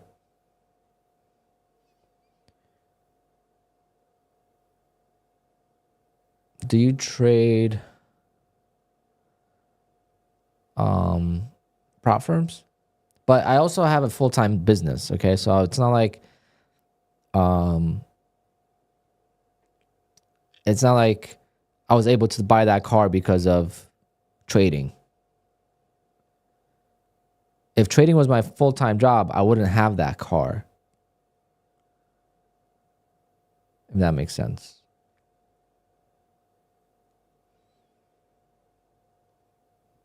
But that's been my dream car for many years. So I always knew I was going to get one. I didn't know I was going to get a brand new and custom order it myself and pay for it up front without financing. But I looked at 911s when I was buying my Boxster. I have a second Porsche. I'm going to be selling it. I'm going to be selling it soon. But I have a second Porsche, and I bought it in 2000. And just comparison, like, you know, the garage beforehand, before the floor was put in. You know, I have pictures of when the garage was empty, I think.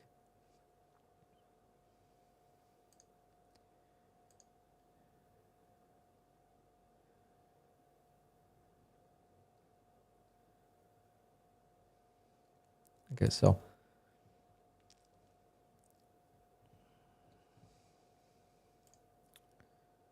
this picture,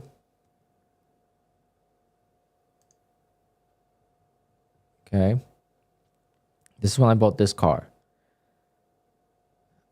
My brother is a Porsche mechanic at a dealership. That's how I get access to the shop. Obviously, customers usually can't walk in there like that. So when I bought this car, and I was in for, like, you know, the pickup and all that stuff. Well, not really pickup. I didn't buy it from that dealership, but I went in for, like, just like a quick, you know, maintenance to see what needed to be done. And then when I was picking up the car, there was this car next to it, and this is my dream car, the Targa 911. So it's a little bit different than mine. This roof comes off, just the front here. It's a T-top, my dream one.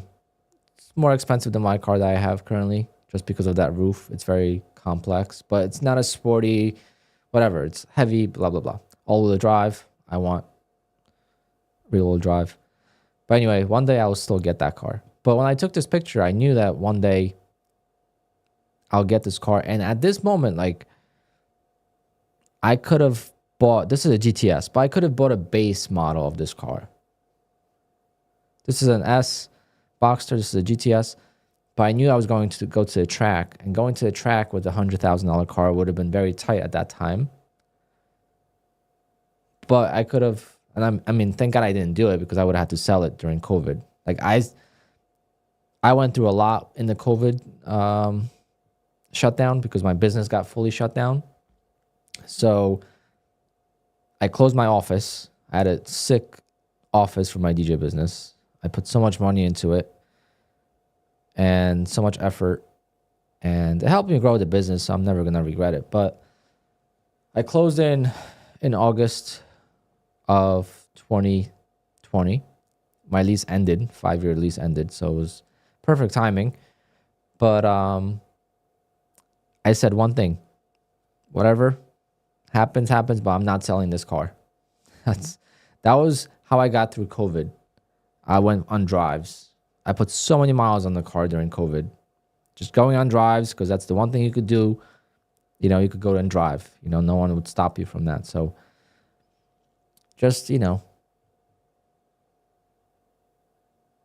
it's obviously from, if I was just trading, I wouldn't have bought the car I bought yet. My bills are paid by my DJ business. Obviously, YouTube's making me money now too. So everything is just multiple streams of income. How old am I? I'm not that young as you would think. I am 36.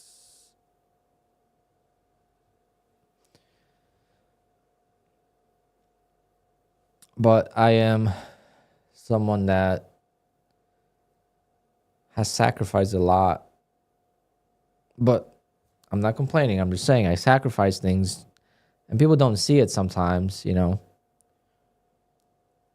because I don't get to hang out with my family on the weekends, like the long weekends and Memorial Day weekend and Labor Day weekend and Father's Day, Mother's Day. I don't have those days off. You know, I work. Relationships take a hit. One of my like bigger DJ friends, he's older than me. He's like, this is a single man's business. I mean, he's not wrong, especially if you have been doing it for so long. Like, it's hard to meet someone now. Like a lot of the DJ friends that I have, they're usually married to their high school sweethearts because they've been DJing since those days, and you know they met them, so they've been used to it. But meeting someone now, it's tough. But now I get to pick and choose some jobs, so I don't get to, you know, I don't have to work every single weekend. Like I have no jobs. I have some photo booth jobs, but my guys are gonna take care of them. But I don't have to work till after Easter right now. Would I be able to do that without trading? No. I would be taking on birthday parties and some smaller parties. I mean, it is young, but it's not. I mean, people think I'm in my 20s.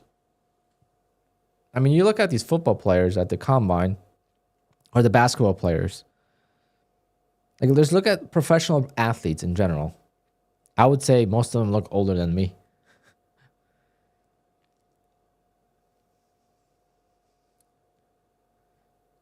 A DJ should marry a wedding photographer. Yeah. But try to find one. That's the problem. How long have I been trading futures? So I dabbled in futures in 2021. I blew my Lilu account a day from payout. I don't know if I tried again after that. Then I stopped and I got back into futures in 2022 in October. September, October.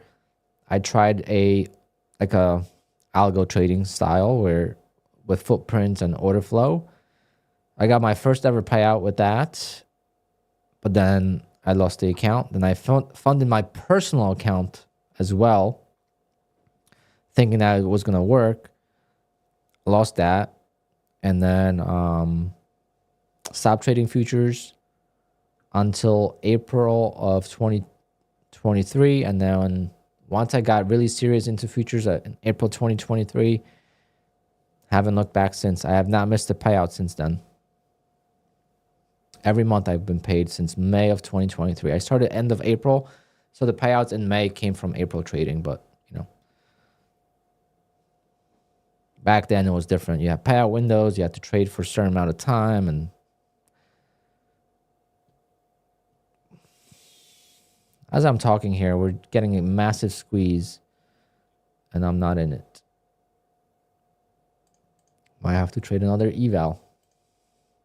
But none of my evals have full drawdown, guys. There's an issue with Apex. Past one. They got to reset all my evals because they're all pretty much... This one has almost full drawdown.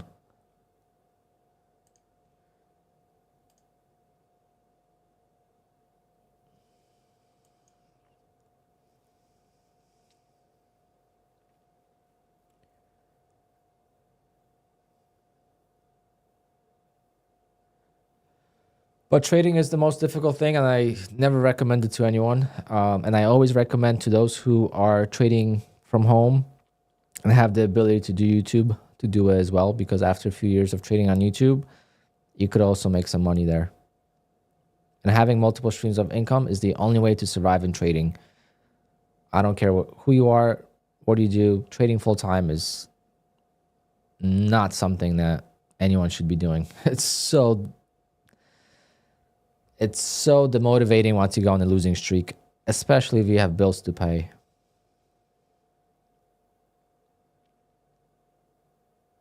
Like with me, DJ business never gets in the way of trading. So I could do both, right? So I make, my goal with trading was to make 100,000 by spring of 2024, I think. That was my goal, a dream. From April of 23 to basically, April, May of 24. So 12-month span, I wanted to make 100,000 of payouts. And then I crushed it. Made more than that. I was actually, it's crazy to think about, but that's how much the game has changed. It was almost impossible to find a YouTuber who's live streaming every day with more payouts than I had last year at this time.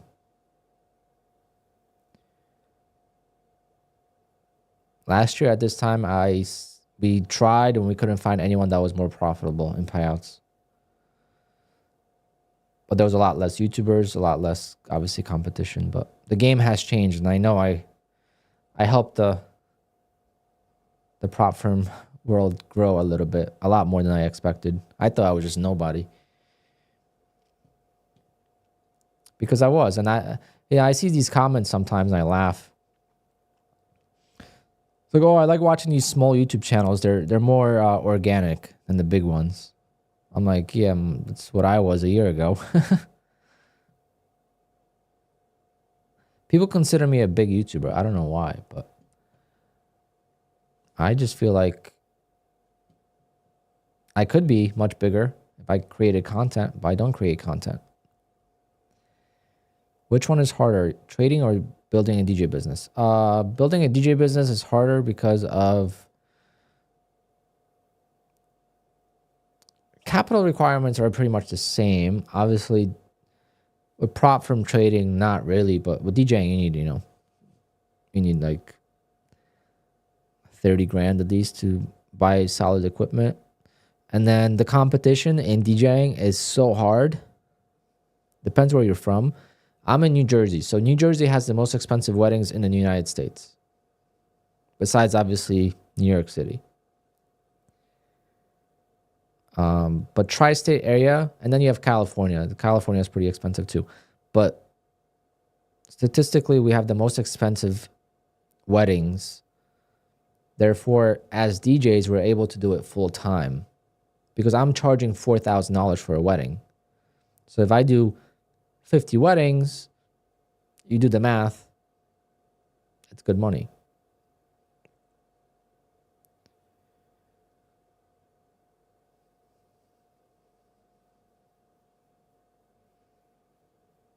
And I have a photo booth business as well. Photo booth business, I use it. So as a photo booth business, I use it to pay all my DJ bills. Okay, so the photo booth business used to be set up where that covers my expenses for the DJ business.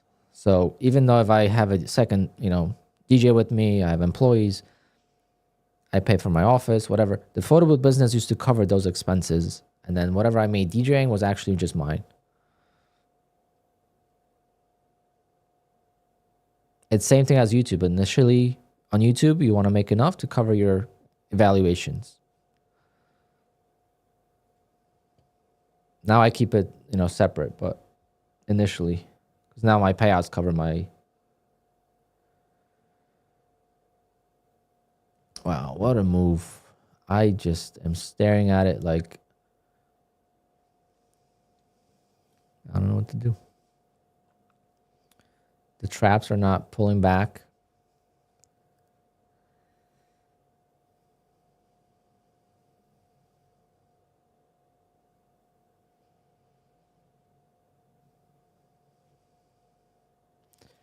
Unbelievable.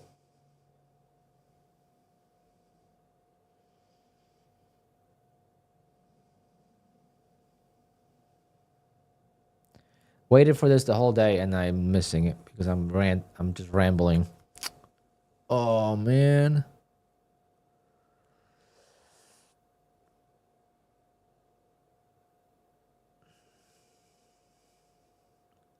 Well, better than being stuck short. And I wish I never actually never mind. 20% consistency. And we're supposed to do a giveaway. Forgot. But yeah. Imagine I didn't see the. How much more would I have made? 430. Almost extra 200 points. That would have been crazy, but that would have made my consistency even more difficult. So glad I didn't.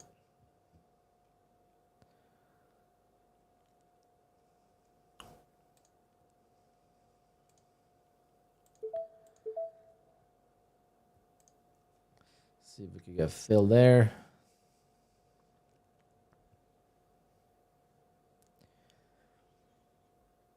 But because of that, I'm doing a giveaway because of the Tradeify mishap.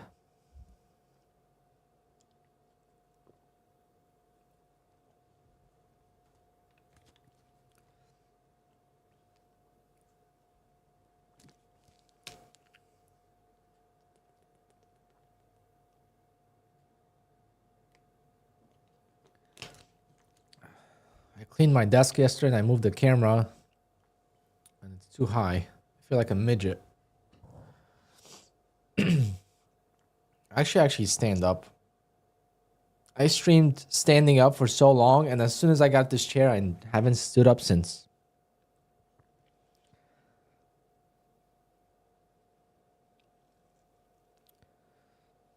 Okay, let's see. The giveaway is not live yet, guys. I'm gonna start it when I get some time.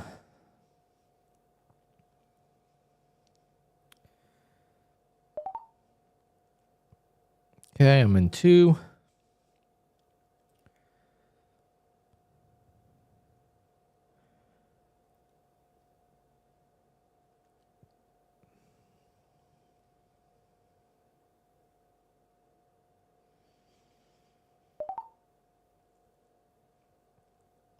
Let's see.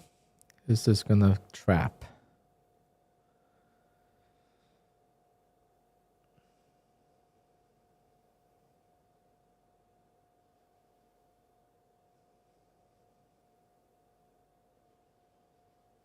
Wow. The trap setups are crazy good right now. Just minimize the risk a little bit.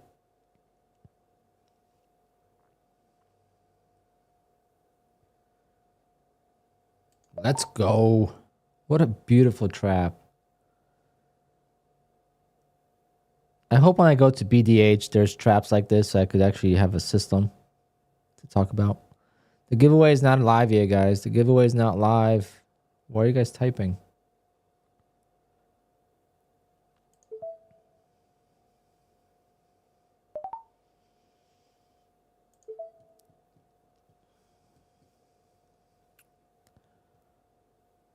When am I going to BDH? March 19th and 20th, probably. So Nutty's going then. Should I go the day before? Should I do a stream with Patrick by myself and then next day me and Nutty do it? Or should I just go when Nutty's there?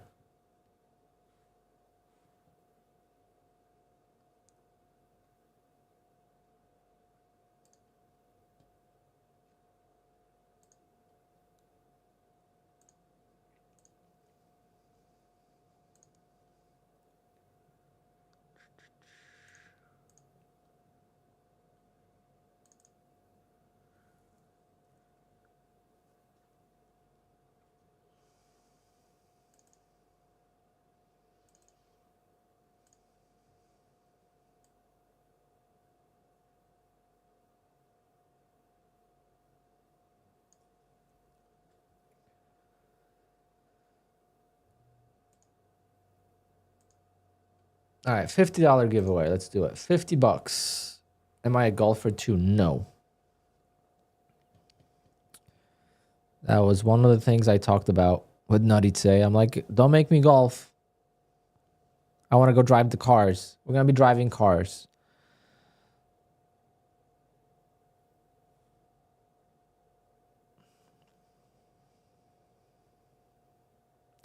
No follow. I can't get a follow through on the trap though.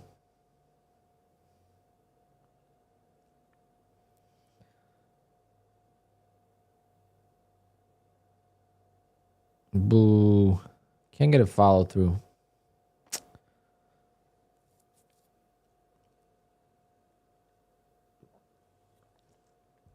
To get a juicy winner.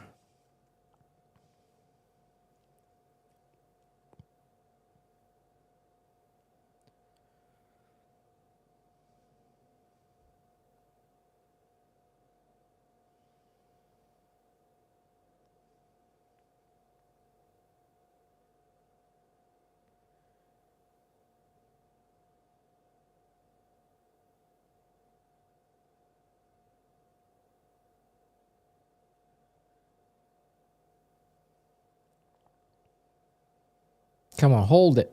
Hold the line.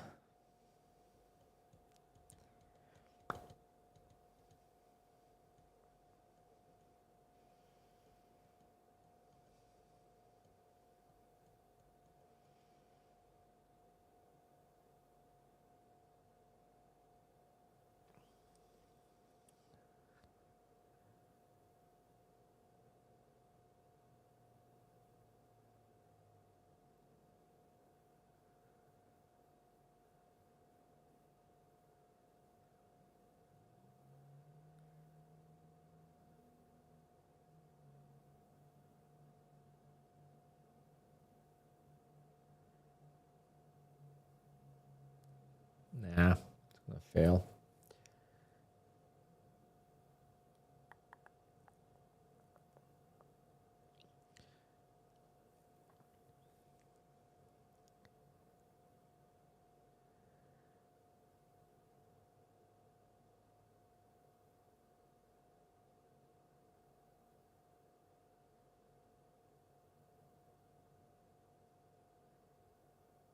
Maybe. There's still hope.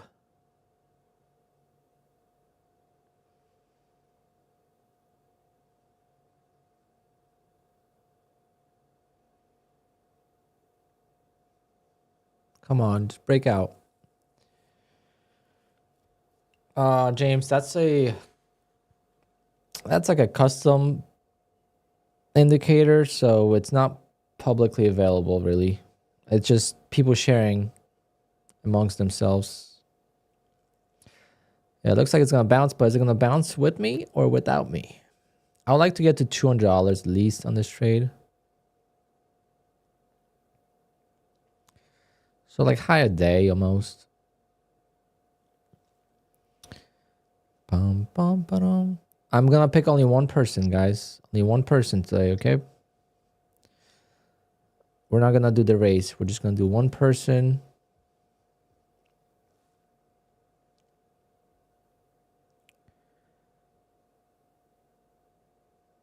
I love Take Profit Trader. I just don't like their evals, but I have one account and I'm so scared to trade it. This is Take Profit. But as far as a prop firm goes, they're awesome. I think I need to get a code. I just don't know what. Don't use code Alpine with them because someone stole my code. Maybe I'm gonna make a different type of code. Maybe.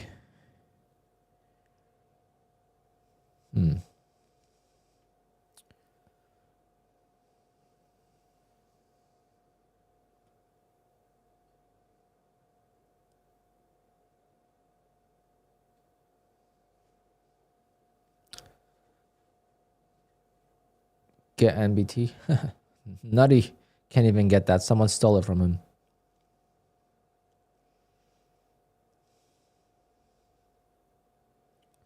People stealing codes, man. What a bunch of crap. I should type in real Alpine. Maybe ORB. How about ORB, guys?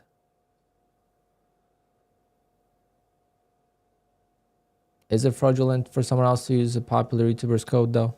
Is it?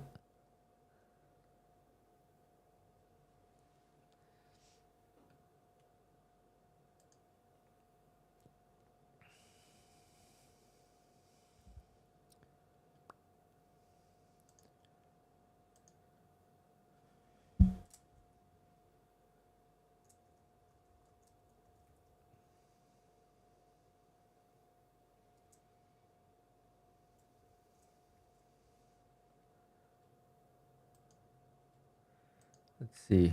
Is there anything that says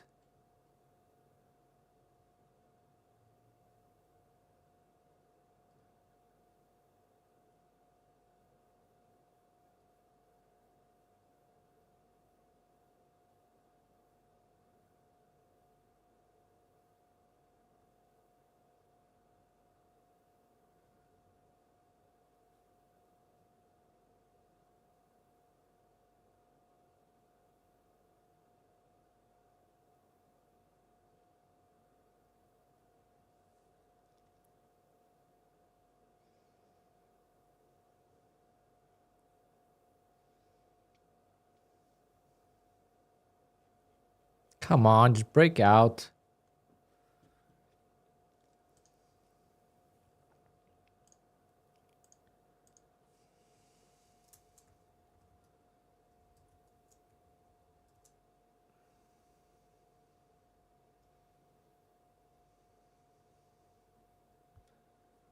Actually, let me just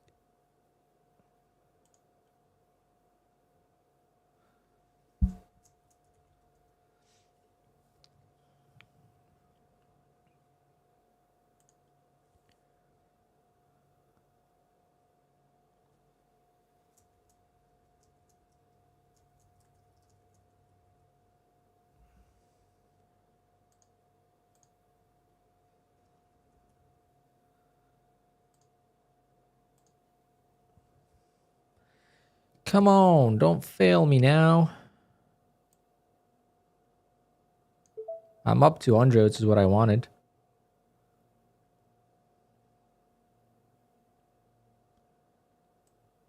I'm gonna hold it for entertainment purposes only.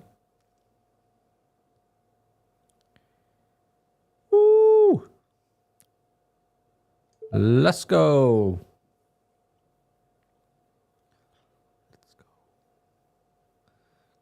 It's not breaking through. What a beautiful trap.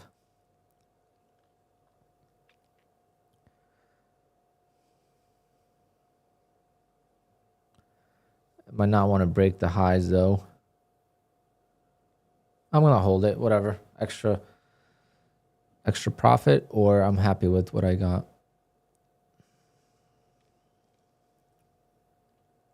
I should still be around 200.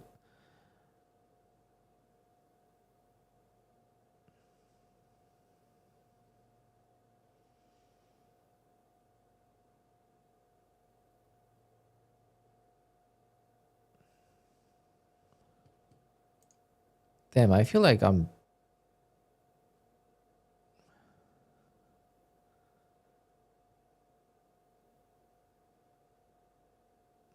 reading the market so well lately. Why can't I just copy trade all the accounts and trade aggressively? Maybe because I'm not trading aggressively is why I'm reading the market well.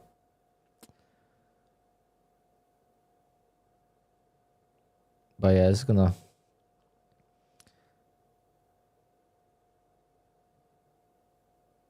be challenging here to break out.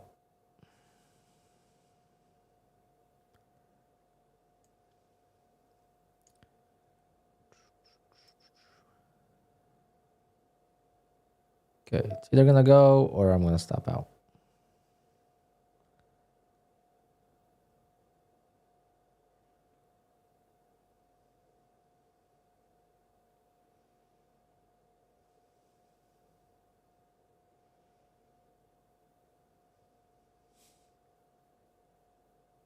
Unreal this market is. Let's go to the moon. Off we go to the moon.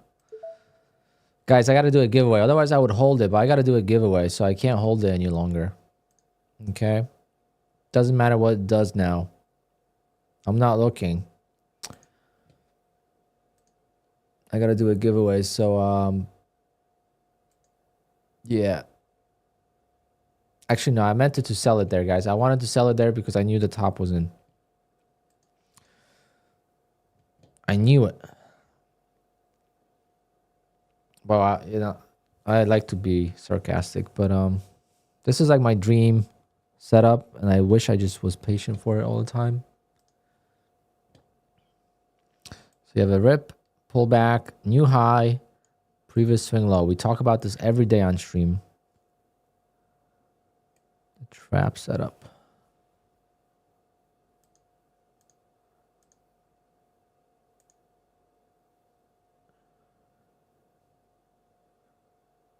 The only thing is, usually I don't place the orders there. I usually wait for the trap. Sometimes this will just collapse, right? It could trap here. But when you have the moving average and, you know, crazy momentum,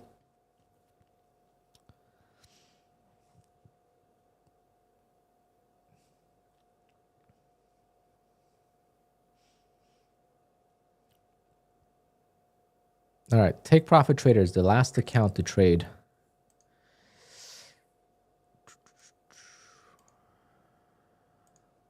Wow, what is going on? We're just gonna keep ripping all afternoon.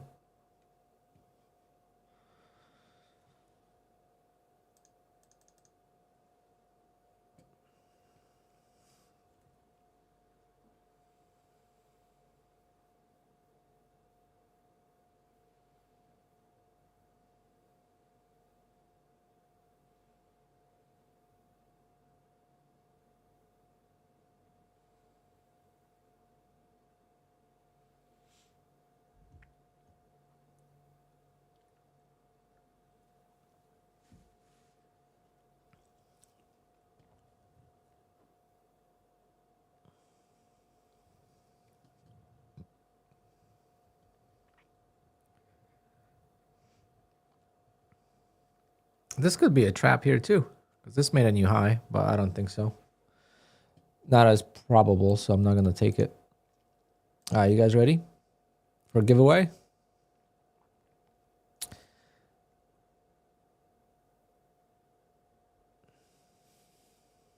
Because I can't read the chat.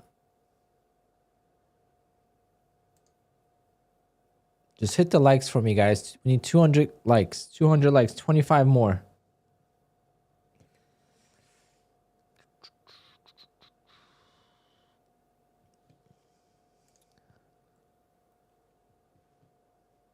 Hit the subscribe button too if you haven't subscribed. I know there's people that watch that are not subscribed.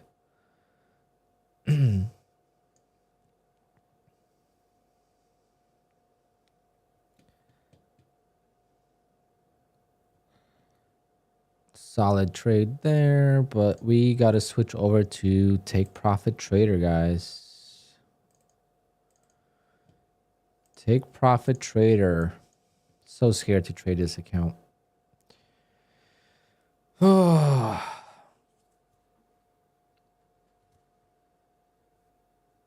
Did I trade my bull knocks? I did, right? Both of them?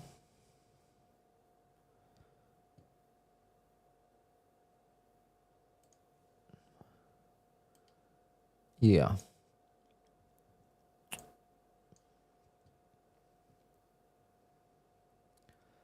Do I have to log in separately for that? No. It's just I've been Cornelia Claudia. Oh, definitely Polish. I just haven't copy traded it because I'm scared. I don't know why.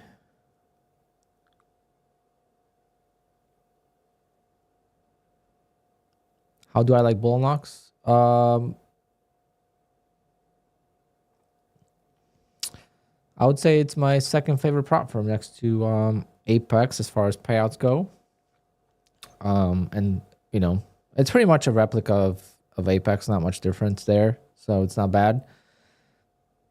But they only have 3 accounts that you could do. So it's, if they had 20 accounts, or like if they had 11 accounts right off the bat, my payouts with bull knocks would be very similar to Apex payouts.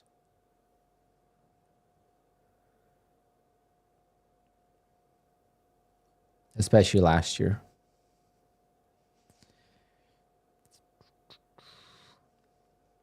Well, no, last year actually no, because last year there was no safety net on Apex, and there was a safety net on bull knocks. So on bull knocks, in order to take the payout, I had to make 4,100 versus on Apex, all I had to do is make 2,600. Last year was so easy, guys. Jesus, now that we look back at it, it was so easy.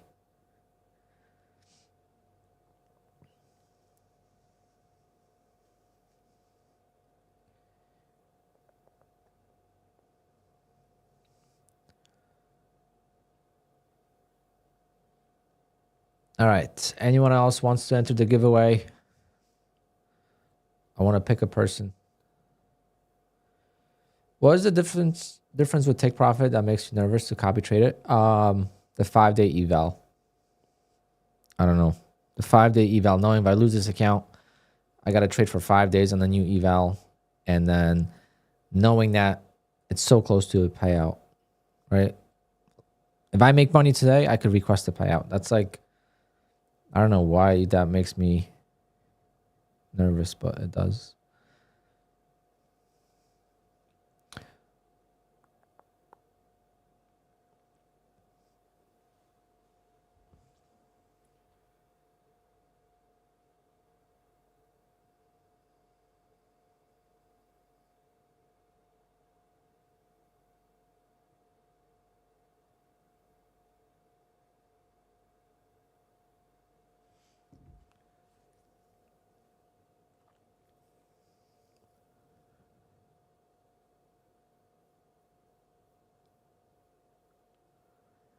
No, it's a funded account. Test accounts, I mean, with take profit, you got to take it more serious, but usually test accounts, I don't get nervous.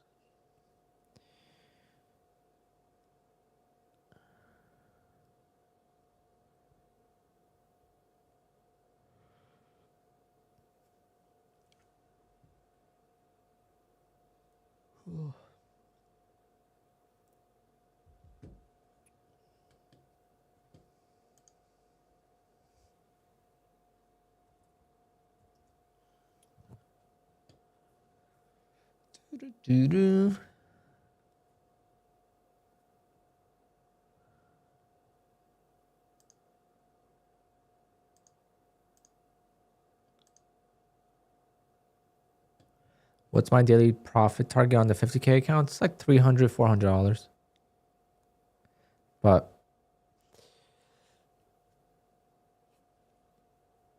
it depends. Like new accounts, I want to make more.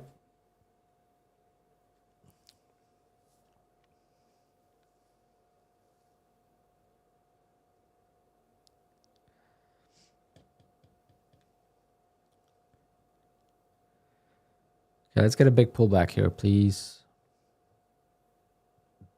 Because if we just keep going higher, then I can't get in.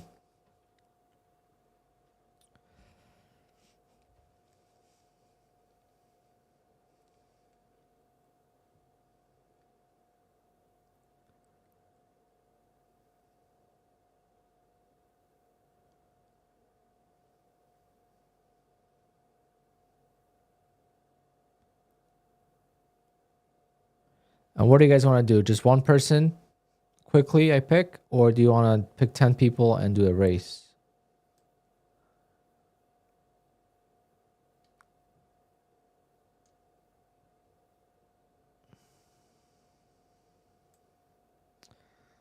Do a race? Damn. Okay. I'm tempted to long here, but I'm not going to. 530 is the entry. But I'm not gonna. I'm not gonna.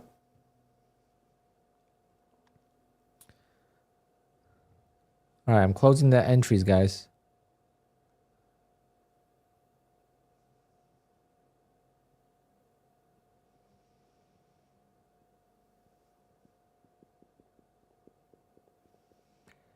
All right, we'll do a race. We'll pick 10 people.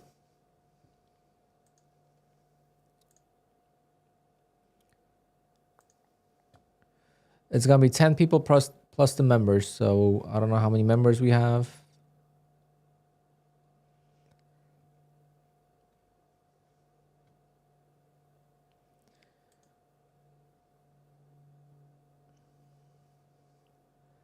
And then, okay, so it's a race. Members get a free entry. And then it's gonna be a $50 giveaway. But if you happen, and I'm gonna shuffle, just so you know, I'm gonna shuffle the names like 10 times.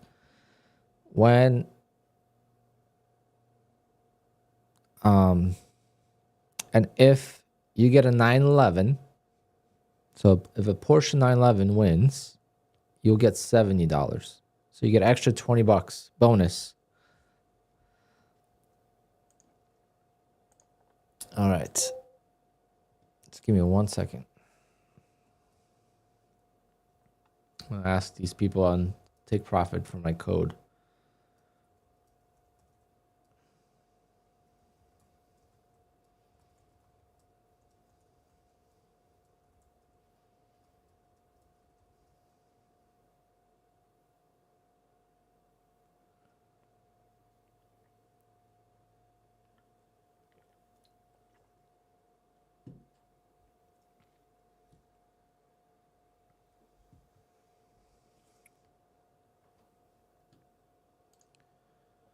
All right, I'm closing the giveaways and let's do it. First, I'm gonna add the members. Okay, so let's see what members we have.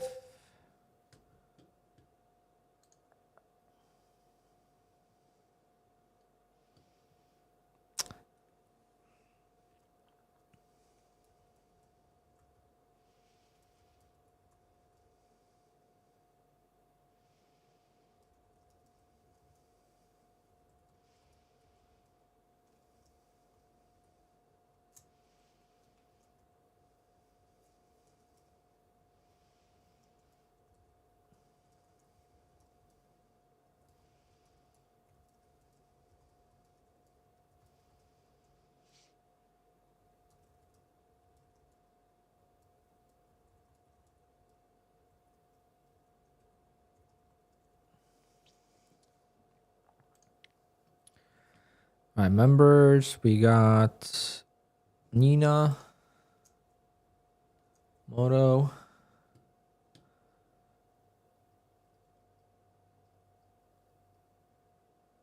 Egan,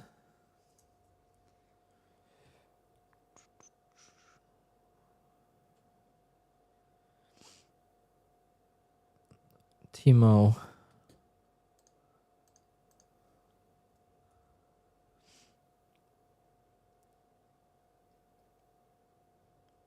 okay, it's only 3 members. Okay, let's close the giveaways and let's do it.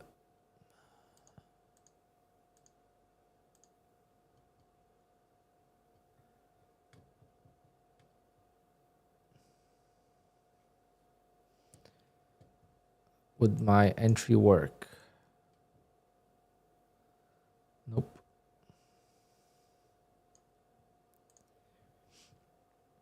All right, closing entries. Let's do it.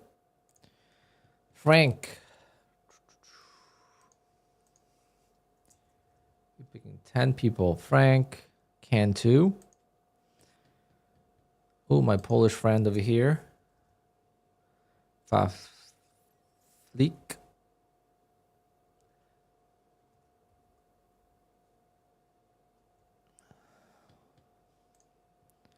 James J.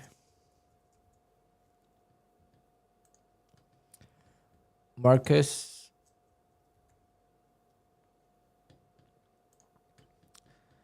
Johnny English.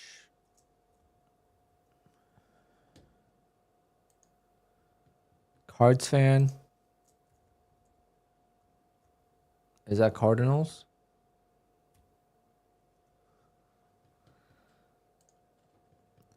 Brian Roberts.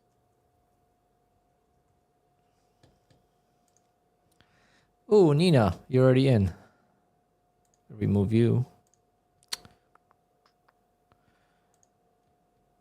April.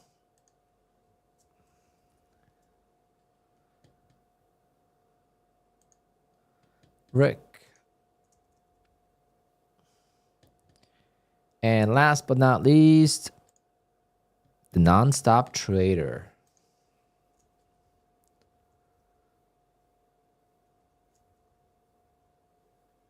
All right, so we got 13 people in the race. Again, this is for $50 and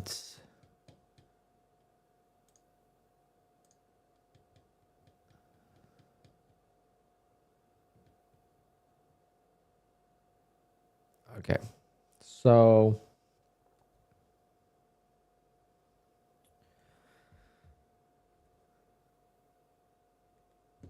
again, Claudia, przepraszam. I will I'm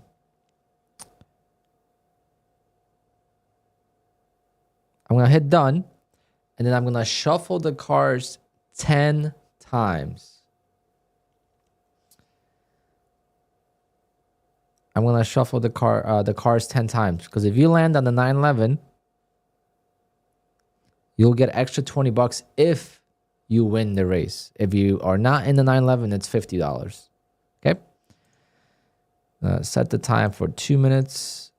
Set and then shuffle 10 times. 1, 2, 3, 4, 5, 6, 7, 8, 9, 10. All right. Cards fan 911. Only one? All right. Well, Cards fan, good luck.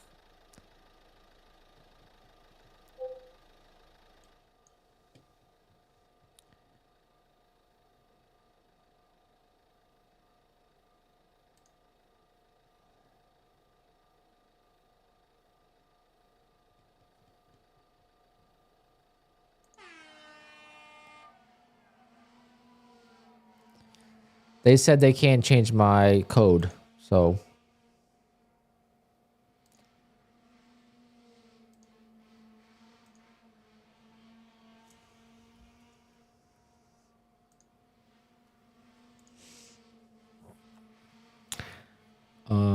Should we do an ORB for the code? We'll see. All right. Let's see who's going to win this one.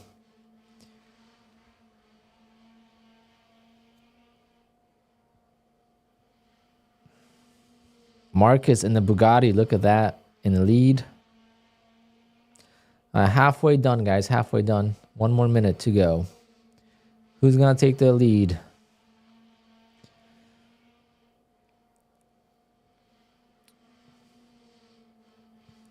We got the Ford GTs in the lead.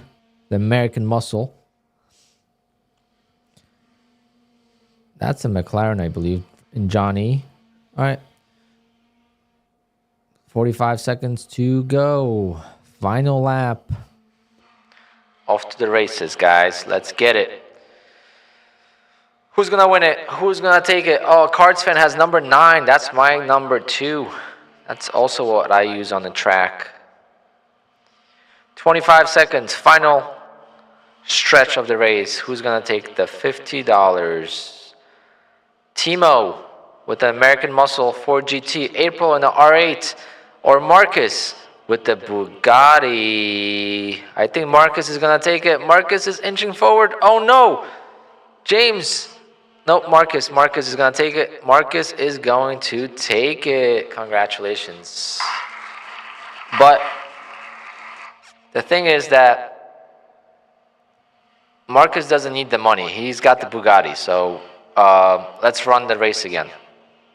All right, he's a rich guy in the Bugatti. He's not in some old R8.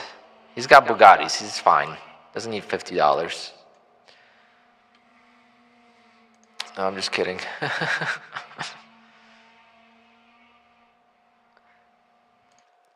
Marcus, congrats.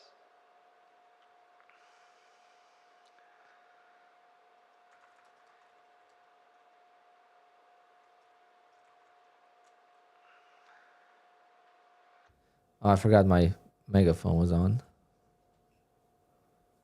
I don't even know what it sounds like. I've never listened to myself.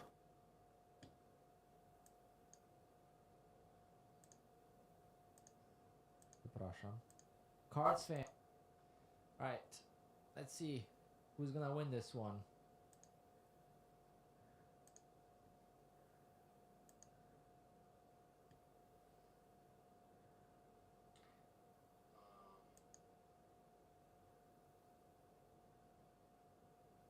We got the 4GTs in the lead.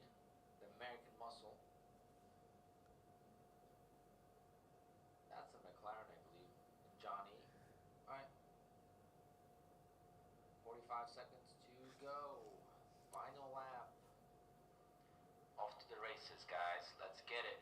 Who's gonna win it? Who's gonna take it? Oh, Cardsman has number 9. That's my number 2. That's also what I use on the track. 25 seconds. Final stretch of the race. Who's gonna take the $50? It does sound like a track announcer, like a megaphone. Okay, guys. What should be my affiliate code be with Take Profit? ORB, Alpine Trader. That's too long. ORB, I think, is better.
Oh, someone already took ORB.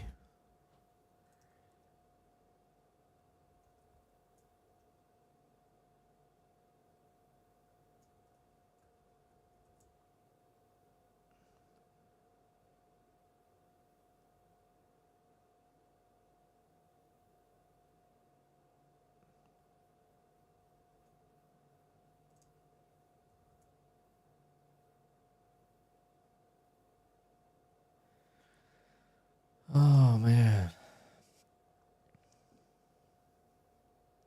Yeah, I gotta change the description. I haven't changed the description in so long. But you could kind of see them here. I have a Tradeify, a Bullnox, Apex. Pa, pa, pa, pa.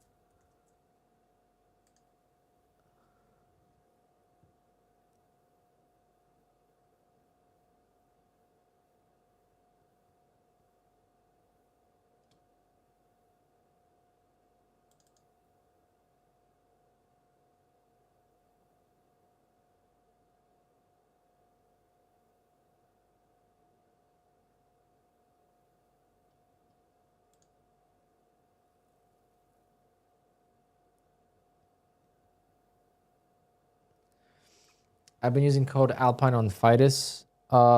Yeah, I'm not affiliated with them, but my code works because I'm probably gonna email them because they came into the chat one time and they did like a promo for the chat. So they have my code working, but I don't get anything for it.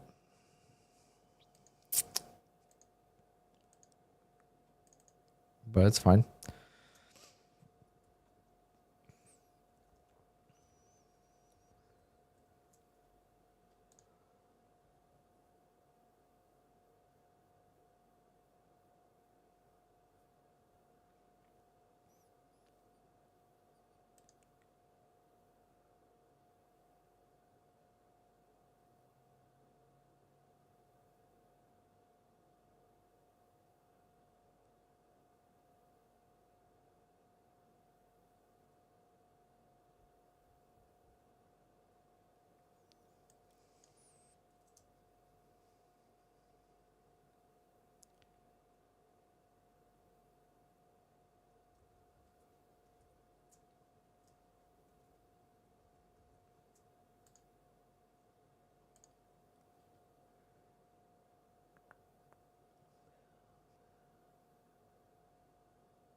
I don't know what code to use.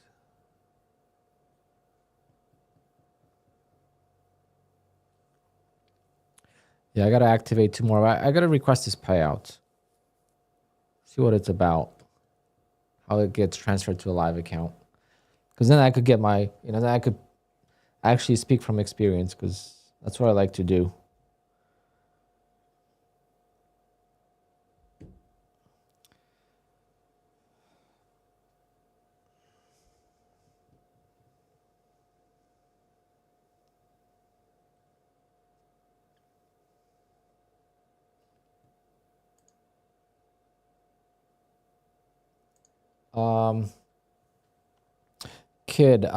What I would think is why is the market going up is because it sold off for a few days, right? And there's a term or a saying in trading where you buy the news or you buy the rumor, sell the news, meaning you trade in that direction. Let's say, so usually it's for buying, not selling, but if there is a company that is going to announce something, there's rumor that they're going to be announcing a buyout or something that, is going to make the stock go up. A lot of times the stock will go up with the rumor, with the news or the anticipation of the news. But once the news actually hits, then the stock dumps. So I feel like this is kind of similar where we sold off. I mean, I could be completely wrong. We could still be selling off. This is just a small bounce in relation to last few days, but it could be where the tariffs are now in. So market is now settling in. It's sold off in anticipation of the tariffs. But yes, the end of it is doesn't matter what we think of. Yeah.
Are eval fees tax deductible? Yes.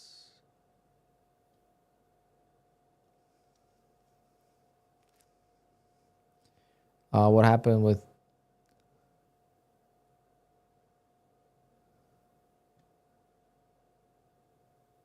I was thinking about doing ALP, but that's going to be confusing.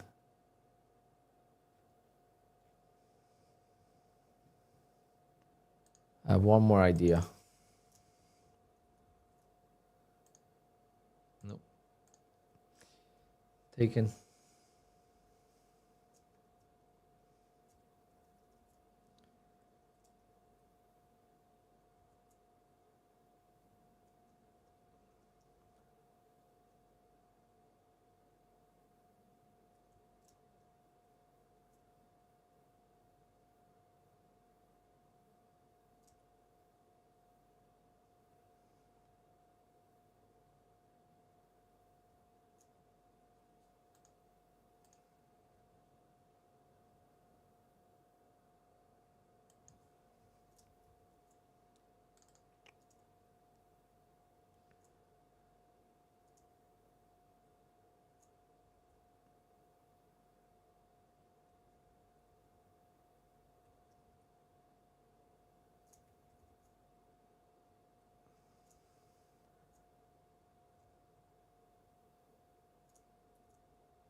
Yeah, that's how it works with Bullnox. That's why you can't have 11 accounts at the same time.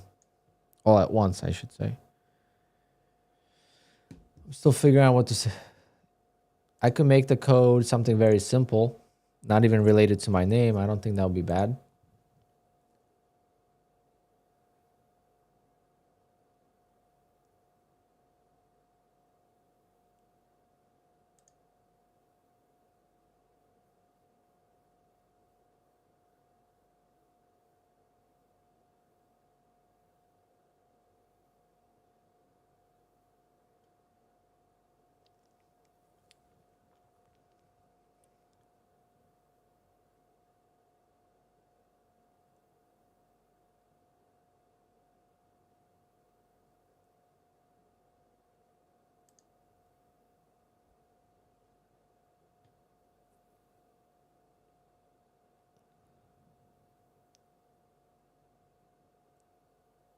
On Apex,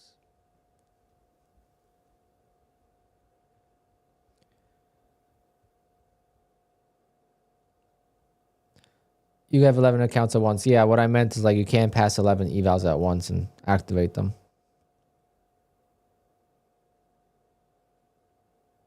Yeah, that's what Nutty said. That's a real Alpine, but I feel like that's gonna be confusing. 'Cause when you look at it all together, it's like very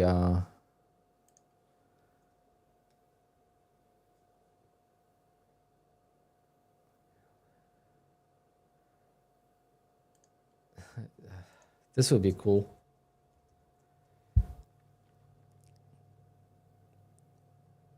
Real pine.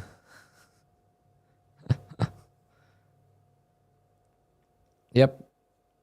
You could work up to 3, yeah. I mean, you could work up to 11 with 3 starting.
No, you could do more evals. Evals you don't have limit on.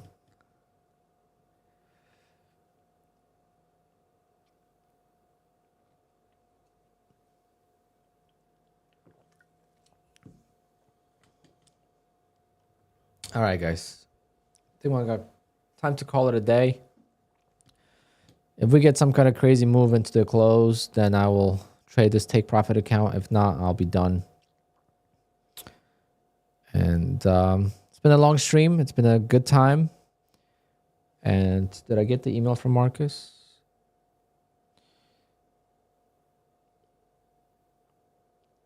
Marcus, send me an email if you haven't. You might have. It's probably my spam.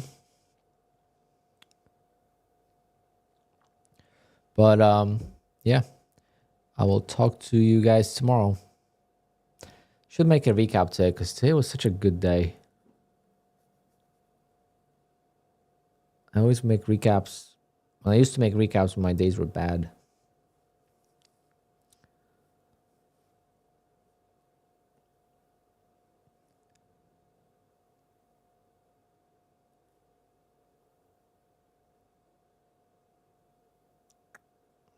Incredible move. So like this 530 entry would have been good, but never got there. I'll see everyone tomorrow. All right, guys. See you tomorrow at 9:30. Recap videos will get more views because they're shorter. I mean, my streams get like 5,000, 6,000 views. I don't think I'm going to get more views on recaps, but the thing is, it's hard to recap trading because it's so many trades, you know. But I'm going to get some food in me and then see if there's any power hour moves like yesterday.